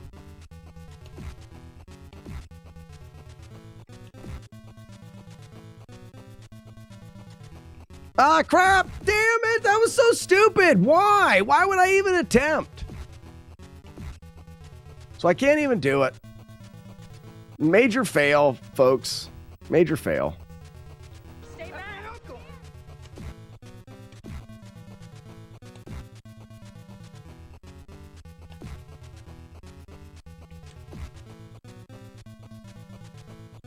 You suck.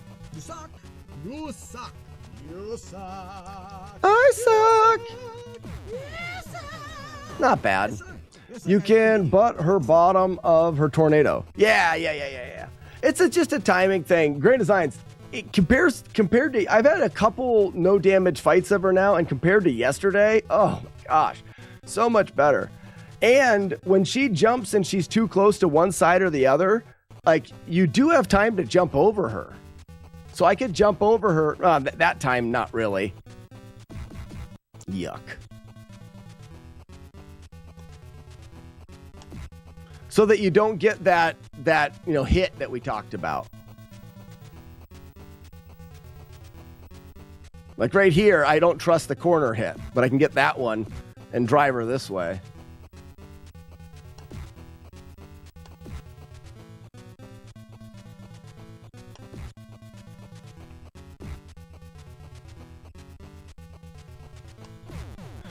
I'm learning the pattern so much better.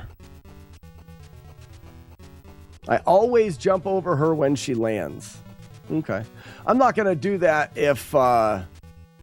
because if she lands in front of you, even if she's facing you, whoops. I want to avoid that hit. So in this case, I would jump over her. But even if she's facing you, you're still free to hit her.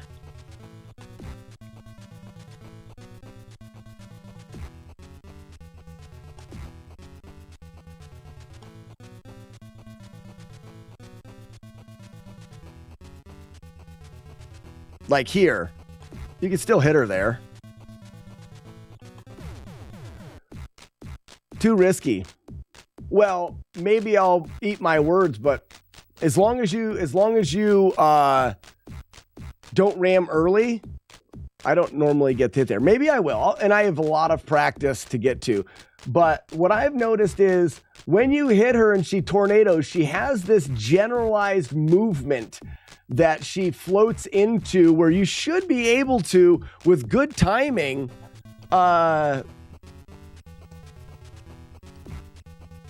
you should be able to see her, like right here. She's either going to come down enough for me to hit her, or she's going to come down and not enough and then turn into the tornado. And she's either going to come down where I can hit her, or she's going to fly out of the screen.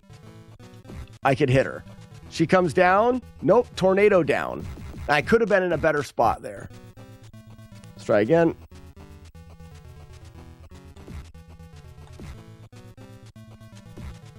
Down.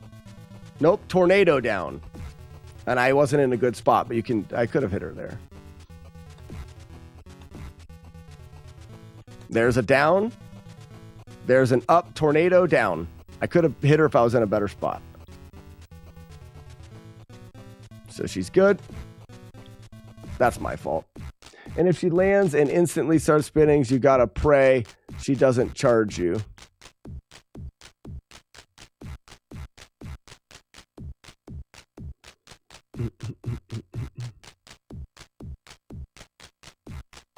Yeah, when she goes full off screen, I go all the way to one side. I'm sure that it's random. There she goes.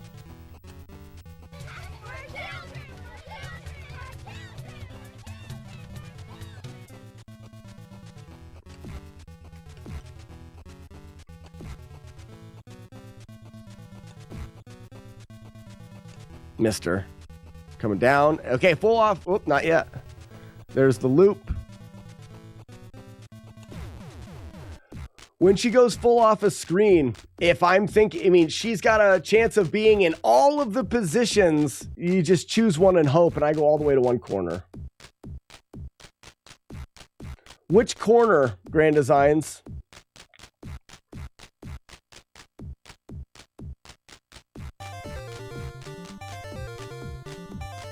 No, there's not, Grand Designs, there's not going to be, in the far right corner, sometimes she bounces weird. When I was over here and I jumped her tornado, and then the second time she missed, I'm sure it's a bit of a luck. Up, down, tornado down. There we go. Up, down. So she kind of, all right, we'll wait here. Boom. Boom, circle, missed. So if she comes at me in this corner, I can jump her, or I wish I could get her to do it again there.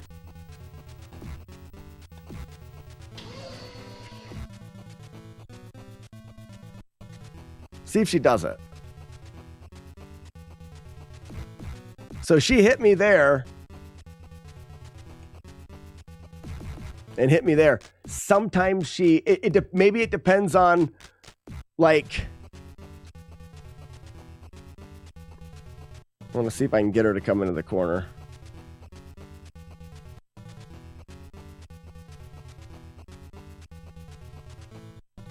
You see how she's in full tornado, but now she's in and out of tornado? I think if she's in full tornado, she can't hit you in the corner. Looks like she's going to do it on this side. Maybe it's not right. Missed butts are usually what gets you.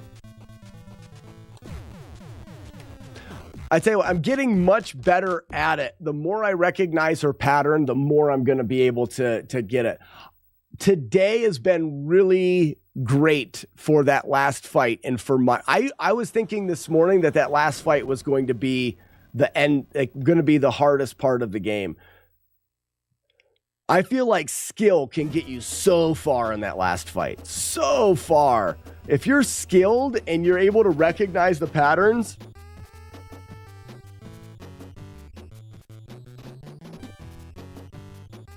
Getting hit 3 times in a row. Yeah, but I think, like I said, I think skill can get you a good ways into that fight. Whereas the surfing stage, I think, is the worst RNG in the whole game. Because I constantly get there and have unavoidable mines. Like, not, oh, I went into the wrong... No, just completely unavoidable. All of your one-hitters, the hits didn't come from her. Yeah.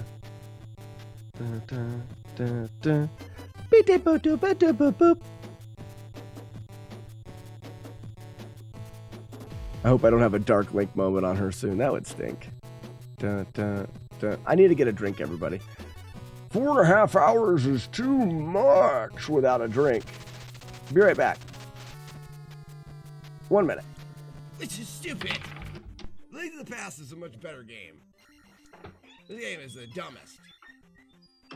And it's for losers. This game is a dumb loser game. Having a lot harder time with this quick spawn with this new D-pad. Oh my gosh! Oh my...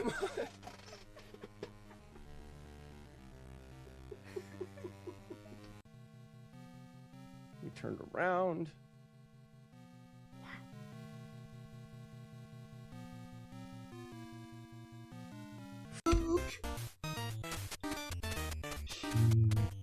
Going. No, that's not how it works, Matt D.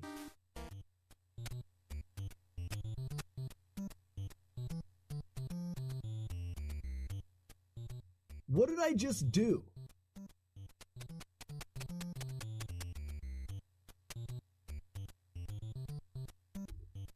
This is the actual cart.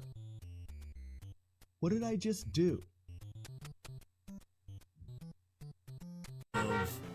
A lot of things. I'm more for the function. Actually, I'm gonna do something here too. Is sponsored by the Sarah Jessica Parker Foundation. Please join them in the fight against violence to horse-faced people. Remember their slogan, just because our faces. Yeah, that's pretty being stabbed in the Grand Designs. That's pretty much a Dark Link moment at that. The last golden cloud. I'm happy with the strategy I have for that. All right, let's work our way back from the beginning.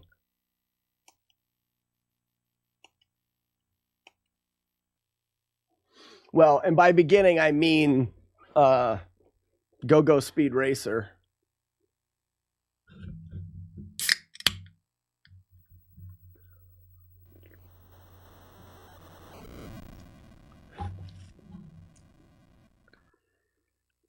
I may be making a big mistake, but I haven't practiced any of the first stages. I feel like practicing anything before this is a waste of time. In fact, I feel like practicing the beginning of this is a waste of time. The only thing I need to practice of this is the last part. I jump too early every time, and as soon as I said that, I'm like, I'm going to jump too early on this. Bum-ba-dum-ba-da-ba-ba-dum.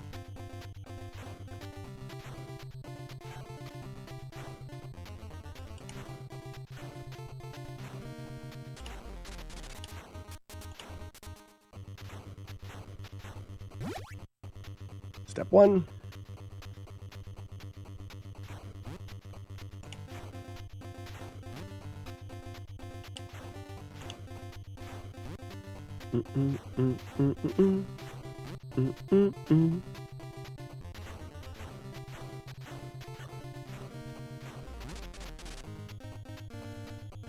One in, jump, jump.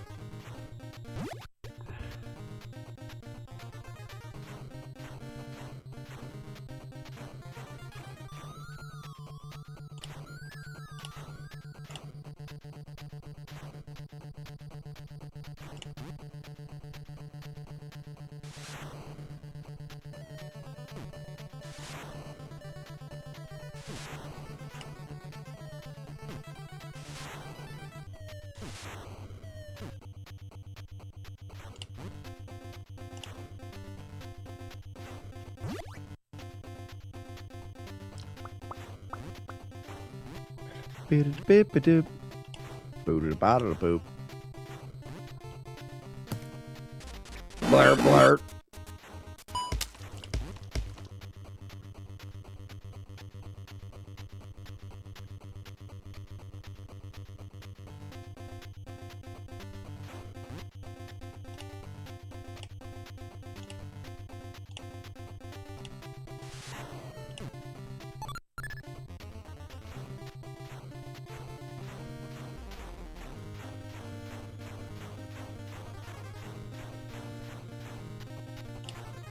Yeah, I think I try to speed up too much there sometimes.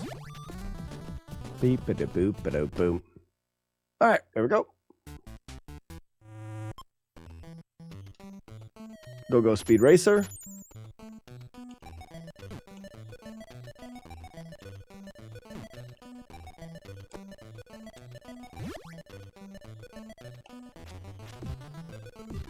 I stood up too fast.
That sucked.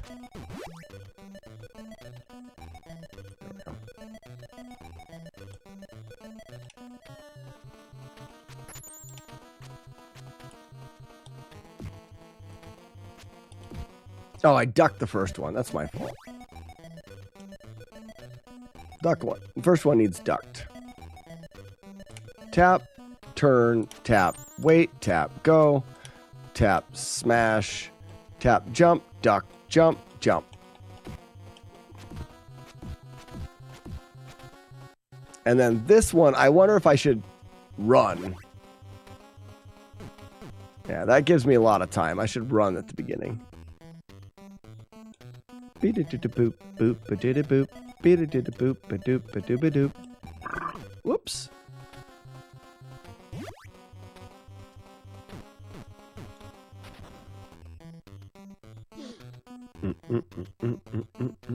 I can tell that I'm not quite ready for the save states. I'm still using save states very frequently. I try to use them a little less frequently, and I realize that I'm still taking damage in spots, so it's...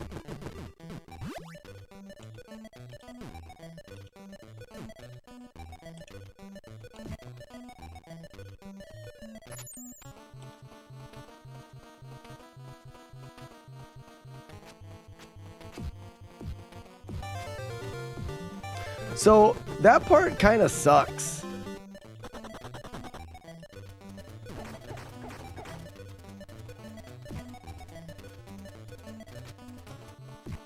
I need to make sure I'm ramming him. This part here actually kind of sucks a bit because you want to be... Oh, well, I got a duck. You want to be... Gross. On the right edge. I guess I can run into the wall and then, ooh, run into the wall and bounce. Is that enough? Yeah, that's enough. Let's do that again. So we want to take here and run in and bounce off the wall. Otherwise, if we're too close to the wall, we can't jump over that second or that fourth snowball. I still can't jump over it very good. Maybe you bounce and then tap the left once. See, I can get much more height. It's funny that something like that can actually be kind of difficult.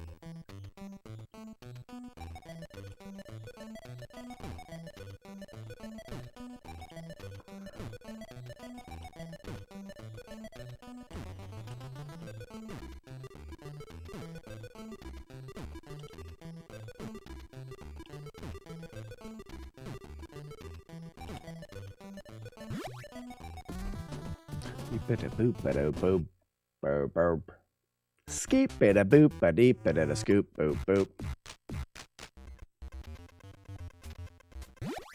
So down, up, down, up, down here, 2, 3, up.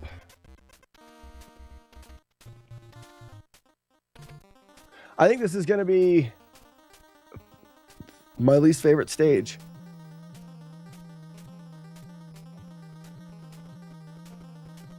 And it's sad because it's like super easy. Except for one spot just sucks a lot.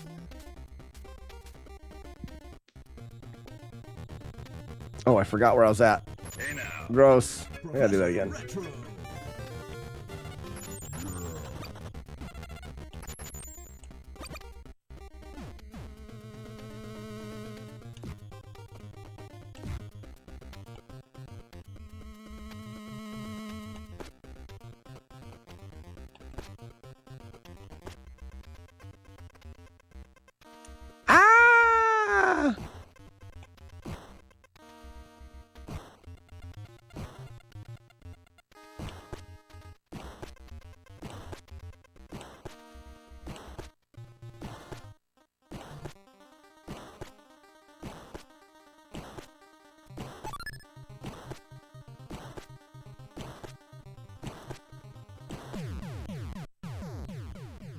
This is it. I think that I want to be on the bottom and work it from here.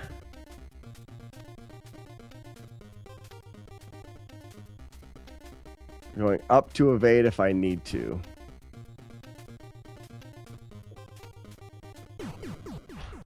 So stupid. It's just so dumb.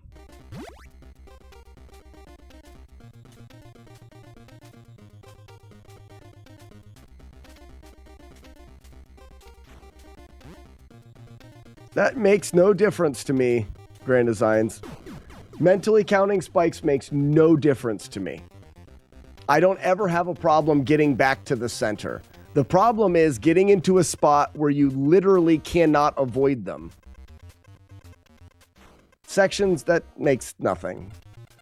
So I constantly am getting into spots where it doesn't matter what I do, I cannot avoid them, period.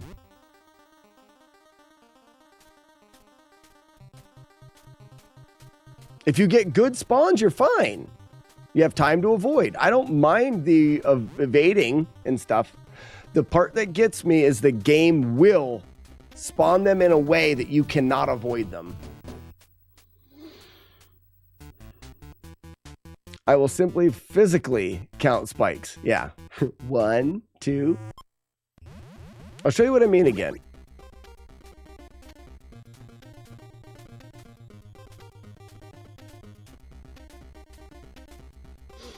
I'm just going to do this whole thing for a while.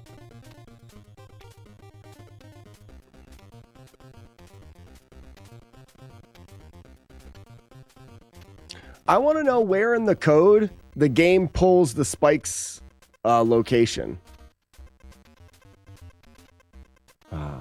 If I get one of these, great.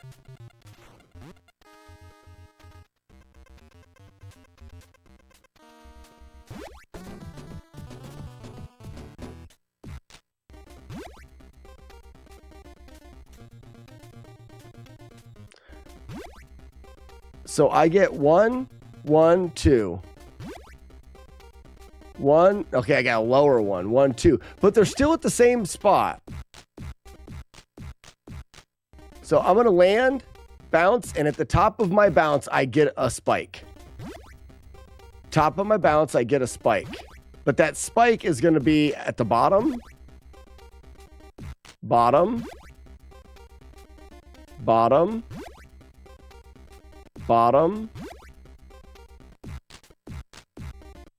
That time it was lower. That time it was at the top. Top. Top. Or bottom. Top.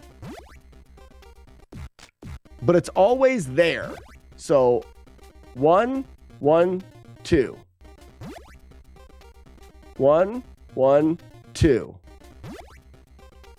1, 1. 1, 1. Nah, see, they don't even spawn at the same time.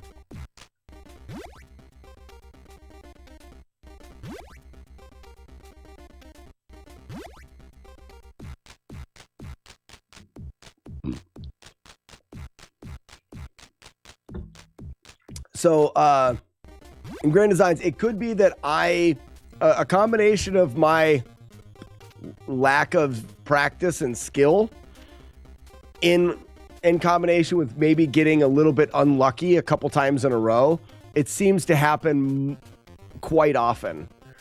But I've played through this stage 12 times total. So it's not like I have enough data to make that assumption.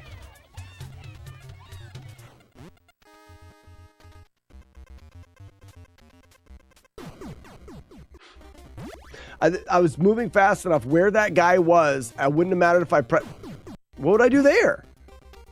Wouldn't matter if I pressed up or down. Another spot.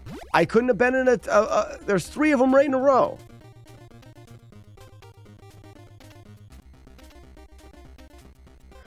You know what maybe I should do is be in the middle of the screen,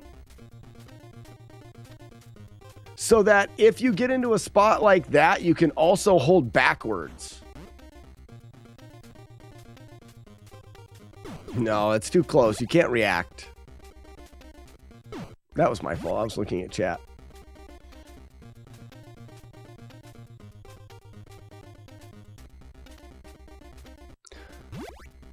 So centered near the back. That one I have to go down. Stay centered. Down. Stay centered. Down. Okay, stay centered. Down. Down. It's good.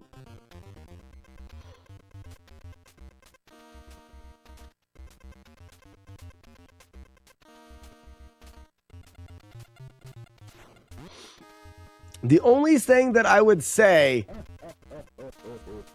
is you can evade better moving up than down, because when you're moving down, you're also bouncing up. Grand Design says just like that. It's a random stage. That was good spawns. You can get bad spawns. I would say, because if I'm here trying to dodge up, I also bounced, so I can create distance between me and the entity faster moving up. If I try to dodge down, but I'm also bouncing up, I can't create that distance as fast.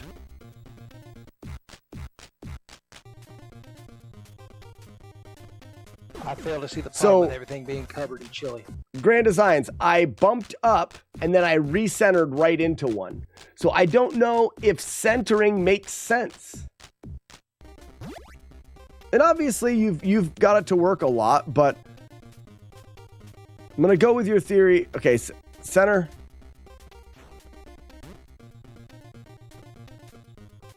Up, back to center. I thought I was underneath that guy. All right, I'll go down. Okay, I chose to go down. I'm screwed. Maybe I can go all the way down. Okay, I got all the way down. I wasn't sure if I could get underneath it. Down, back to center, down, back to center, up, center. Ugh.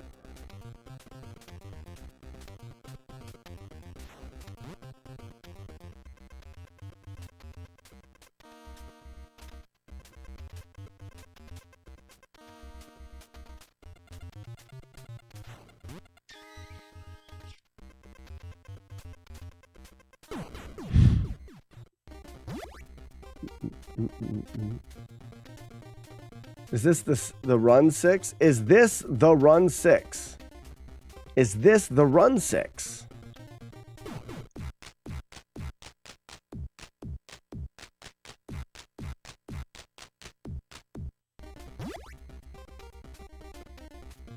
They were right there when I jumped.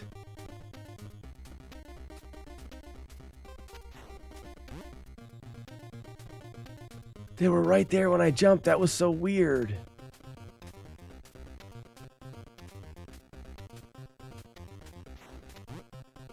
I want to know more how this functions on a coding level. I'm curious. Retro Storm says, oof. Yeah, this stage is a big oof.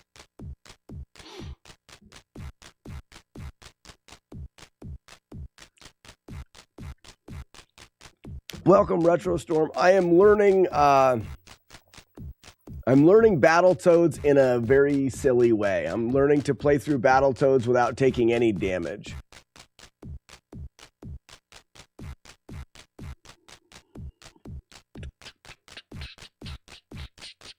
What I want to know is, how does the bouncing work?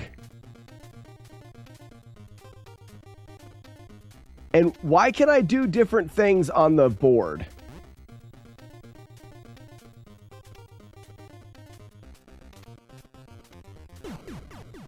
I'm curious of things. So, like, I'm standing up versus... It looks like when you crouch down, you skip... No. So, holding back. It's random, too. Like, it doesn't always make you do the same thing. Whee!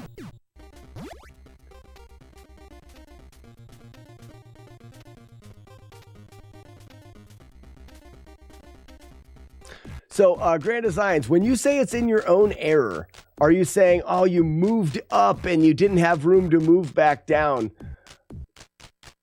If you move up and next thing you know, there's one in the middle and one up and there's no room to come down, that's not your error because you didn't know that those ones were going to be there. The one thing with this stage is, because you don't know, like right here, let's just look at this. Okay, so I can do a couple things here. I'm right here, so I'm gonna have to move up maybe twice. Now, if this guy was to have spawned right here, I could maybe not have enough room to move down. If that happens, hindsight, I could have went down at the beginning and I would have went through it. But you can't say that that's your error there. And I find that oftentimes you're put into a scenario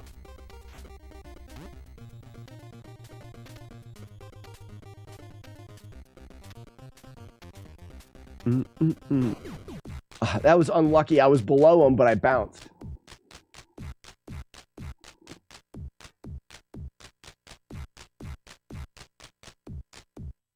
Okay, I'm going to keep testing Grand Designs. You're very confident in your theory of this recentering thing in the middle. Ugh.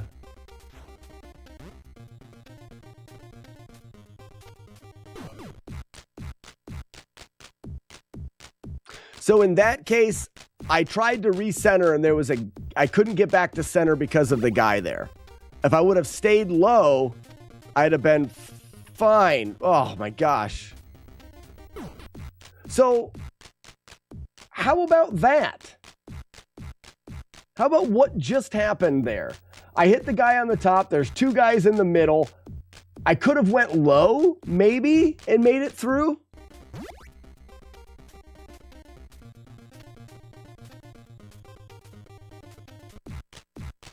There was a slight gap in the middle, but if you bounce, you can't go through a gap.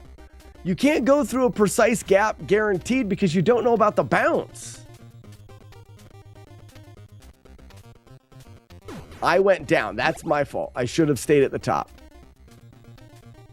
Though I don't know how. Here's your Tetris reaction speed, Grand Designs. This is where that lightning fast Tetris reaction speed, I think, is going to be very helpful for you.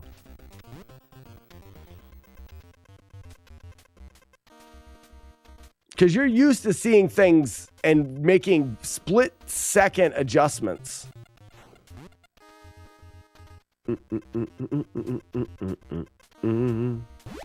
What I'm used to doing is taking something like this and figuring out the easiest way. And I don't believe the center is the easiest way unless you have great reaction. And I'm not saying that for sure, but you got another max out?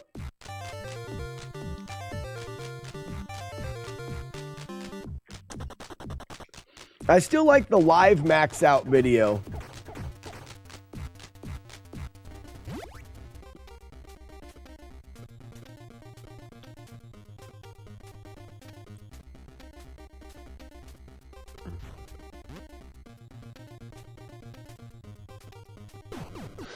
So what I'm looking at here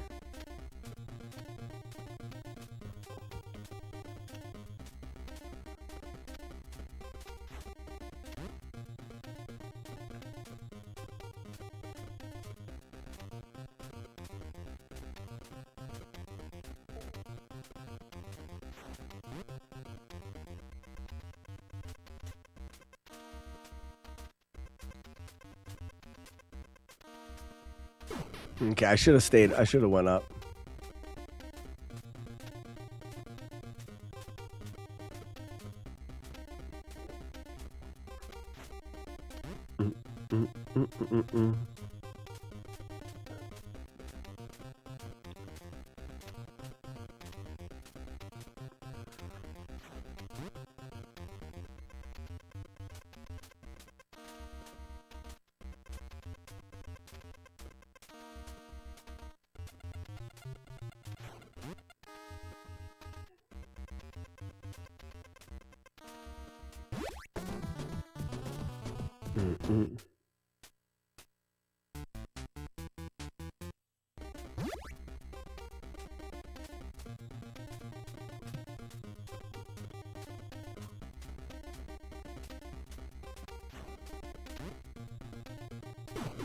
That's messed up.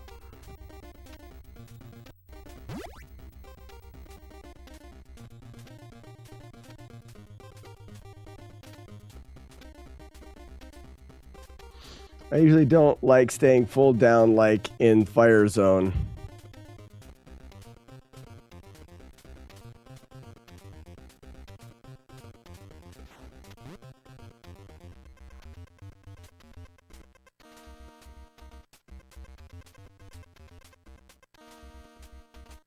So the difference here, Grand Designs, in my theory right now, is when you hold up to dodge up, you can also be bouncing, which means to clear enemies going up is going to be you can move vertically faster, you can move up faster, and you can move down.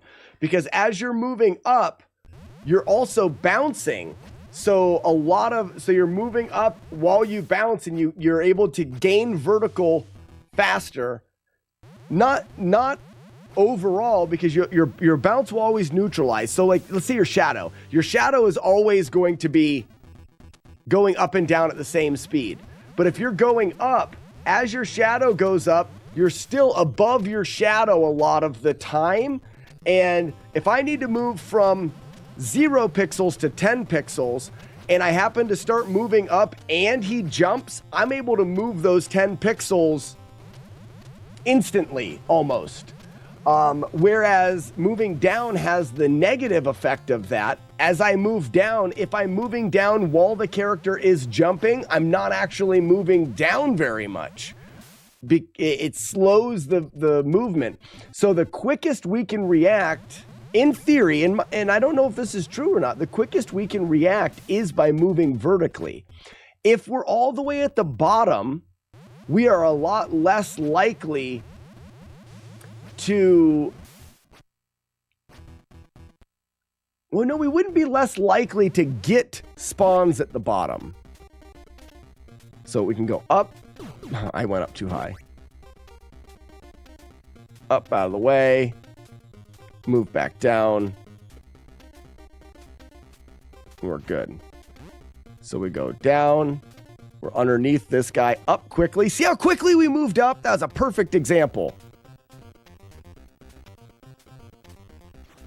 It's a perfect, that last, I mean, clip that. That was a perfect example of how you can move up. Like, I didn't have to move at all there.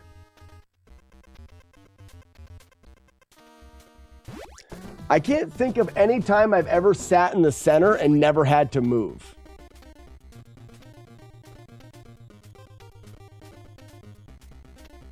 Ooh, I got lucky with that bounce. I'm trying to not move. Got lucky with that bounce. I'm moving too much. I'm moving too much as well. Okay. That's actually helpful to realize that I don't... If you're watching your shadow... you can still jump into things. It's stupid. That's crazy not moving. Well, so right now, I'm testing theories.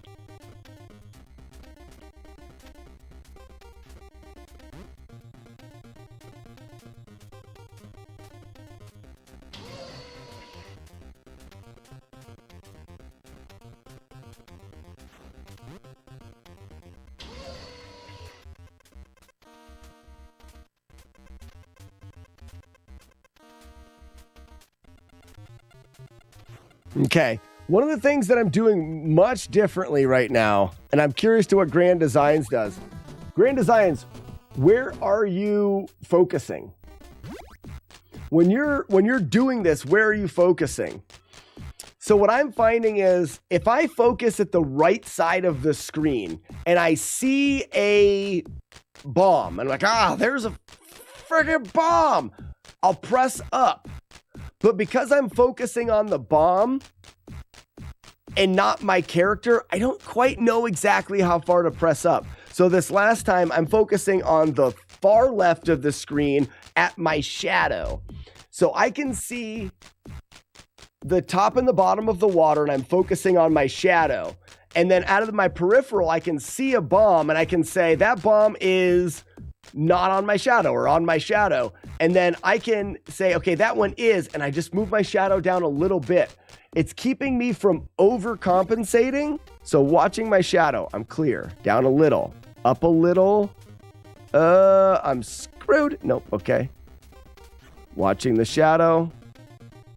Down a little more, up. I'm good, up. That was so close. Up, wow.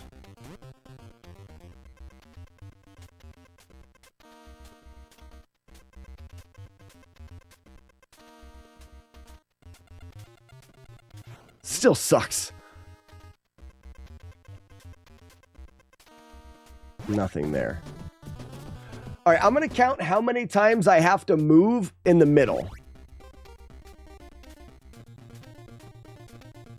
All right, 1, 2, back to the middle's 3 moves. Up 1, 2, back to the middle. That's 5, 6, 7, 8, 9, 10 moves maybe.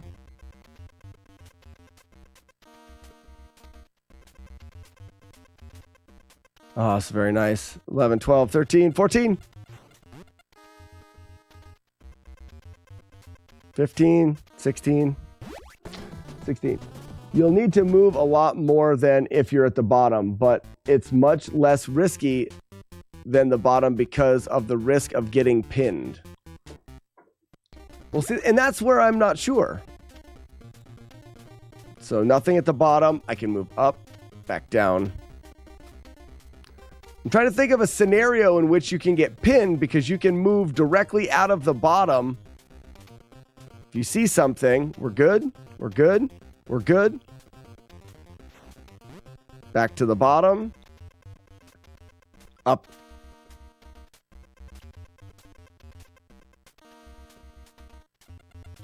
We can go up all the way. I understand that there could be a scenario. I went down right directly into him without thinking. I understand there could be a scenario where. So you're thinking that if I have one coming from the bottom and I choose to move up, that I'll move into another one. But that means I can move up again and I can move up again. The only way to actually get pinned at the bottom is if you have cascading bombs that move you all. You'd have to have a bomb from the bottom, the next bomb be in the way going up, the next bomb be in the way going up, the next bomb being away going up, the next bomb being away, all the way until you get to the top and you're pinned. It would have to be a perfect cascade. Otherwise, you'd have a chance to get back to the bottom. Okay, let me say, that's the way that I imagine it. I want to know, so like right there, I have a chance to go back down, chance to go back down.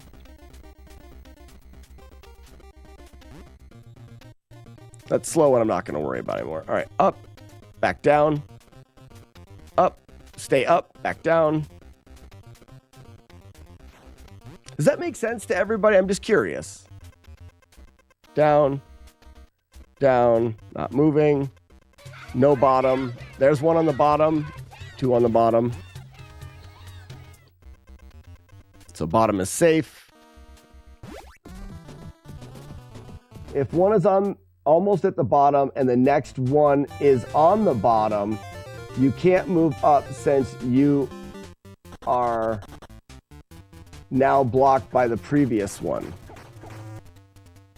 If one is on the bottom and the next one is on the bottom,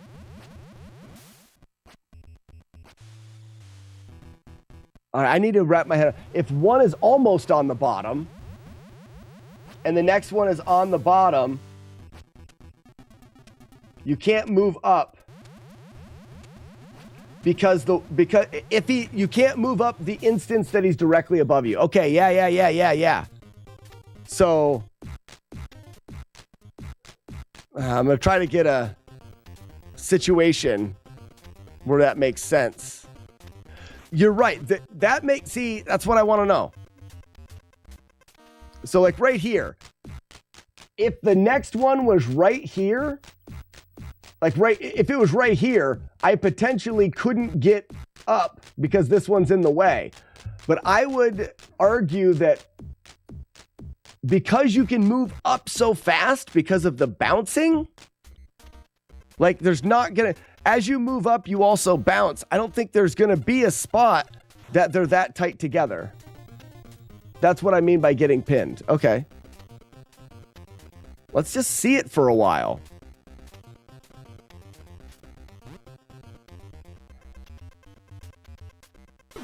That was why. See, I need to realize that the bottom is not always safe because I instinctively go all the way down to the bottom immediately without looking.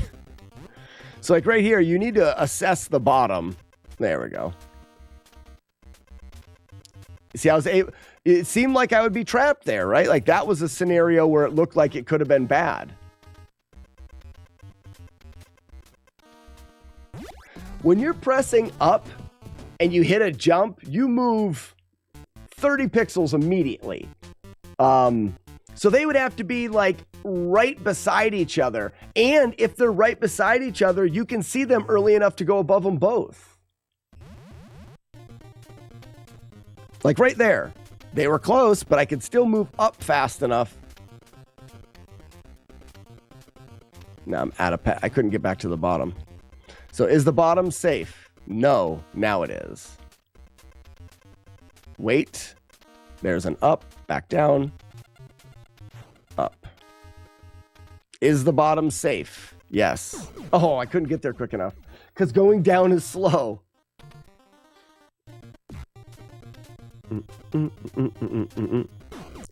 This is, I want to make sure everyone's on the same page. This is one of those scenarios where I will probably still end up doing what Grand Designs does. This is not for argument about what is better. It has nothing to do with what I'm doing right now. What I'm doing is experimenting. Oh, I still hit the jump. Also, when you're at the bottom, I would argue that there's less to dodge. Because when I'm right here, what I take up is... No, the top would be less to dodge.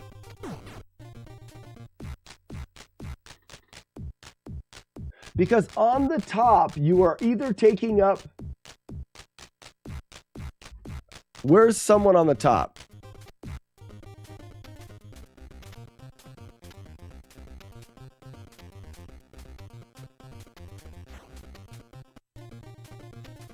Because when you're jumping like this,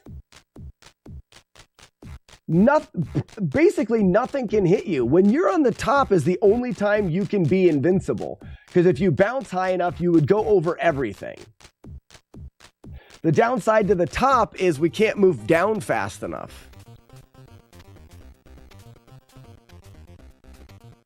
Like that one there, we'd have to move down for.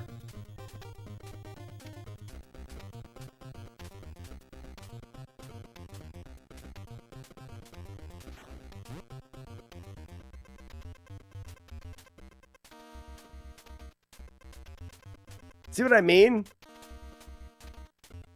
Seems like we should have had to have dodged all of those, right?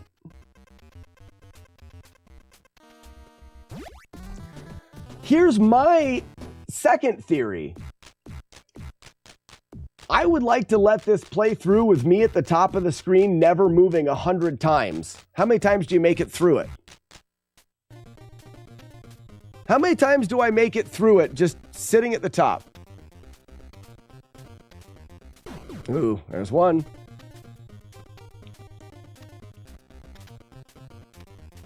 That's actually the same spawn. Wonder why I got the same spawn. These are all different. That one's all the way at the top.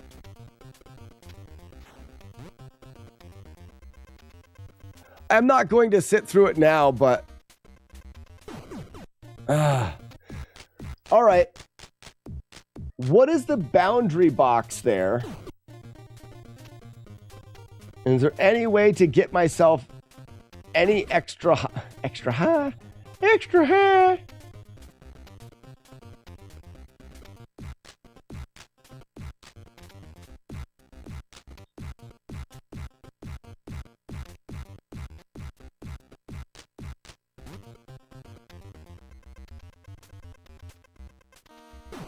I'm always able to. Stinking well-written program.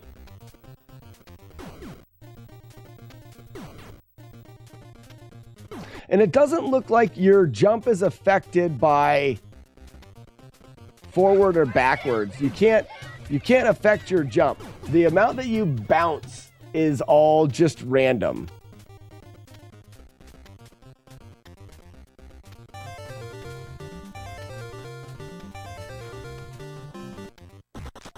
One, two, three, four, five, six. Ready? One, two, three, four, five, six. Okay.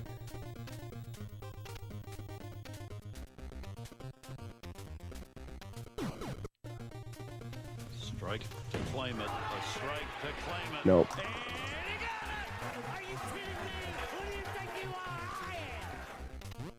No. I was hoping that there was a... There's no consistency in that. It's just random. Bad Gamer, how's it going? Hold A. Nothing. Holding A, holding B. Mashing them together.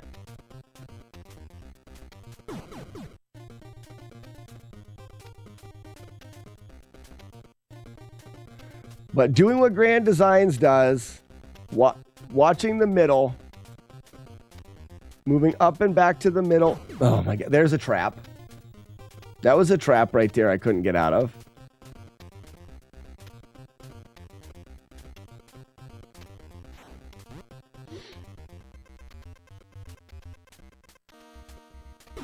I didn't get down far enough. It's hard to get down far enough because you don't know if you're going to be bouncing.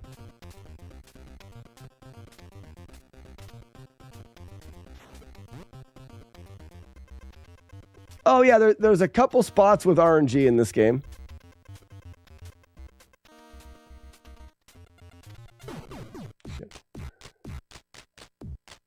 Do you research tips and tricks, figure out on your own? Jason, I've got such a great group of guys over on Twitch. It's kind of a community effort.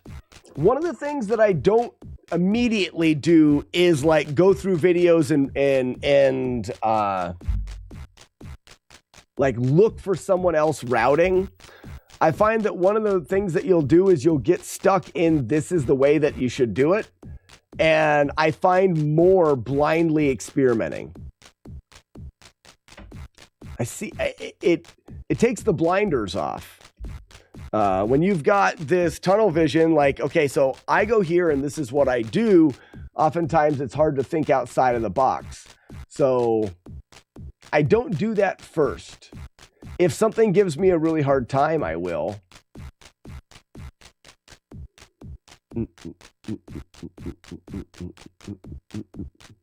What if you move forward when safe so you can move back as you dodge? Occupy couch, they come too soon. So when you get up here, you just can't react fast enough.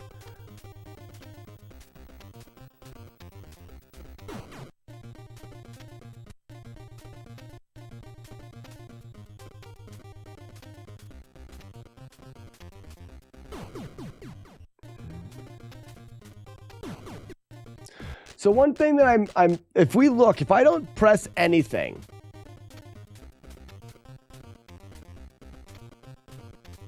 and this doesn't make any sense to me, to be honest. No, it worked. Not going to press anything.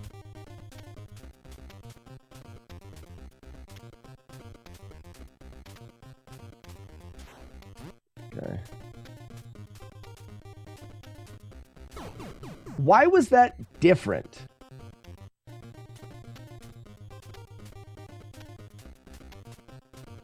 The only thing that I can think of is that Battletoads, yeah, like right there, completely different. I'm loading a save state and I am doing nothing. The only thing that I can think of is that Battletoads, its RNG is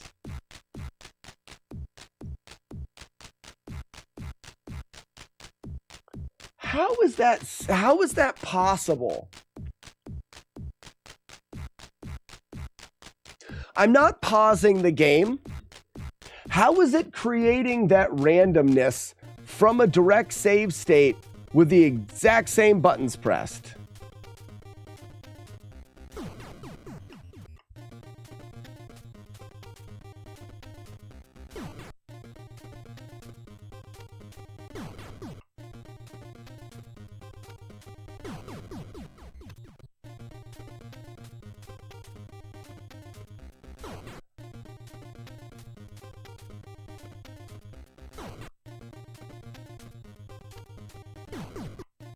So I'm hitting the second one, going through.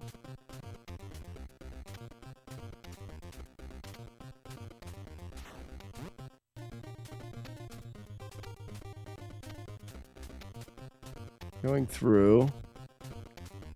2 at the top of the screen. Going through. Hitting the second one. Hitting the fourth one. Hitting the fourth one. Hitting the fourth one. going all the way through. 2 at the top. There's 3 sets. Hitting the second one. Going all the way through. Right now, 2 at the top. Hitting the fourth one. Going all the way through. Right now, 2 at the top. Hitting the second one. All the way through. Hitting the fourth one. Hitting the fourth one. Okay, so there is a pattern here. Hitting the second one. Let's pause for a second.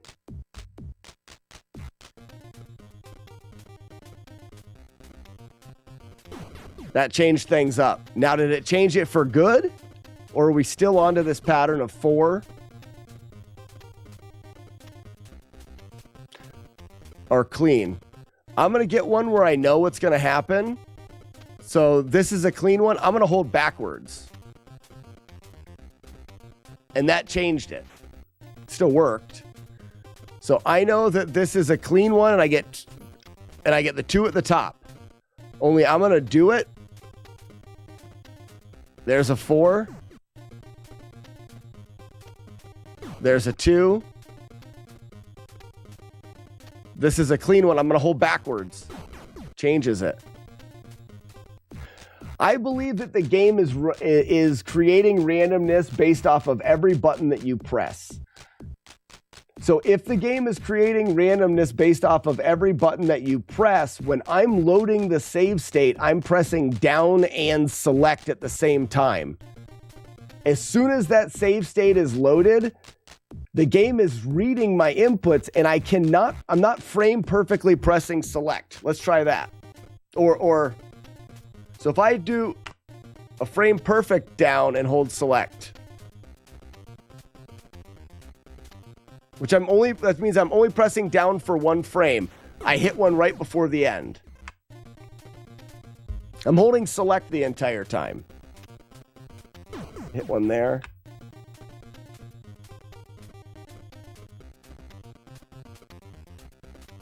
I'm getting a different pattern right before the end.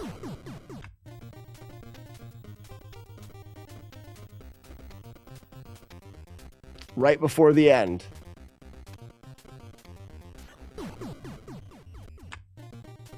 That was probably too many. There we go. This game is reading every button that you press. I'm trying to make sure that I'm only getting 1 frame of input.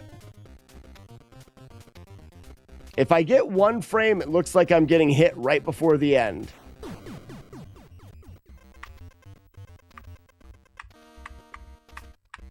There it was. 1 frame of input. With 1 frame of input, I can reliably hit there. So just like I would have originally thought, there is no randomness as long as you are pressing the exact same buttons. The reason why I'm loading this save state and I'm like, whoa, I loaded the save state and I got hit here or I got that, is because when I'm loading the save state, when I'm pressing the buttons, the save state is loaded and then I'm releasing the buttons and I'm holding them for a variable of time. So if we never press any buttons, we could potentially have a similar pattern. If the randomness of those things is based at the start, if we could frame perfectly, jump on the thing and then never touch anything, maybe we could see some kind of similarities. So let's test that out. Otherwise, it's using RNG that's derived from the very beginning of the game, and we're SOL. There's nothing that we can do about it. So this is that, this is that, this is this.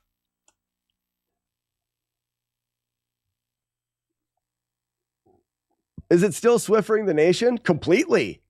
Yes. Frame perfect? It has and will continue forever, always, too. Swiffer, the nation. What if you mash an input before this section to try to force RNG?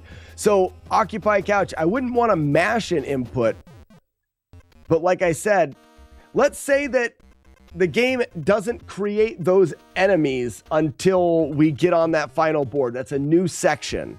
It's like we get on this board and we've started to generate things. In this case, we know that we can hold forward. Stupid. Even if this was generated from the beginning of the level, yeah, we would be screwed.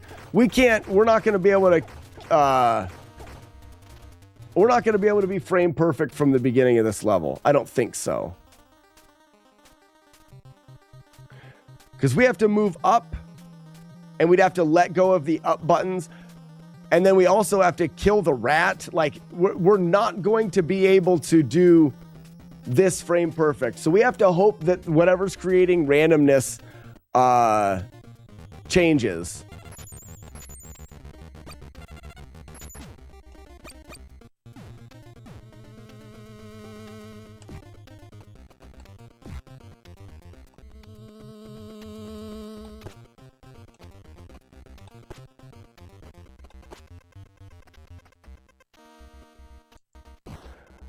Just thinking if the RNG is seeded based on the last 6 inputs or something like that. I don't know if I've ever seen something that... Oh, I guess I kind of see what you're saying. Or a combination of the last... So you can flush the RNG out. Well, then holding right would do it. And that doesn't... like, because then it would be getting an input of right every time. If that was the case, then you'd be able to hold a direction. Right?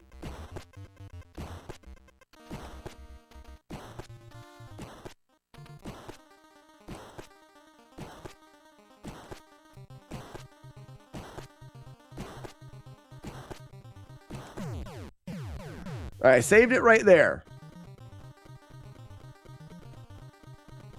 So I'm going to... whoa. How close do I have to be here? I'm going to go 1 frame at a time.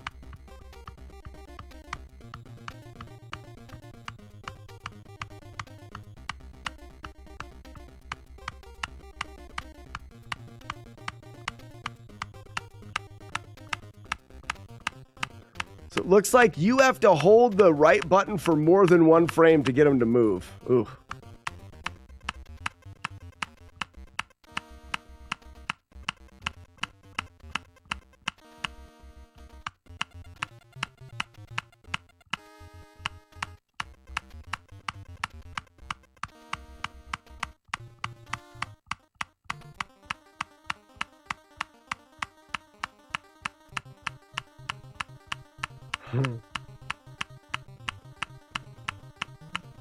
There we go. Now I'm not pressing anything.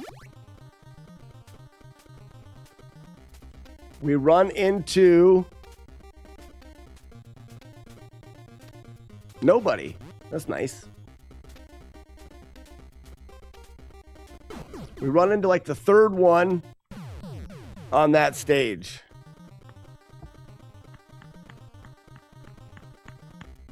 This is not gonna work, but what I'm just thinking is, okay, the RNG for this section, this is not how it works. It starts to be created once you load it in, meaning if I don't press any buttons and I'm in the same spot, everything could be the same.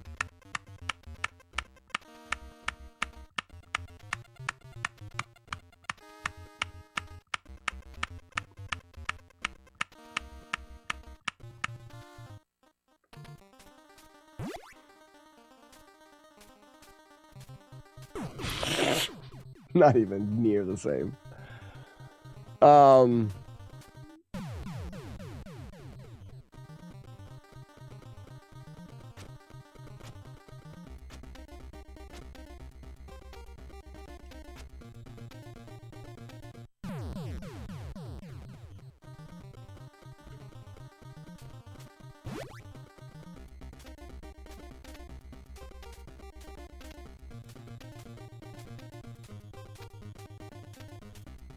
Was I just getting really lucky there?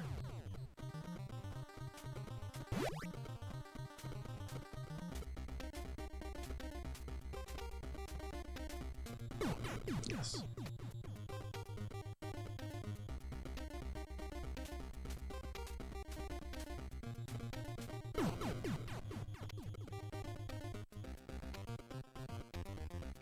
Occupy Couch says it might only be one input. So what if I tap back?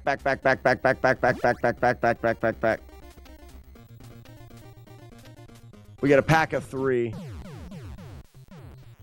We're just gonna mash the back button.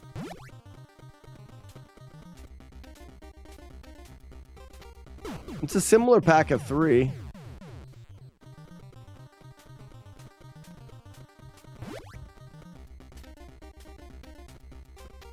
Not anywhere near the same.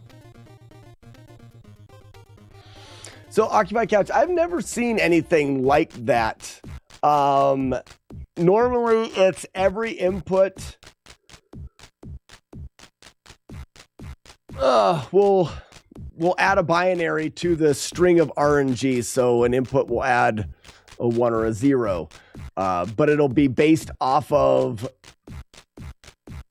another input. So like, for example, let's say you've got 8 1s and 0s, and it's going to continue to, so what it'll do is it'll say, all right, if you're pressing right and the last input of this is a 0, then that'll be a positive right. So a 1 and a 0 make a 1.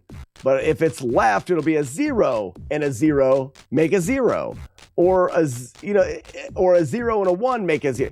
There's normally some more complexity to keep it from doing that. I've never seen something as simple as like, because it's normally binary. It's a series of, and it's like Zelda. Zelda 2's RNG is a series of 8 bytes. So it's 16 bits. I think it's 8.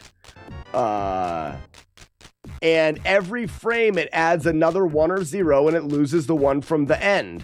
And everything you do can affect that. It makes it pretty dumb.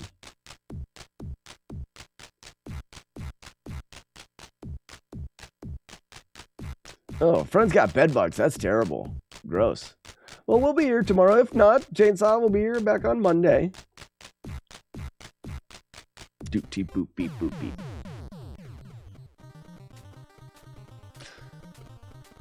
It's gonna be that we just have to get good at it, I'm sure. I don't want that to be the thing, but it is.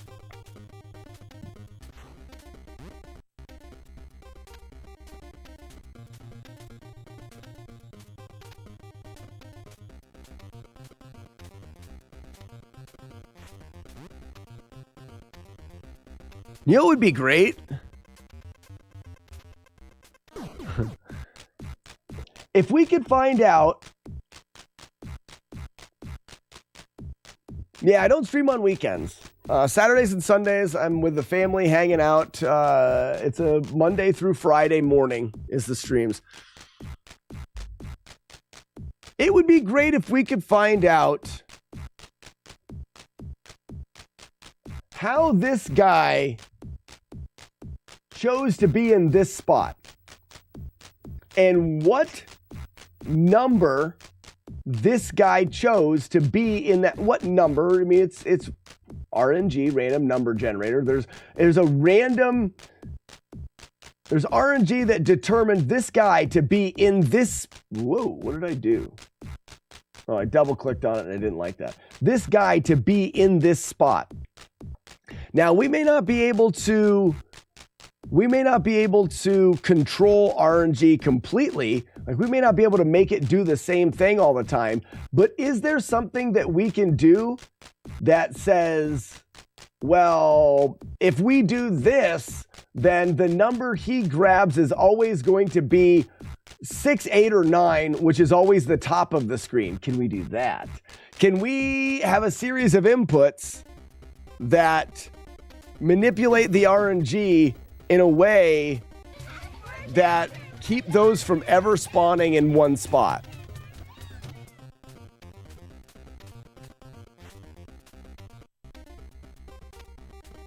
I go back to the mashing. You know, can we be at the top of the screen and mash up and it never spawns one at the top?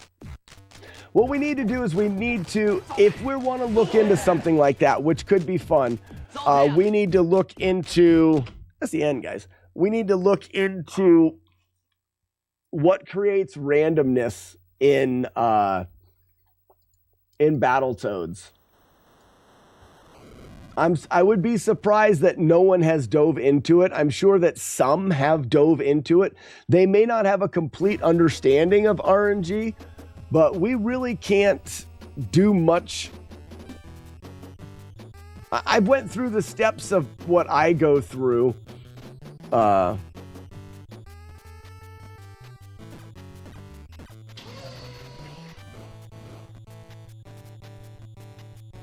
Chainsaw RNG in Nintendo games is much simpler than it is in Minecraft. Much simpler. So we can put this ROM, which is the data that this game is, in an emulator, and we can track RAM values. And those RAM values are what the game uses to do all of the things. So, for example, I would use an emulator and I would go to that spot. And then I would frame advance until right before one of those guys spawned in. And then I would track the RAM values, and then I would frame forward one more time. And then the guy would spawn in, and I would check to see if any of the which of the RAM values changed. And maybe maybe it wouldn't change until the frame after he spawned. You can narrow down what values the game uses for RNG. And then once you could narrow down the value, you could find out why that value changes. And you can track, it's like, let's say we could narrow down the value that those guys use to determine where they are put. Now that we know where the value is, we can play the rest of the game and do random shit and see how that value changes. And then we can find out, okay, this is the value they use. This is why and how it changes. And then determine, is there a way for us to manipulate that value? Oftentimes, the answer is yes, but sadly, the answer is being perfect. It's like, yes, we can manipulate it. If you press every button from the beginning of the game the exact same, then yes. Now, sometimes that value can be manipulated in an easier way, whether it be by pressing things just right, or by reloading a screen over and over again, or by jumping. Sometimes jumping, it'll reset a value, or like you never know what will reset the value until we know where the value is. PGH Guitar Guy, is he streaming? I'll raid PGH. Hell yeah. So right now, either we have to find out what those values are so that we can track them. I would say I don't see PGH on.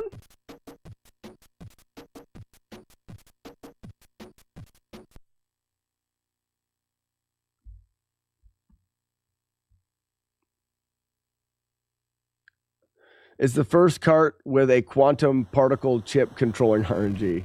He's on? All right, well then am I a terrible person and for some reason I'm not following PGH Guitar Guy? That's probably what it is. Yeah. Somehow I'm not following PGH.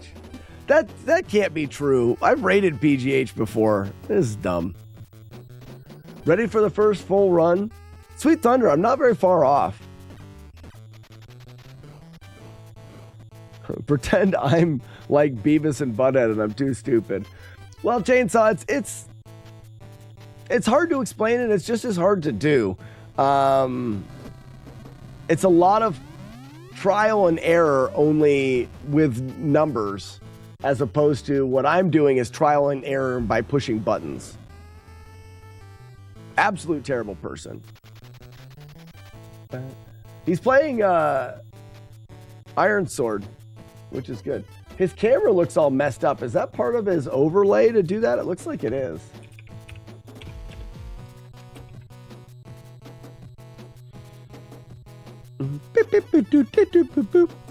Well, I'll look into some things. First thing I need to do is find out if someone's already mapped it. The one nice thing about the community is people want to know these things, and oftentimes the RAM values have been mapped. So we can already know what RAM values hold the RNG numbers and stuff like that. So we can that stuff may already be mapped out. I need to reach out to people that know more about the game, because right now I do know how to play the game. There's a couple spots that I'm worried about, but for the most part, I know how to play the game. In fact, I could probably play through the game and beat it now. I don't know if I could or not. I would make enough mistakes maybe to die, but I would be able to come close. So at this point, it's practice, and then it's polish. We need to polish out, which it is pretty crazy. We're 4 days into Battletoads, and we already know the route. But it's to try to polish out those little things. I'm going to reset a lot of runs on those mines. A lot. Okay,